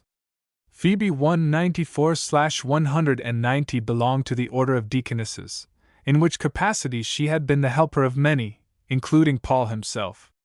In what respect she served them is not particularly specified. Like the women in the Gospels who waited on our Savior, she may have ministered to them of her substance, though there can be little doubt that, as the holder of an official station in the Church, she ministered to them by her services also. It is but recently, however, that deaconesses have become incorporated into the religious life of Scotland, and so far, they do not exist in connection with the Free Church, of which Chalmers was the able and heroic leader, but only in connection with the National Church, the old historic Church of Scotland. Within this church the question has assumed the form, not alone of the revival of the apostolic order of deaconesses, but also of the organization of all the manifold activities of women within the Church into one whole, which is put under the authority and direction of the officers of the Church. When 194/190 194/ Isolated attempts in this direction had previously been made, but in 1885 the first definite steps were taken when the Committee on Christian Life and Work, of which Dr. Charteris was the convener, presented to the General Assembly a report on the need of an organization of women's work in the 195/191 Church, part of which is as follows. The organization of women's work in the Church has become a subject of pressing interest. The Assembly has already sanctioned and regulated the organization of women's work in collecting for foreign missions, and in sending out and superintending missionaries. The great and growing strength of the movement thus recognized as one of the most gratifying things in our mission, but of still older date, and not less powerful, is the part taken by women in the home work of the parish church. Lady visitors are carrying messages of divine truth and of human sympathy into the dwellings of the poor both in town and country. Many have been trained as nurses that they may be skilled ministrants to the suffering and sick, and there can be little doubt that the greater part of the actual personal help which ministers receive in parishes is from the women of the congregations. But those who have done most of the good work are most instant in asking from the Church some means of doing still more. From ministers and from their female helpers have come many requests to the committee for some provision for training, some recognition and organization of those who are trained. In the Church of England are many homes for nurses and deaconesses, training institutions for female 196/192 mission work of every kind, and the rapidity with which they are multiplying proves of itself how much they are needed, also nonconformist institutions of the kind, and some separate from all churches. Your committee believe that the time has fully come for our churches taking steps to supply her own wants in this important department of mission work. 195/191 195/196/192 196/ The General Assembly then directed the committee to inquire into the subject of women's work in the Church, and to bring up a definite report to the next assembly. The committee accepted the task, sent out requests to every parish for suggestions as to the forms of Christian work to be carried on by women, and the best means of making preparation for their special training, and prepared themselves by personal inspection of the leading institutions for training women workers in England to be able to answer intelligently the same questions. A scheme was reported in 1886 which should incorporate all existing parish organizations, such as Sabbath school teachers and women's societies of all kinds, and should aim at increasing their number and working power. In 1887 regulations were perfected for working this scheme, and the approval of 197/193 this by the Assembly of 1887 made the new plan a part of the organized work of the Church.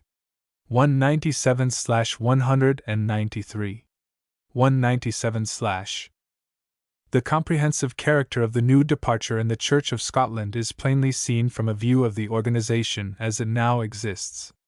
The three grades into which the Christian women workers are divided embrace every kind of work done in connection with the Church. The first grade is general in its character, and forms an association called the Women's Guild. In each parish the members of Bible classes, of young women's congregational associations, of mission working parties, of Dorcas societies, as well as tract distributors, Sabbath school teachers, members of the church choir, and any who are engaged in the service of Christ in the church are all to be accepted as members of the guild. The next higher grade is the Women Workers' Guild, for which a certain age is required, and an experience of at least 3 years, with the approval of the Kirk session which enrolls them. In connection with this guild are associates, who have a similar relation to the members of the Women Workers' Guild that the associates have to deaconesses in the English deaconess houses. They are not pledged to regular or constant service, but engaged to do some work or contribute some money every year. They can go to 198/190 for the deaconess house, put on the garb of the deaconess while there, and as long as they remain can assume the responsibilities and enjoy the privileges belonging to deaconesses. The third higher grade is that of the deaconesses. Any one desiring to become a deaconess must purpose to devote herself, so long as she shall occupy the position of a deaconess, especially to Christian work in connection with the church, as the chief object of her life. Provision was also made for a training school and home where deaconesses could be prepared for their duties. 198/194. 198/. There are a great many ladies who for a long time have been engaged in doing the practical work of a deaconess without being clothed in the garb, or invested with the office. The Church of Scotland recognized these workers by providing 2 classes of deaconesses, who should be equal in position, but have different spheres of activity. Those who for 7 years had been known as active workers, and who have given their lives largely to Christian service, are accepted as deaconesses of the first class, and are free to work wherever they find themselves most useful within the limits of the Church. The second class embraces those who shall have received training in the Deaconess 199/195 institution, or have been in connection with it for at least 2 years. 199/195. 199/. When the measure was finally passed by the General Assembly, there was no delay in carrying into execution the details indicated by the plan of work. The Deaconess Institution and Training Home was at once started.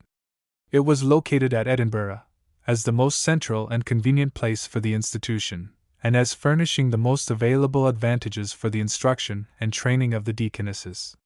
From here as a centre the work is expected to penetrate into every part of Scotland by means of the trained workers whose services will be available for all parts of the country when desired by the ministers and Kirk sessions.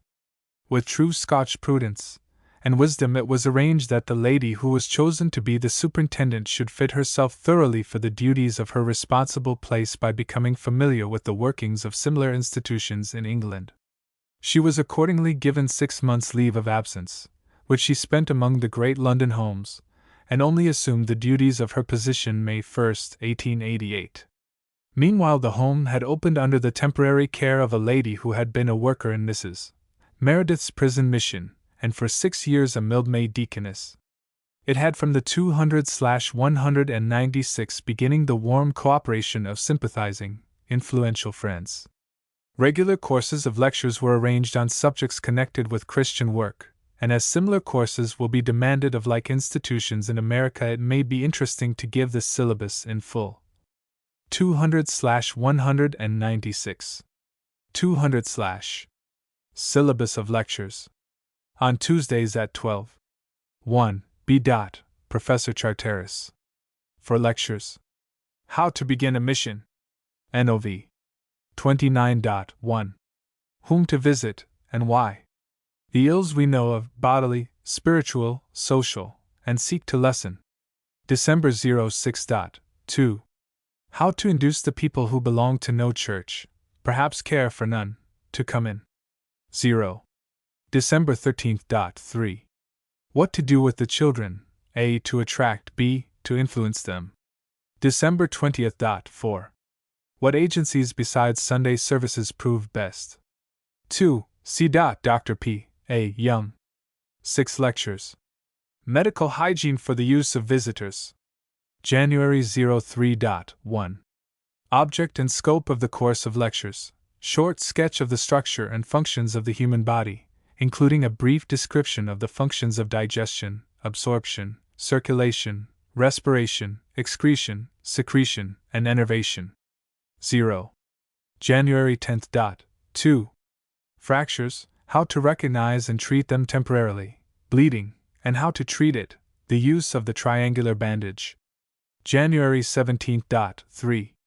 Treatment of fainting, choking, burns and scalds, bites from animals, bruises and tears from machinery, convulsions, sunstroke, persons found insensible, suspected poisoning and frostbite, how to lift and carry an injured person. January 24.4.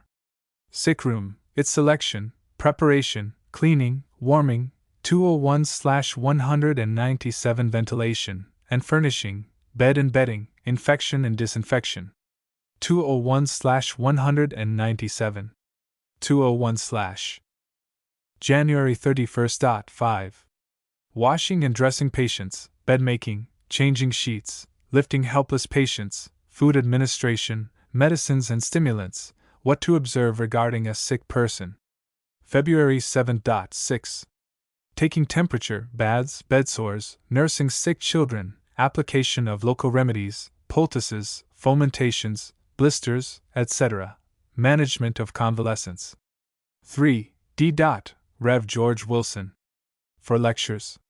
Difficulties encountered by district visitors. February 14.1. Difficulties proceeding from indifference. February 21.2. Difficulties proceeding from ignorance. February 28.3. Difficulties proceeding from adversity. Mar. 6.4. Difficulties proceeding from anxiety. Mar. 6.4. No. Questions invited from the ladies. Mar. 6.4. 4. E. Rev. Dr. Norman MacLeod. For lectures. Some qualifications of a church worker, especially among the poor. March 13.1. Motives and aims. March 20.2. Difficulties and hindrances, how to overcome them. March 27.3. Conditions of success. April H03.4. Helps, agencies, etc. H0. 5. F. Rev. John McMurtry. 2 lectures. History and Methods of Missions to the Heathen. April 10.1. History of Missions. April 17.2. Methods of Missions. Another wise provision in this Scotch home is the arrangement by which those who do not wish to become deaconesses, but who want to become competent Christian workers in their own homes, can 202/198 come here and spend some months in receiving training and instruction in various methods of Christian work. There is no department in life in which many blunders and much loss of time and usefulness cannot be prevented by making use of the experience of others who have previously overcome the difficulties to be encountered. In other words, we need to obtain all the preparation and discipline we can possibly have in order to do our work well, and especially is this true of Christian work, which demands the highest service that the heart and soul of humanity can give. Many individuals will come to the home to be trained and fitted to work in their own homes, and will start new lines of Christian activity that will win the sympathies and efforts of many who are eager to be employed in good works, if only they can have competent direction. 202/198. 202/.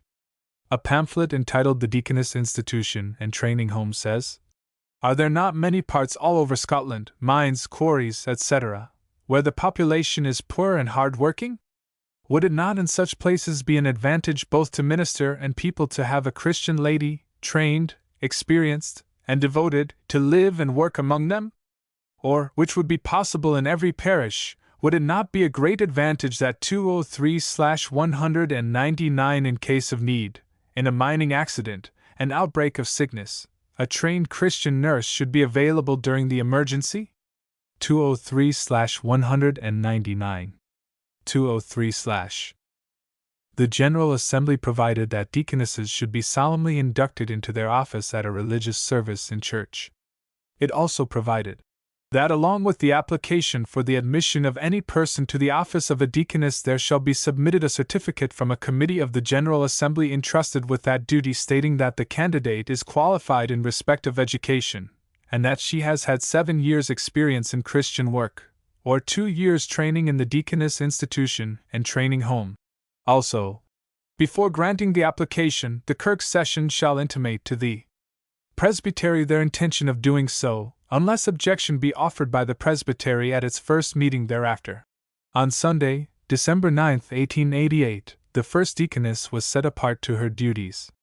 The Kirk Session was already in possession of the necessary certificates testifying to her character, education, experience, devotedness, and power to serve and cooperate with others.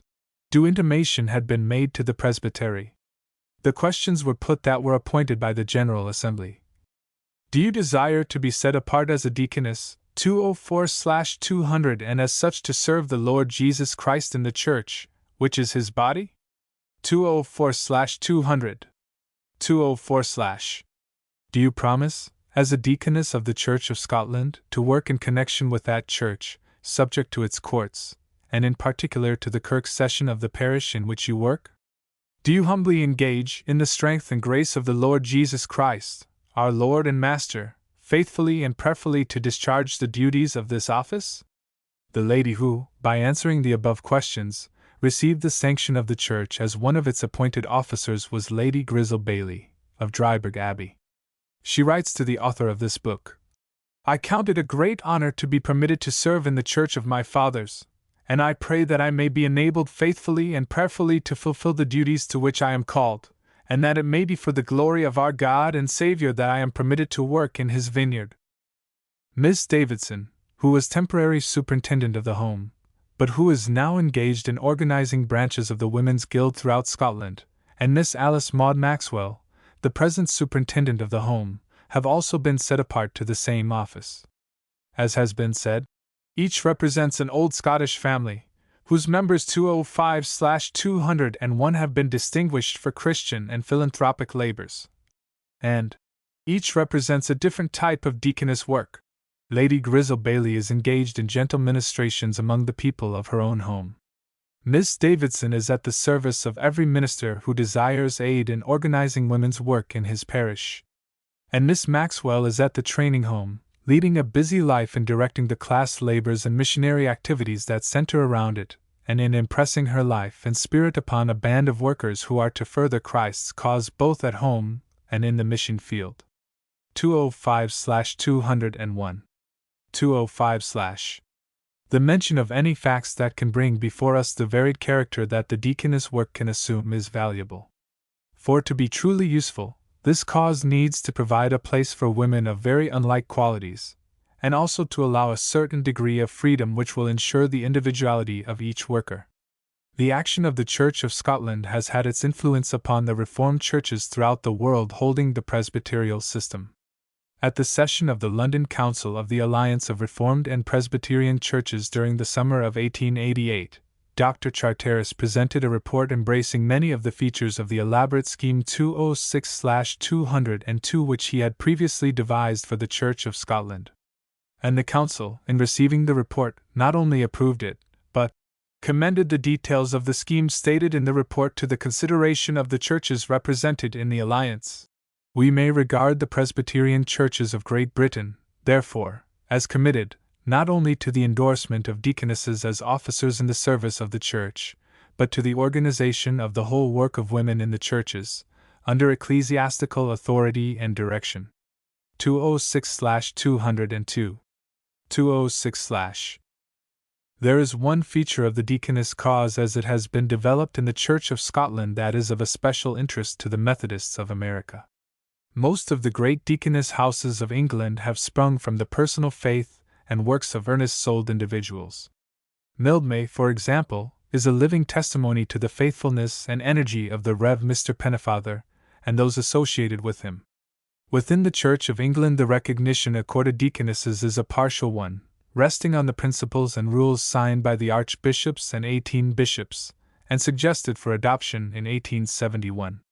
But as yet the English Church has not formally accepted this utterance, and made it authoritative. The German deaconess houses, while receiving the practical endorsement of the 207/203 State Church of Germany, are not in any way officially connected with it. Even Kaiserswerth itself is solely responsible to those who contribute to its support for a right use of the means placed at its command. The same fact applies to the Paris deaconess houses. They are all detached efforts, not parts of a general system. But the Scotch deaconesses are responsible to a church, and a church is responsible for their work. The Church of Scotland is, therefore, justified in its claim when it says that the adoption of the scheme of the organization of women's work by the Assembly of 1888 is the first attempt since the Reformation to make the organization of women's work a branch of the general organization of the Church, under the control of her several judicatories. The second attempt was made, which was the first also for any church in America, when, May 18, 1888, the Methodist Episcopal Church of the United States instituted the office of deaconess, and made it an inherent part of the church economy, under the direction and control of the annual conferences. 207/203, 207/208/204, 208/ Chapter 13. The Deaconess Cause in America. It was no part of the plan of this book, when first projected, to treat of the deaconess cause as it is developing within the United States of America, but gradually, through the kindness of many friends belonging to different denominations, a number of facts have been obtained which bear directly upon the question of how the example of European deaconess houses has influenced, and is influencing the Protestant churches of America, and it seems unwise to omit them from the consideration of the subject. Naturally, the German Lutherans, who were well acquainted with the deaconess work in their native land, were the first to try to introduce it among their churches. In the yearly report sent out from Kaiserswerth, January 1, 1847, Fliedner mentions that an urgent appeal had been made to him to send deaconesses to an important city in the United States, there to have the oversight of a hospital, and to found a mother house for the training 209/205 of deaconesses. In the report for the following year, Fliedner again refers to the call from America, and states his intention to extend his travels to the New World, and to take with him sisters who shall aid in founding a mother house. In the summer of 1849 he was enabled to carry out his intention, and July 14, 1849, accompanied by 4 deaconesses, he reached Pittsburgh, PA, where Rev. Dr. W. A. Passavant, who had written so many urgent appeals for his aid, was awaiting him. The building had already been secured for a hospital and deaconess home, and July 17 was solemnly dedicated at a service where Fliedner delivered the principal address, and a large audience testified to their interest. 209/205, 209/. Before his return to Europe, Fliedner visited the New York Synod, and in an English discourse, described the character and aims of Kaiserswerth, and commended the newly founded institution at Pittsburgh to the sympathy and aid of the German Lutheran Church in America. No further results were reached, as the Synod contented itself with resolving that this ministerium awaits with deep interest the result of the work made in behalf of the institution of Protestant deaconesses at Pittsburgh. The institution is occasionally heard of afterward 210/206 in the proceedings of the Pittsburgh Synod, and in the paper, The Missionary, published under the auspices of the same church. Urgent appeals were also sent out for devoted Christian women to come to the aid of the sisters and to join their numbers. But although the hospital, commended by their skillful and able ministrations as nurses, had the full approval of the public, there were few, if any, who came to join them, and they were unduly burdened by a task too great for their small number. 210/206, 210/. In 1854 Dr. Passavant resigned his pastoral charge, and devoted his entire time to the furtherance of the cause, but, up to the present, it has not attained the complete organization and wide extension that its friends in the German Lutheran Church have desired. The institutions which owe their existence to Dr. Passavant's efforts are the infirmary at Pittsburgh, the hospital and Deaconess home in Milwaukee, the hospital in Jacksonville, Illinois, the orphanages for girls in Rochester and Mount Vernon, N.Y., and one for boys in Pennsylvania. There is, at the present time, only one of the original Kaiserswerth sisters left, and that is Sister Elizabeth, the head deaconess at Rochester.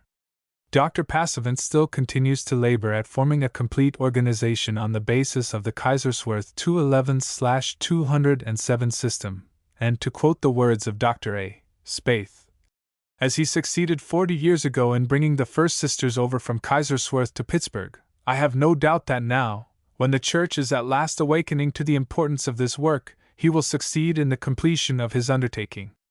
211/207 211/. A more recent development of the deaconess work in the German Lutheran Church has arisen in connection with the German hospital in Philadelphia. The hospital was well equipped for its work, but there was much dissatisfaction with the nursing, which was inefficient and unskillful. In the fall of 1882, the hospital authorities turned for advice and cooperation to Dr. W. J. Mann, Dr. A. Spaeth, and other clergymen of the denomination in Philadelphia. It was determined to secure German deaconesses as nurses. Several attempts were made to induce Kaiserswerth, or some other large mother house in Germany, to give up a few sisters to the hospital, but on all sides the applications were refused. The deaconesses were too greatly needed in the Old World to be spared for work in the New. At length, through the unremitting efforts of Consul Meyer and of John D. Lankenau, President of the Board of Managers, a small independent community of sisters under the direction of Marie Kruger, 212/208, who had herself been trained in Kaiserswerth, acceded to the proposal, and the head deaconess, with 6 sisters, arrived in Philadelphia June 19, 1884. They left the field of their self-denying work in the hospital and poorhouse at Iserlohn, in Westphalia, sadly to the regret of the authorities and citizens of the place, but to the hospital at Philadelphia they gave invaluable aid. From the first their good services met with appreciation. The efficiency of the hospital service was greatly increased, and from physicians and hospital authorities there was only one testimony, and that a most favorable one, to the value of deaconesses as trained nurses. Mr. Lankenau, who has ever been the wise and munificent patron of the institution, determined to ensure a succession of these admirable nurses for the service of the hospital, and, at an expense of over $500,000, he built an edifice of palace-like proportions, and made over this munificent gift to the hospital corporation. It was accepted by them January 10, 1887. The western wing of the building is used as a home for aged men and women. The eastern wing is a residence and training school for the deaconesses, the chapel uniting the two, and the whole being known as the Mary J. Drexel Home and Philadelphia Mother House of Deaconesses. 212/208 212/213/209 213/. A visit to the home convinced me that the regulations of the house, the work of the sisters, and the devotion to duty that characterize the mother houses in Germany rule also in this home in the New World. The imposing entrance hall with the great stairway, the floor and stairs of white marble, the wide halls and spacious reception rooms and offices seemed at first almost incongruous surroundings for the modest active deaconesses, some of whom were busy in the hospital wards, others hanging clothes on the line, and others occupied in duties within the building. But place and environments are only incidental matters. The spirit within is the determining quality, and a conversation with the Oberon, head deaconess, and the rector left me with the persuasion that the spirit of earnest devotion to God and humanity is the mainspring of duty in this house. The arrangement of the rooms for the sisters is similar to that at Kaiserswerth. Each consecrated sister has a small apartment simply furnished for her own use. The older probationers are divided 2 and 3 in a room. Those who have recently entered are placed in 2 large rooms, but here every one has her own 4 walls, even if they are only made by linen curtains. When Elizabeth Fry first visited Kaiserswerth, among the arrangements 214/210 that she at once recognized and commended was that by which each deaconess was given the privacy of her own apartment. In the deaconess houses that are so rapidly springing up in different parts of the United States, this provision ought to be guarded with care, for a life that is so constantly drawn out in ministrations to others should have some moments of absolute privacy upon which no one can intrude. 214/210. 214/. There are at present 32 deaconesses at the Philadelphia Mother House, 20 of whom are probationers. The house was admitted to the Kaiserswerth Association, and will henceforth be represented at the conferences. The direction is vested in a rector and head deaconess, neither of whom can be removed except on just cause of complaint. The distinctive dress is black, with blue or white aprons, white caps and collars. There is one addition to their garb which Fliedner would have looked upon with disfavor, and that is a cross, worn by the sisters from the time they are fully accepted as deaconesses. The first consecration took place in the beautiful chapel of the home, January 13, 1889, when 3 deaconesses were accepted as members of the order. For those who desire to form a good conception of the deaconess institutions as they are conducted, 215/211 in Germany, a visit to the Philadelphia Mother House of Deaconesses will be fruitful of valuable suggestions. 215/211. 215/. In July, 1887, a Swedish Lutheran pastor in Omaha sent a probationer to Philadelphia to be trained as a sister for a deaconess house to be established in that central city of the United States. In 1888, 4 others joined her, and the building of a hospital and deaconess home is now progressing by the generous support of all classes of philanthropists in Omaha. A deaconess home has also recently been founded by Norwegian Lutherans in South Brooklyn, L.I. In the German Reformed Church, a layman endeavored in 1866 to arouse interest in the deaconess office. The Hon. J. Dixon Roman, of Hagerstown, Maryland, at Christmas gave $5,000 to the congregation, and with it sent a proposition to the consistory that 3 ladies of the congregation should be chosen and ordained to the order of deaconesses, with absolute control of the income of said fund for the purposes and duties as practiced in the early days of the Church. 216/212 this, and the action of the Lebanon Classis in 1867, requesting the Synod to take into consideration the propriety of restoring the Apostolic Society of Deaconesses, seem to have been the only steps taken by those connected with this denomination. 216/212. 216/. In the Protestant Episcopal Church of America, the Bishop of Maryland first instituted an order of deaconesses in connection with St. Andrew's Parish, Baltimore, Maryland. 2 ladies gave themselves to ministering to the poor, and with the sanction and approval of the bishop, a house was obtained and given the name of St. Andrew's Infirmary. In 1873 there were 4 resident deaconesses and 4 associates. An early report of the infirmary says, "The deaconesses look to no organization of persons to furnish the pecuniary aid required by the demands of their position. Their first efforts have been for the destitute and sick.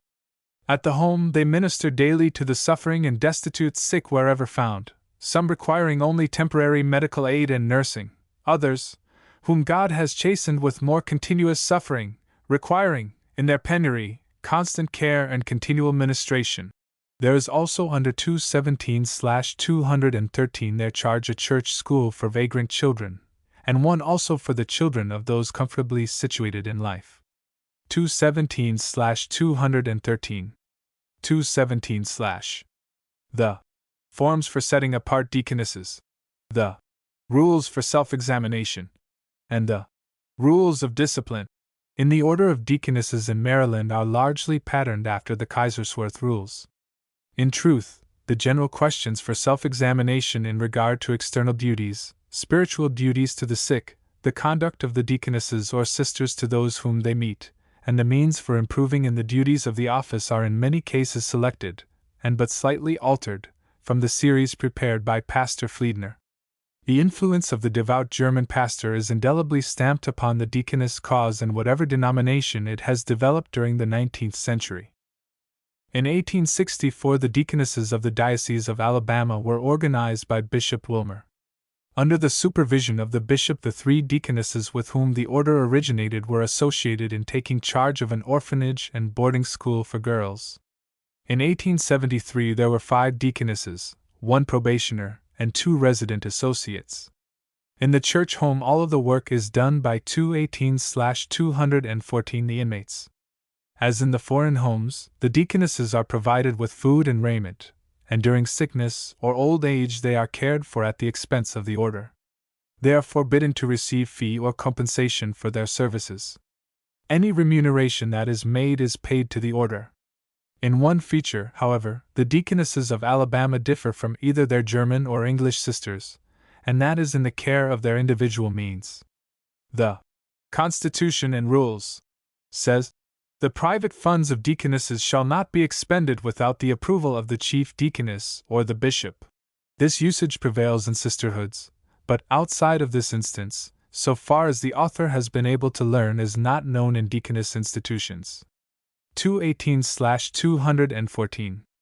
218/. The rules for the associates in connection with the order are given somewhat at length, from which the following are taken.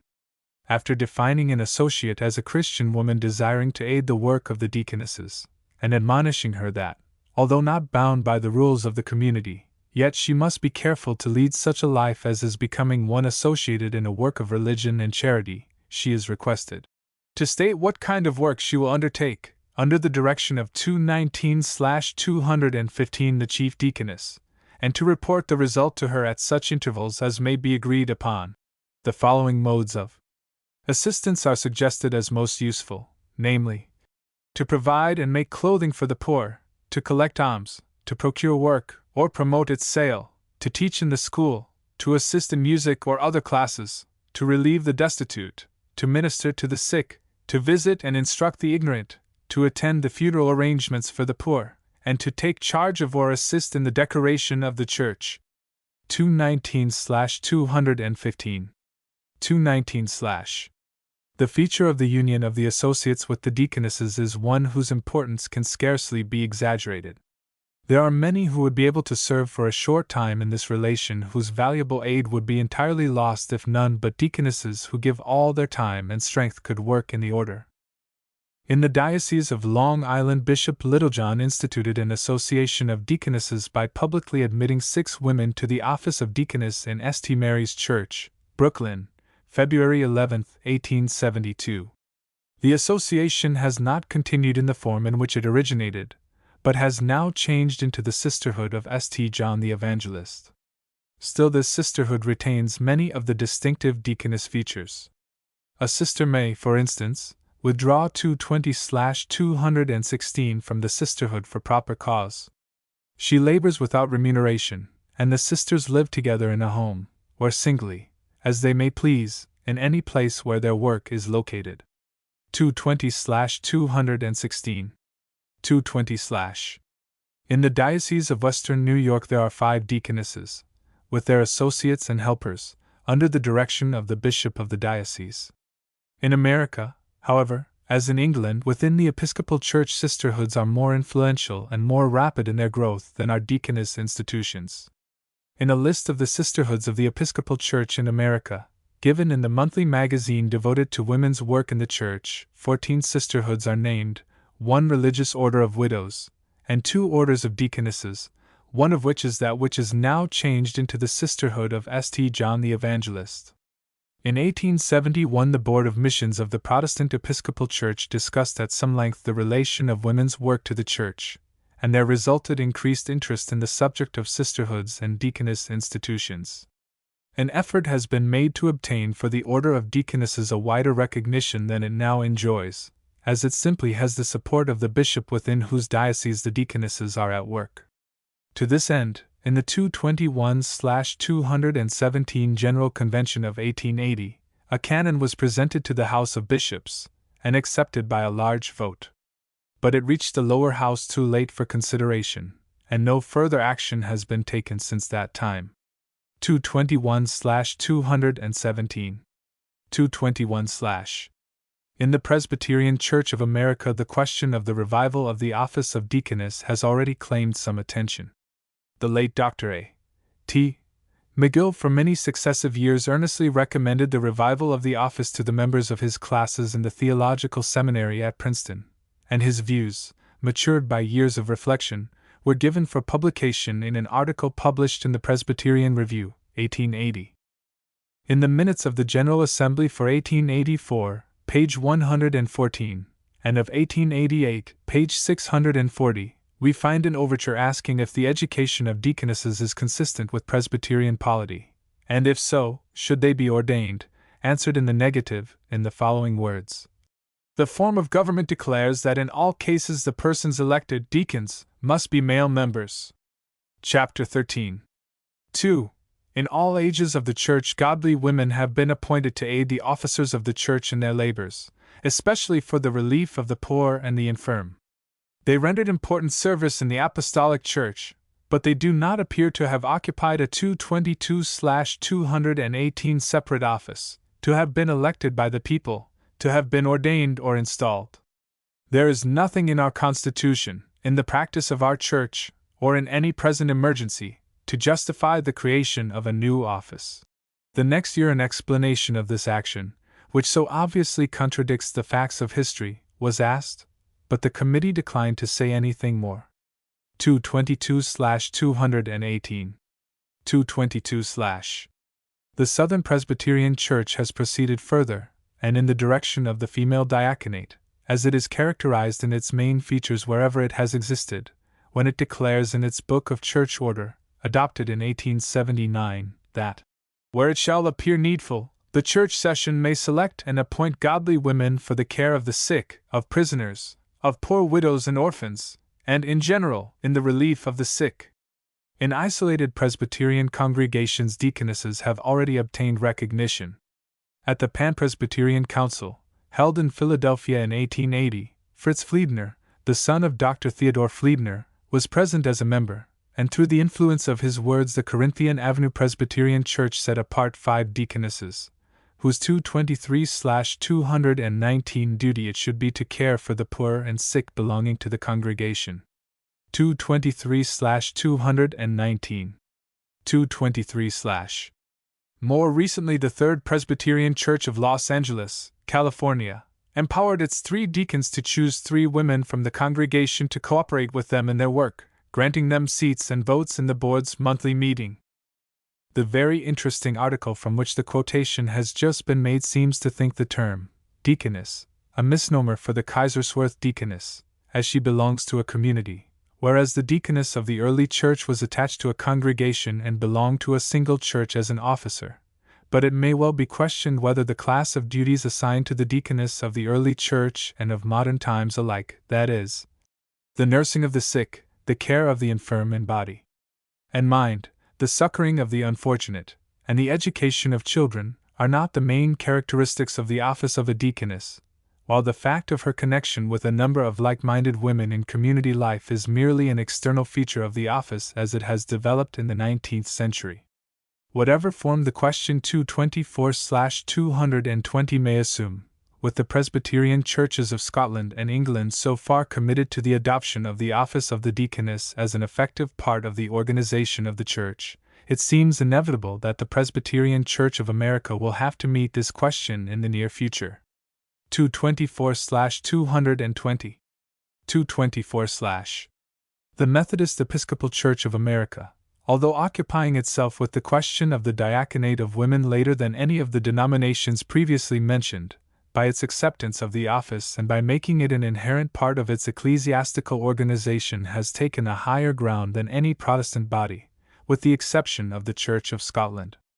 The Methodist Episcopal Church has ever offered a freer scope for the activities of its women members than any other body of Christians save the Quakers, who are still the leaders in this respect. But it may be questioned if any furnishes a larger number who are actively engaged in promoting philanthropic and religious measures. The honor of practically beginning the deaconess work in connection with the Methodist Episcopal Church in the United States belongs to Mrs. Lucy Ryder Meyer, of the Chicago Training School, who, during the summer months of 1887, aided by 8 earnest Christian women, worked among the poor, 225/221 the sick, and the needy of that great city without any reward of man's giving. In the autumn the home opened in a few hired rooms, and Miss Stillburn came to be its first superintendent. The story of the growth of the work, the securing of a permanent home, and the enlargement of its resources is a most interesting one. 225/221. 225/ The Rock River Conference, within whose boundaries the Chicago home is situated, had from the beginning an earnest sympathy and confidence in the work as it was developing in its midst.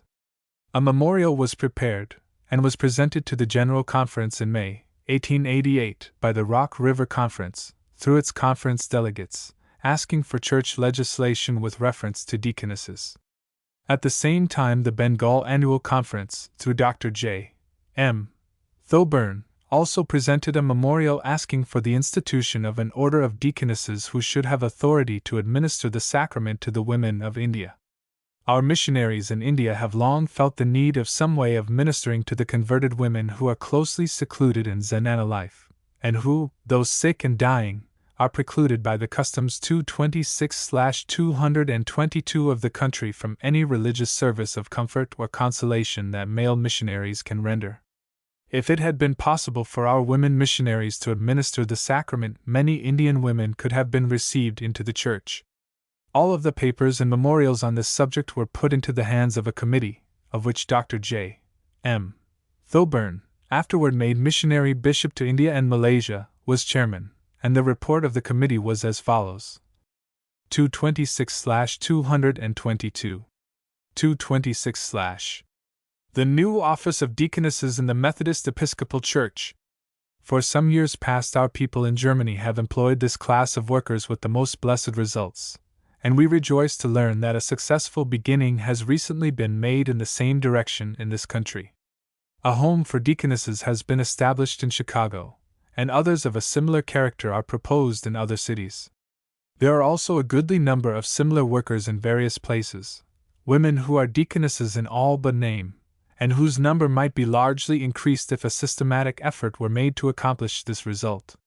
Your committee believes that God is in this movement, and that the Church 227/223 should recognize the fact and provide some simple plan for formally connecting the work of these excellent women with the Church and directing their labors to the best possible results. They therefore recommend the insertion of the following paragraphs in the Discipline, immediately after paragraph 198, relating to exhorters. 227/223. 227/ Deaconesses. 1.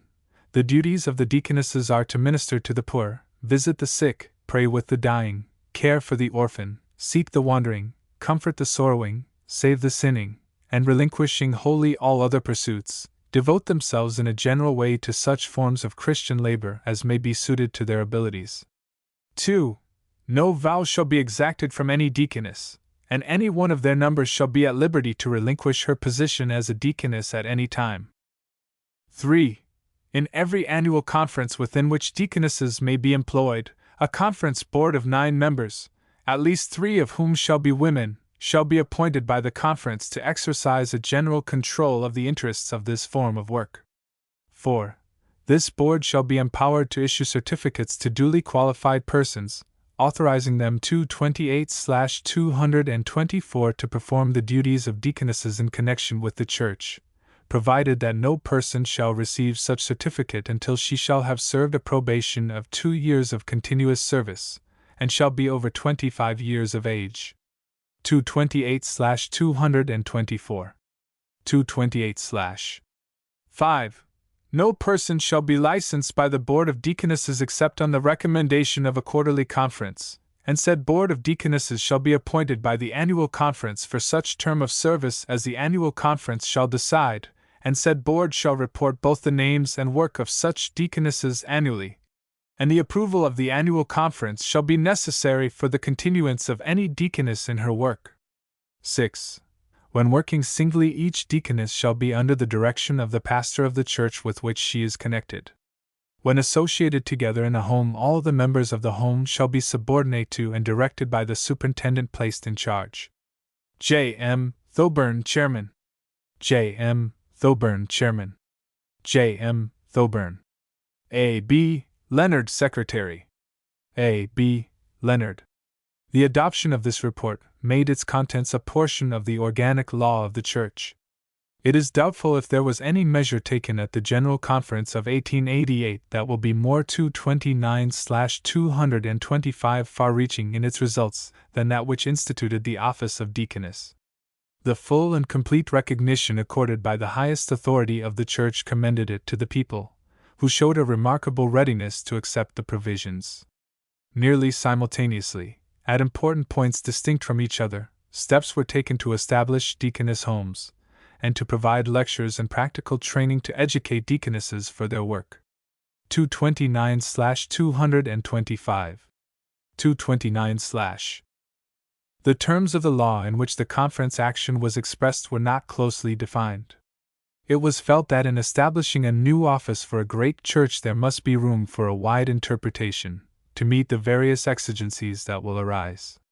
It is true, also, that there can be no final interpretation until there shall be a basis of experience wide enough and varied enough to furnish facts that will justify us in forming conclusions from them. Still, it was thought by those who were practically engaged in the work that there should be a common agreement on certain practical points. What was to be the training that the deaconesses were to receive during the 2 years of continuous service? What was to be their distinctive garb? What was to be the relation of the deaconess homes that were arising to the 230/226 Conference Board appointed by the Annual Conference? To discuss these and other questions, a conference was held in Chicago, December 20th and 21st, 1888, of those who were actively engaged in the work. The outcome of the deliberations was the plan for securing uniformity in the deaconess movement. Regulations were suggested concerning homes and their connection with the conference boards, conditions of admission were agreed upon, and a course of study and plan for training recommended. Of course, the recommendations set forth in the plan are not obligatory, but there has been remarkable unanimity so far in accepting them. 230/226. 230/. In addition to the Chicago Deaconess Home and the branch in New Orleans, there is the Elizabeth Gamble House in Cincinnati, of which Miss Stowburn is superintendent, the home in New York City, instituted by the Board of the Church Extension and Missionary Society, under the superintendence of Miss Layton, the home in Detroit, under the auspices of the Home Missionary Society, and homes underway or projected in Philadelphia, St. Louis, and Minneapolis, while individually deaconesses are employed in Kansas City, 231/227 Jersey City, Troy, and Albany. It is also well to add that since his return to India, Bishop Thoburn has opened a deaconess house in Calcutta, with 4 American ladies as deaconesses, while at Muttra a second home has been opened, of which Miss Sparks, so long connected with our mission work in India, is superintendent. 231/227. 231/. Pastor Fleedner thought it strange that in the New World, where there is such ceaseless activity in good works, the deaconess cause should make such slow progress. But the season of sowing had to precede that of reaping, and it seems now as though the fullness of time had arrived for the incorporation into the agencies of the churches of America of the priceless activities of Christian deaconesses. 232/228. 232/. Chapter 14. The means of training and the field of work for deaconesses in America. The deaconesses of the early church differed from those of modern times, as we have seen, in being directly responsible to a church society, and in belonging to a church congregation in numbers of 2 or more. Modern life shows a strong tendency to organization. Wherever there are workers in a common cause, they are banded together in societies and associations. It was in accordance with the spirit of the age in which he lived that Fleedner united his workers in the Rhenish Westphalian Deaconess Society, in 1836. It was a happy inspiration, shall we not say a providential one, that furnished a convenient organization for the office under present conditions. The mother houses in Germany offered good working models, and their practical advantages were so obvious that in whatever Protestant denomination the diaconate of women has revived, it has been in connection with these homes. There is no place where the 233/229 training of a deaconess in all its aspects can be so well obtained as in the Deaconess Home and Training School, which is our synonym for the German Mother House. The 233/229. 233/. Besides the advantages of a permanent home, under careful supervision, to which the probationers and deaconesses have access, in such a home care is taken to train the deaconesses in the doctrines of the Church, and there is an atmosphere favorable to the virtues of faith and devotion that the work demands. The deaconesses are never allowed to forget that they serve in a threefold capacity: servants of the Lord Jesus, servants of the sick and poor, for Jesus' sake, servants one to another.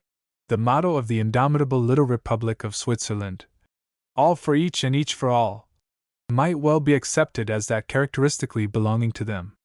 Then, too, there is a tradition of service in such a home. One deaconess learns from another.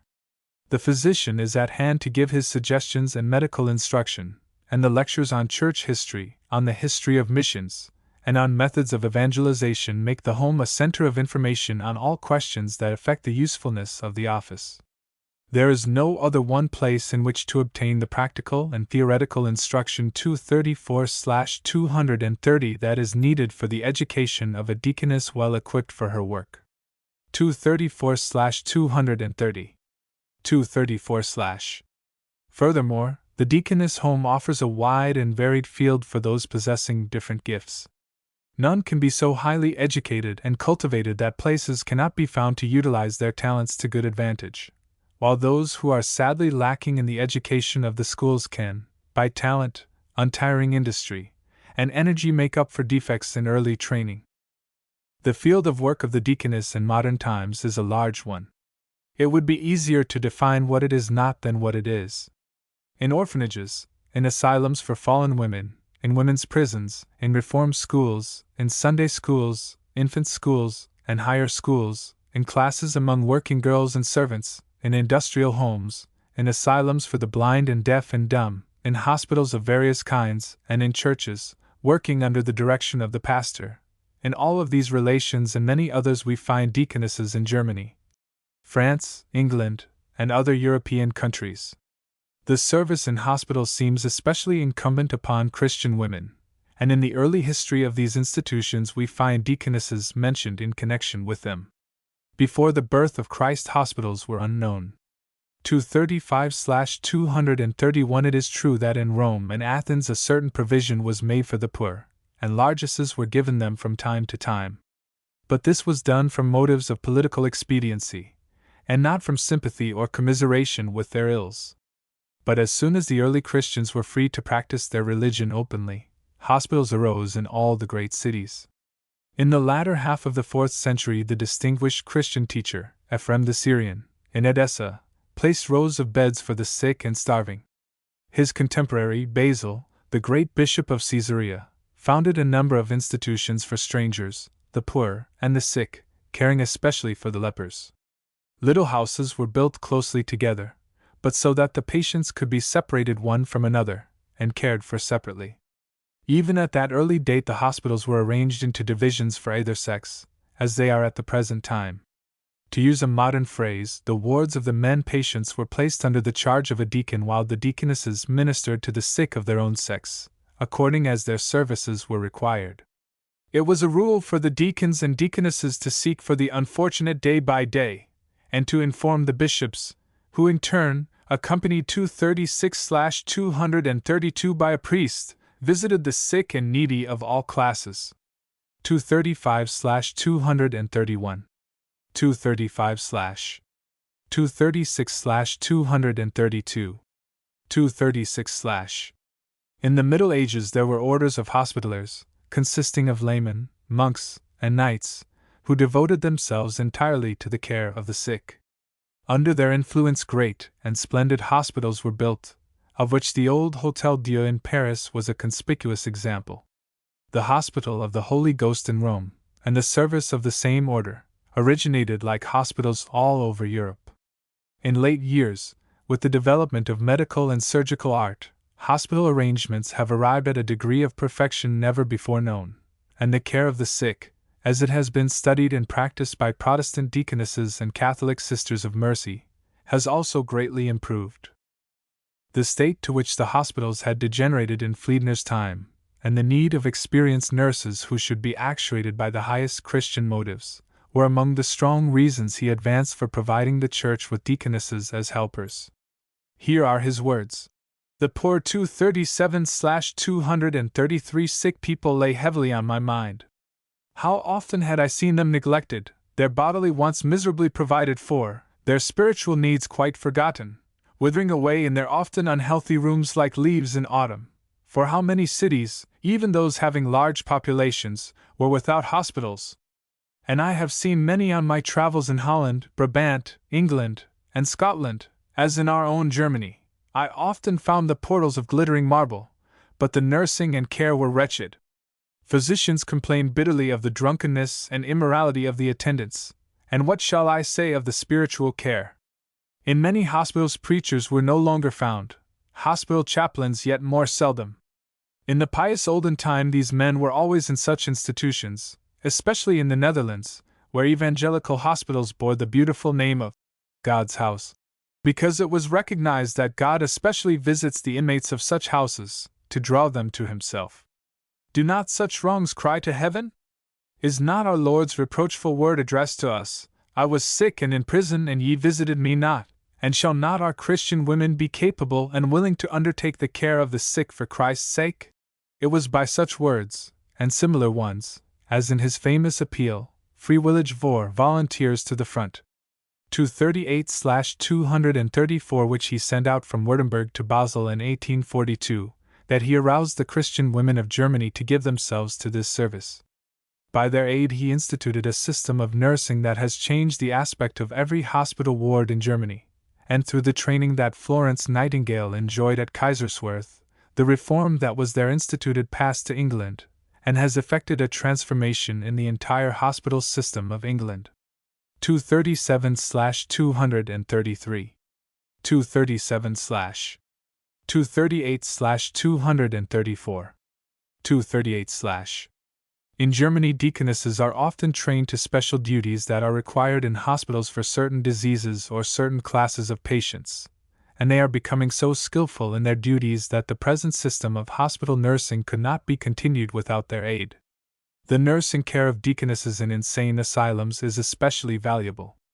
The large and well-ordered insane asylum for female patients in Kaiserswerth, with its long lists of cases soundly cured, shows how healthful and important is the quiet, constant influence of intelligent Christian attendants upon those who are mentally unsound. The usefulness of deaconesses as caretakers in all kinds of hospitals and homes for the aged, and asylums of every description, is so apparent that it does not need to be dwelt upon.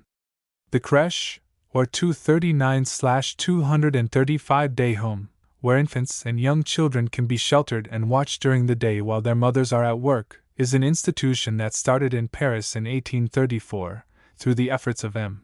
Marbeau, one of the mayors of a district of the city. This is now incorporated into the government system of Paris, and the idea has spread to neighboring lands, so that such homes are found in many of the cities in South Germany and Switzerland. It is true that there are no nurses that can care for children as the true mother, but where mothers have to be absent from morning until night engaged at hard work, and the little ones are left neglected at home, or in the care of other children who are themselves young enough to need very nearly the same attention that is bestowed on the infants, or where the mothers are such in name, but in reality are failing in every quality which we attach to that sacred office, or where the foundling hospital is the only alternative to which the real mother, confronted by the necessity of earning bread for herself and child, can turn. In such cases the crèche is a real benefaction whose existence has enabled families to keep together, and children to be given a chance in life who otherwise would have had small prospect of keeping soul and body together. 239/235. 239/. There is another institution, called the waiting school, 240/236, where children from 2 to 4 years of age are received, whose parents both go daily to work, and who would be left to wander about the streets unless this place of refuge were open to them. The crèche, or day home, seeks only to watch over the infants who are put in its care, or to amuse them and keep them contented. The waiting school goes further, and tries to give the little ones some ideas of discipline and the elementary beginnings of instruction. Fliedner, who was a lover of children, took great interest in both these institutions, and in his school for infant school teachers prepared deaconesses especially for the duties that are required in teachers of this class. The motherly heart, the gift of storytelling and singing, a pleasant and unruffled demeanor, the quiet but firm inculcation of order and obedience. These and other qualities Fliedner sought to develop in instructors for these schools. 240/236. 240/. The day homes have already been introduced into many places in the United States, and often cover the field of both the creche and waiting school, but there is a wide opportunity for the extension of their usefulness, and whether in the future, when the demands upon Christian deaconesses shall be much more multiplexed than they are now, it may be necessary to provide special training for 241/237 Christian teachers in America for such special work. Time alone can decide. The question of Christian education is one that has not yet been determined in its full extent. In the year 1800, Mother Barat, of the Catholic Church, founded the Order of Sisters of the Sacred Heart, which is especially devoted to the education of daughters belonging to the higher social ranks. At her death it numbered 3,500 members, and had over 70 establishments, which are located in every civilized land. It cannot be maintained that the education given in these schools is either extensive or profound, but the influence of the order upon the women whom it has reached has been both. Fliedner, at Kaiserswerth, went as far as his age and environments would permit him to go. He provided schools where teachers were prepared as instructors for all grades of schools, from the most elementary up to the girls' high schools, and no other institution in Germany, with one or two exceptions, such as the Victoria Institute at Berlin, yet offers positions to women teachers of a higher grade than is afforded by these schools. But in other lands, where the educational facilities for women are far beyond those that Germany can offer at the present time, positions of higher importance and wider influence are held by women. And 242/238 it is an important question for the future what class of women shall fill these places. If Fliedner had had to meet the problem, we can imagine he would have done so with the boldness and energy that he showed in solving those that his times and circumstances afforded him.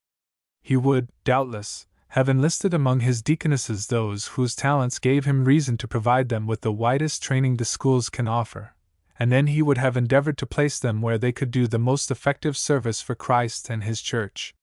It may be that in the future which opens before the women of the Methodist Episcopal Church of America there will be just such questions seeking and finding solution. 241/237. 241/. 242/238. 242/. Doubtless at the present time the deaconess who will answer to the greatest number of immediate wants is the parish deaconess, or the home mission deaconess, as we may call her. Her usefulness has been well tested in the great cities of Germany, France, and England, as we have seen. Perhaps nowhere is her work better appreciated than in London, the greatest city of modern times. The tendency of this age of manufactures and commerce is to attract laborers and workers from country homes, where work has become less open to them through the increased use of agricultural 243/239 machines of all kinds, into cities, where factories, shops, counting rooms, and offices constantly afford openings. London has felt the full force of this movement. In 1836 her population was about equal to that of New York, including Brooklyn and Jersey City. Now the great city contains 5,500,000 inhabitants. It is growing at the rate of over 100,000 a year, nor is there any influence at work to stop its growth. The same causes that produce it are constantly at work. The great massing of the population together, with the unequaled increase in the wealth of the people, make the contrast of riches and poverty striking and obvious. The west of London, with its vast wealth, its homes of refinement and elegance, and its appliances for the enjoyment of art, science, and literature, is separated from the poverty, the degradation, the misery, and the sorrow of the East End by a gulf as great as that which separated Lazarus from Dives. It is difficult for those who are at ease, whose lives, to use Wordsworth's felicitous phrase, are made up of cheerful yesterdays and confident tomorrows. It is difficult for such even faintly to apprehend the dullness, the drudgery, and the hardships of those who, even at the best estate, are obliged to live in such surroundings. The vast metropolis a few years ago was for a short time shaken out of its lethargy by 244/240, a voice that would be heard, when the bitter cry of outcast London was published. Few who will read these pages have any conception of what these pestilential human rookeries are, where tens of thousands are crowded together amid horrors which call to mind what we have heard of the middle passage of the slave ship. To go into them you have to penetrate courts reeking with poisonous malodorous gases arising from accumulations of sewerage, refuse scattered in all directions, and often flowing beneath your feet, courts, many of them, which the sun never penetrates, which are never visited by a breath of fresh air. You have to ascend rotten staircases, grope your way along dark and filthy passages swarming with vermin. Then, if you are not driven back by the intolerable stench, you may gain admittance into the dens in which these thousands of beings herd together. 8 feet square! That is about the average size of many of these rooms. Where there are beds they are simply heaps of dirty rags, shavings, or straw, but for the most part the miserable beings find rest only upon the filthy boards. There are men and women who lie and die day by day in their wretched single room, sharing all the family trouble, enduring the hunger and the cold, without hope, without a single ray of comfort, until God 245/241 curtains their staring eyes with the merciful film of death. 243/239 243/244/240 244/245/241 245/. Such are the places where the Deaconesses of East London go in and out from morn to eve, like angels of mercy, succoring the miserable and unhappy, often rebuking vice, and encouraging with friendly words those who are worn and discouraged in the battle of life. Here they nurse the sick, hold mothers' meetings, start evening classes for working young men, and gather the children of all ages in every kind of class that can interest and instruct them. They are always ready to provide for individual cases that they meet. If they find a friendless young servant girl who is out of work, they send her to the servants' home, where, for very little payment, sometimes nothing at all, she can be taken care of long enough to give her fresh courage and strength. Then she is aided in seeking a situation, and so she is saved from the innumerable temptations to vice and misery that are sure to assail her if she stands alone. Many of these deaconesses are educated women, gladly devoting their whole life and energies to the work, and who with food and raiment are quite content. Nothing but a strong, indomitable faith in God's love and promises can stand the strain of 246/242 such work. But if there is the faith and love to deny self and dare all, for the love of Christ and in His name, where can such rewards for labor be found? The dull streets become filled with friends, sodden countenances brighten, the little children come with loving faces and gladdened hearts, and the deaconess is recognized as interpreting to the hearts of these weary, forlorn, helpless people the love of God who, when He came upon earth, shared the burdens that belonged to His humanity. He came as a man of sorrows and acquainted with grief, and it was the common people that heard Him gladly. The deaconess, in her distinctive dress, is becoming a well-known figure in the east of London, and not only protected but recommended by her garb, she visits the lowest parts of the city without danger. Just such deaconesses are needed in the cities of America. The cities of the United States are increasing as wonderfully as the great cities of the Old World. With the surplus population of Europe pouring in upon us by the hundreds of thousands annually, our country is doubling in numbers every 25 years, and the growth of the towns absorbs a larger proportion of this multitude than does the country. The cities attract the immigrants because there they find others of their own nationality. In some cities there are 247/243 whole foreign colonies where the people speak a foreign tongue, read foreign newspapers, and have very few interests in common with the people of the land in which they live. They continue the same customs and the same habits of thought that belonged to them in the Old World. Examples of such colonies are found in the 30,000 Poles in Buffalo, and the 60,000 Bohemians in Chicago. 246/242 246/247/243 247 Then the cities offer attractions that are irresistible to the young men and women from the country. Thousands leave quiet country homes every year, and with no certain prospects before them, cast themselves into the busy life of the nearest great metropolis. In many places, especially in New England, the villages number less, and farmland is much less valuable than it was 50 years ago. It is this massing of population that is causing us already to experience some of the evils that are old problems in the great cities of Europe. There is the same gulf between the rich and the poor, with the added element that the great mass of the poor are composed of foreigners and their children. And the difference in race is a hindrance to a common ground of sympathy. A greater hindrance is the difference in religious faith.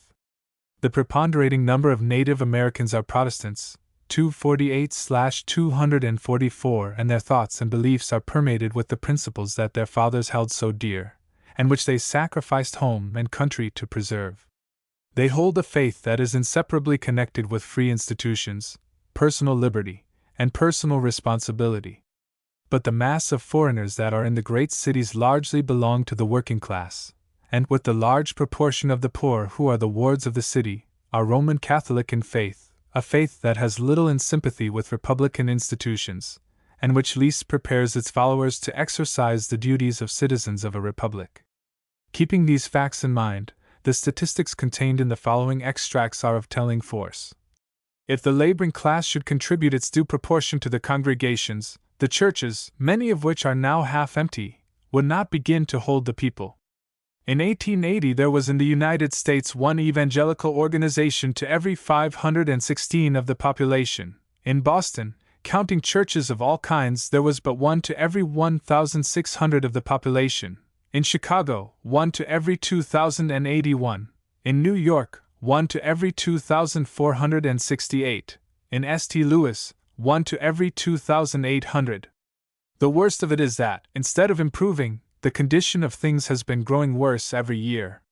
While the prosperous classes are moving away to the suburbs, 249/245, and the laborers are being more densely massed together in the heart of the city, the church accommodations, even if fully used, are becoming more inadequate to the needs of the community.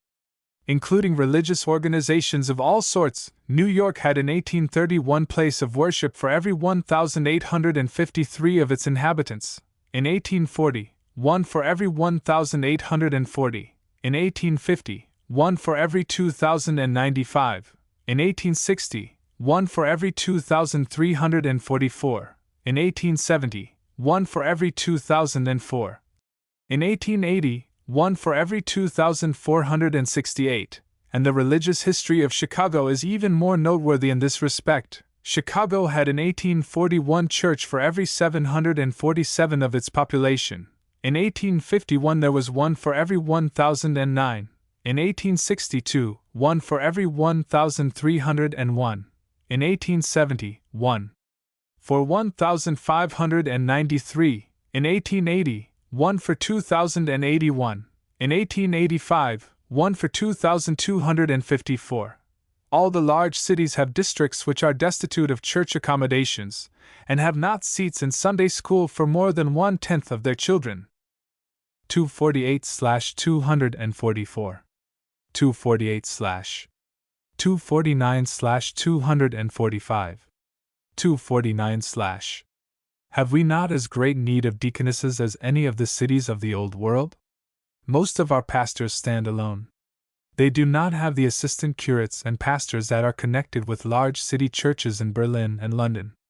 When the minister makes pastoral calls, and entering working men's homes, finds sickness and scanty resources, 250/246, he has no deaconess to call to his aid with her cheerful words of encouragement and her loving sympathy, that are better than money and medicine. It is not charity alone that is wanted in such cases. It is the knowledge of how to use proper means to make the sick one comfortable, how to lessen the burden on the family that a small additional call for work and care has so sadly taxed, how to enlighten the ignorance that is so common without wounding the susceptibilities that are so human. For, to quote the words of the Christ in the vision of Sir Launfal, 250/246. 250/. It is for such ministrations that we need deaconesses in every evangelical church of the United States. May the women that are ready to publish the tidings be a great host. 251/247. 251/. Chapter 15. Objections met and suggestions offered. Success and glory are the children of hard work and God's favor, is the inscription upon the tablet erected in Christ's Hospital, London, to the memory of Sir Henry Maine. Success. Upon these two elements depends the future of the deaconess cause in America. We are assured of the one. Will the other be forthcoming? Will the individual members of the church give this cause their hearty support? Surely the facts that have been stated must have convinced the judgment, but perhaps there are certain prejudices to be overcome. I fear that deaconesses too closely resemble Catholic nuns for Protestants to accept them, says one. No, these helpful Christian women are thoroughly Protestant. Deaconesses are no Catholic institution. Wherever they have appeared, they have been met by open antagonism from the Catholic Church. Witness the calumnies with which the papers of that capital have constantly assailed the deaconess home of Paris. 252/248. 252/248. 252/. There is good in the Catholic sisterhoods, but mingled with much that we disapprove. The deaconess institutions have the good features, but have avoided the ill. Much of the success of the Catholic Church in winning the poor and in retaining its influence over the lowly is due to the power exerted by the sisters who go about from house to house among the poor, and are received as friends. There is a great army of Catholic sisters. It is calculated that there are about 28,000 sisters of Vincent de Paul, 22,000 Franciscan sisters caring for the sick, 6,000 sisters of the Holy Cross, 5,000 sisters of Charles, making a total of about 60,000 sisters of various orders belonging to the Catholic Church who are occupied with works of mercy. The sisters engaged in education are often well trained and accomplished. The Order of Charles will not accept widows, orphans without property, girls from asylums, or those that have served as maids. As a rule, those that join it must make some contribution of money to the order when they are received. This order is small, but one of the most active and aggressive of any. The great number of the sisters, however, are women of few advantages, taken from poor homes and lives of toil. 253/249. There is wisdom in this course, for a great deal of the work to be done depends upon qualities that can be developed by training, while the exceptional education and talents are employed in the exceptional places. 253/249. 253/. A contemplation of these facts just recorded causes us better to understand the importance that the cooperation of women has for the Catholic Church. It causes us, too, to appreciate better the opening before the Protestant women of all evangelical churches, so wide, so all-embracing that every variety of talent can find a place. Gifts of clothes or food or fuel are not so well appreciated as the respectful hearing which clothes the teller with self-respect, the kind word and loving sympathy that feed the heart, the inspiring consolations of religious faith that animate and warm the soul, and such gifts women of sympathetic Christian hearts can ever render. As has been well said, shall the advantages of such a system be monopolized by those who have so little else to offer? You may say, I do not object to the deaconess and her work, but I do object to her distinctive dress. I do not believe in a uniform of charity. 254/250. But let us consider the arguments that can be brought forward in favor of it. It is a distinctive garb because its wearer is a distinctive officer of the Church. Unless you were set apart by some uniform immediately and widely recognized, how could she have the protection that is accorded her? Alike in every land where she is known, as we have seen, the deaconess can venture into any part of the great cities at any hour, and is invariably treated with respect. There is in the heart of the rudest and most lawless some trace of chivalry which recognizes the self-denying lives of these women. Then, in making her visits, the deaconess finds her dress an introduction that opens doors that would otherwise remain closed to her. It certainly is a convenient and economical garb, that saves a great deal of time and money to the wearer. 254/250. 254/. Are not these advantages more than an offset to an ill-defined objection to the dress because it has been associated with women who are alien to our Protestant faith? This is a minor matter, however, and one that can be adjusted at liking. You may say, I do not like to think of a woman who is dear to me cut off from the pleasures of home life, and devoted to a lifetime of work among those who, in many respects, must be repugnant to her tastes. It does not seem so high and beautiful 255/251 a life as that which makes home a center, and carries on its activities from there. 255/251. 255/. But there are many women debarred from the pleasures of home life by God's direct providence to whom other duties and responsibilities have been allotted. And then this work may not necessarily be for life. It is true that when a Christian woman occupies the position of a deaconess, she must relinquish wholly all other pursuits so long as she holds this office. Neither without grave and weighty reasons should she seek to leave it. It is her calling.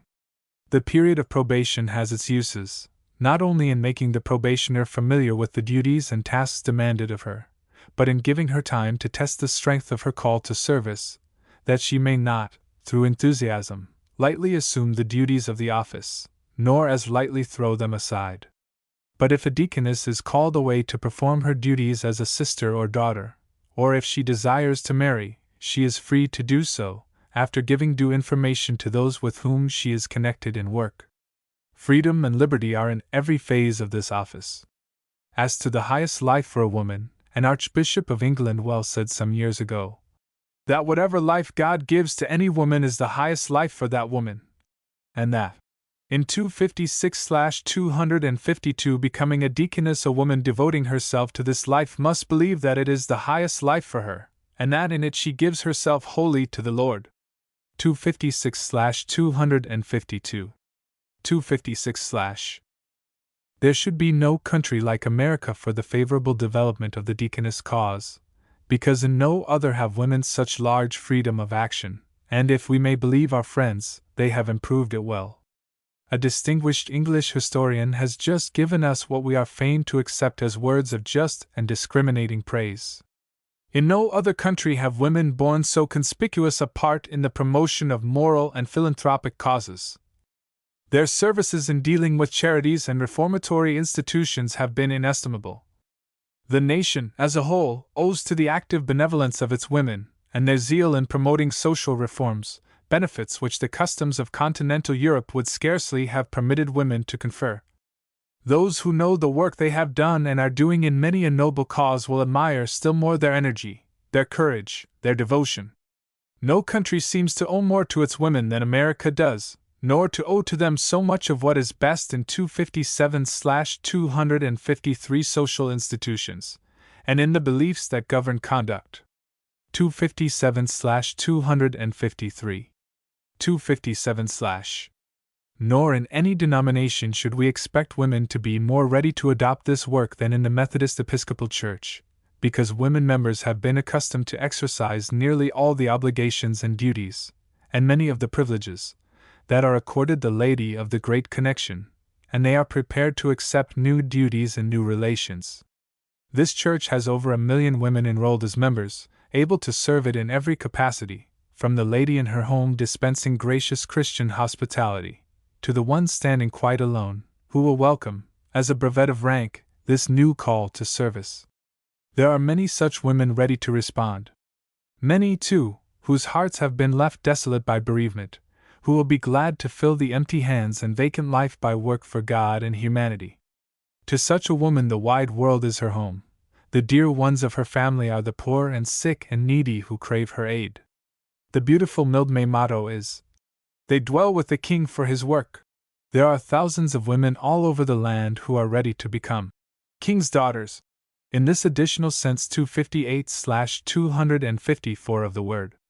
The possibility of what such women can accomplish in the furtherance of God's kingdom upon earth has not begun to be fathomed. 258/254. 258/. Think of a great city church, with the manifold interests clustering around it, left to the care of a single pastor. He has not only the preparation of his weekly sermons, the care of the social meetings of the church, but a long line of other duties that are equally important to maintain. He must perform pastoral duties, push forward aggressive movements in behalf of the masses not touched by the church services, and fulfill public duties in connection with great charities, philanthropies, and moral reforms that he cannot neglect without injury.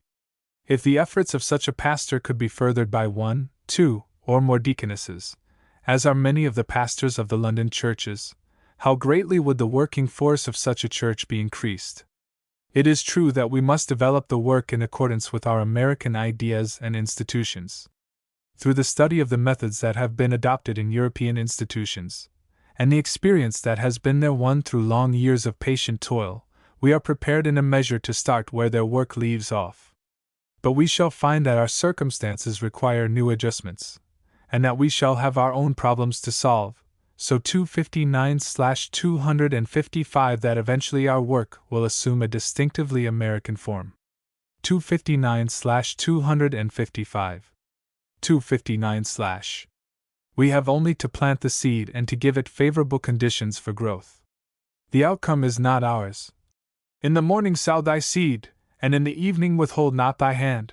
The results are with him who giveth the increase.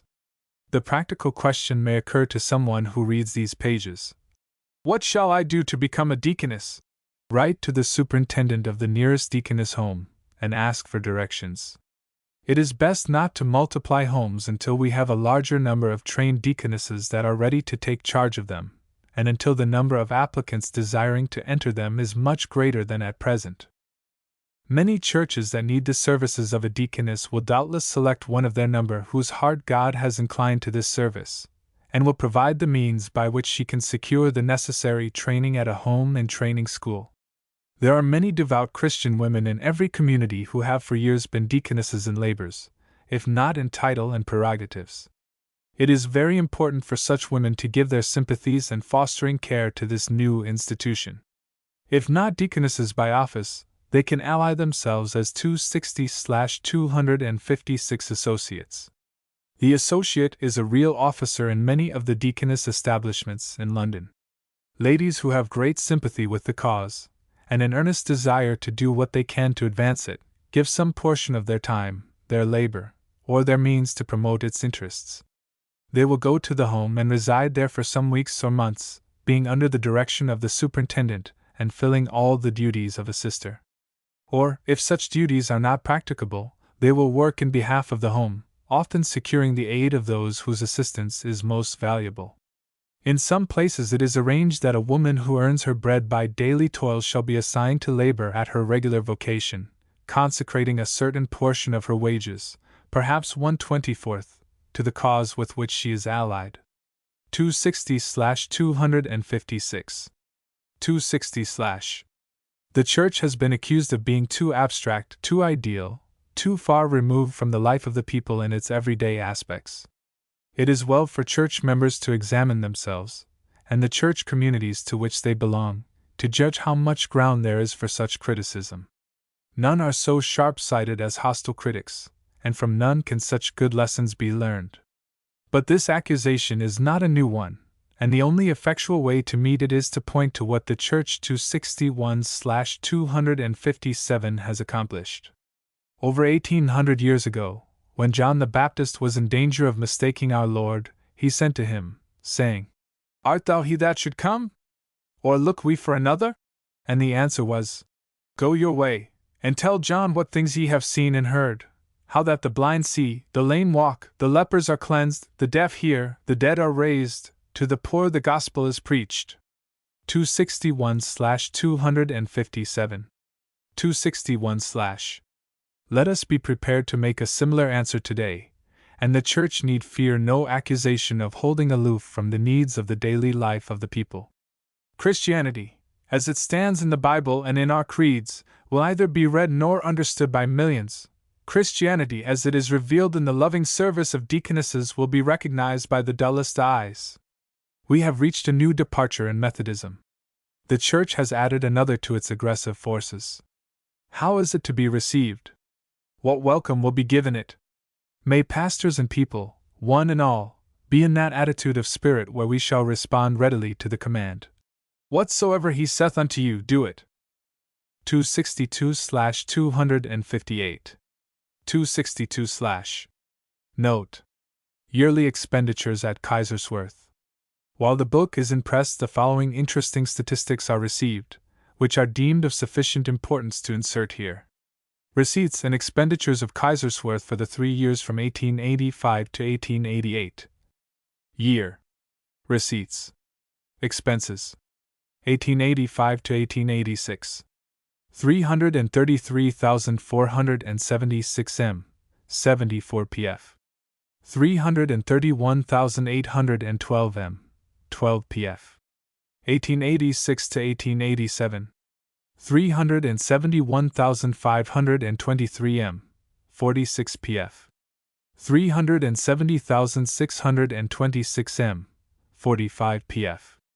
1887 to 1888. 337,508 m, 14 pf. 492,384 m, 21 pf. In the year 1887 to 1888, the excess of expenses over receipts was caused by the construction of a new building, and special funds were contributed which more than met the deficit. Rev. F. Fliedner, the son of Pastor Fliedner, further writes, "This does not include the expenses in the East and other foreign stations. In truth, about 600,000 marks pass yearly through our treasury. What an amount of good accomplished by the yearly expenditure of $150,000. 263/259. 263/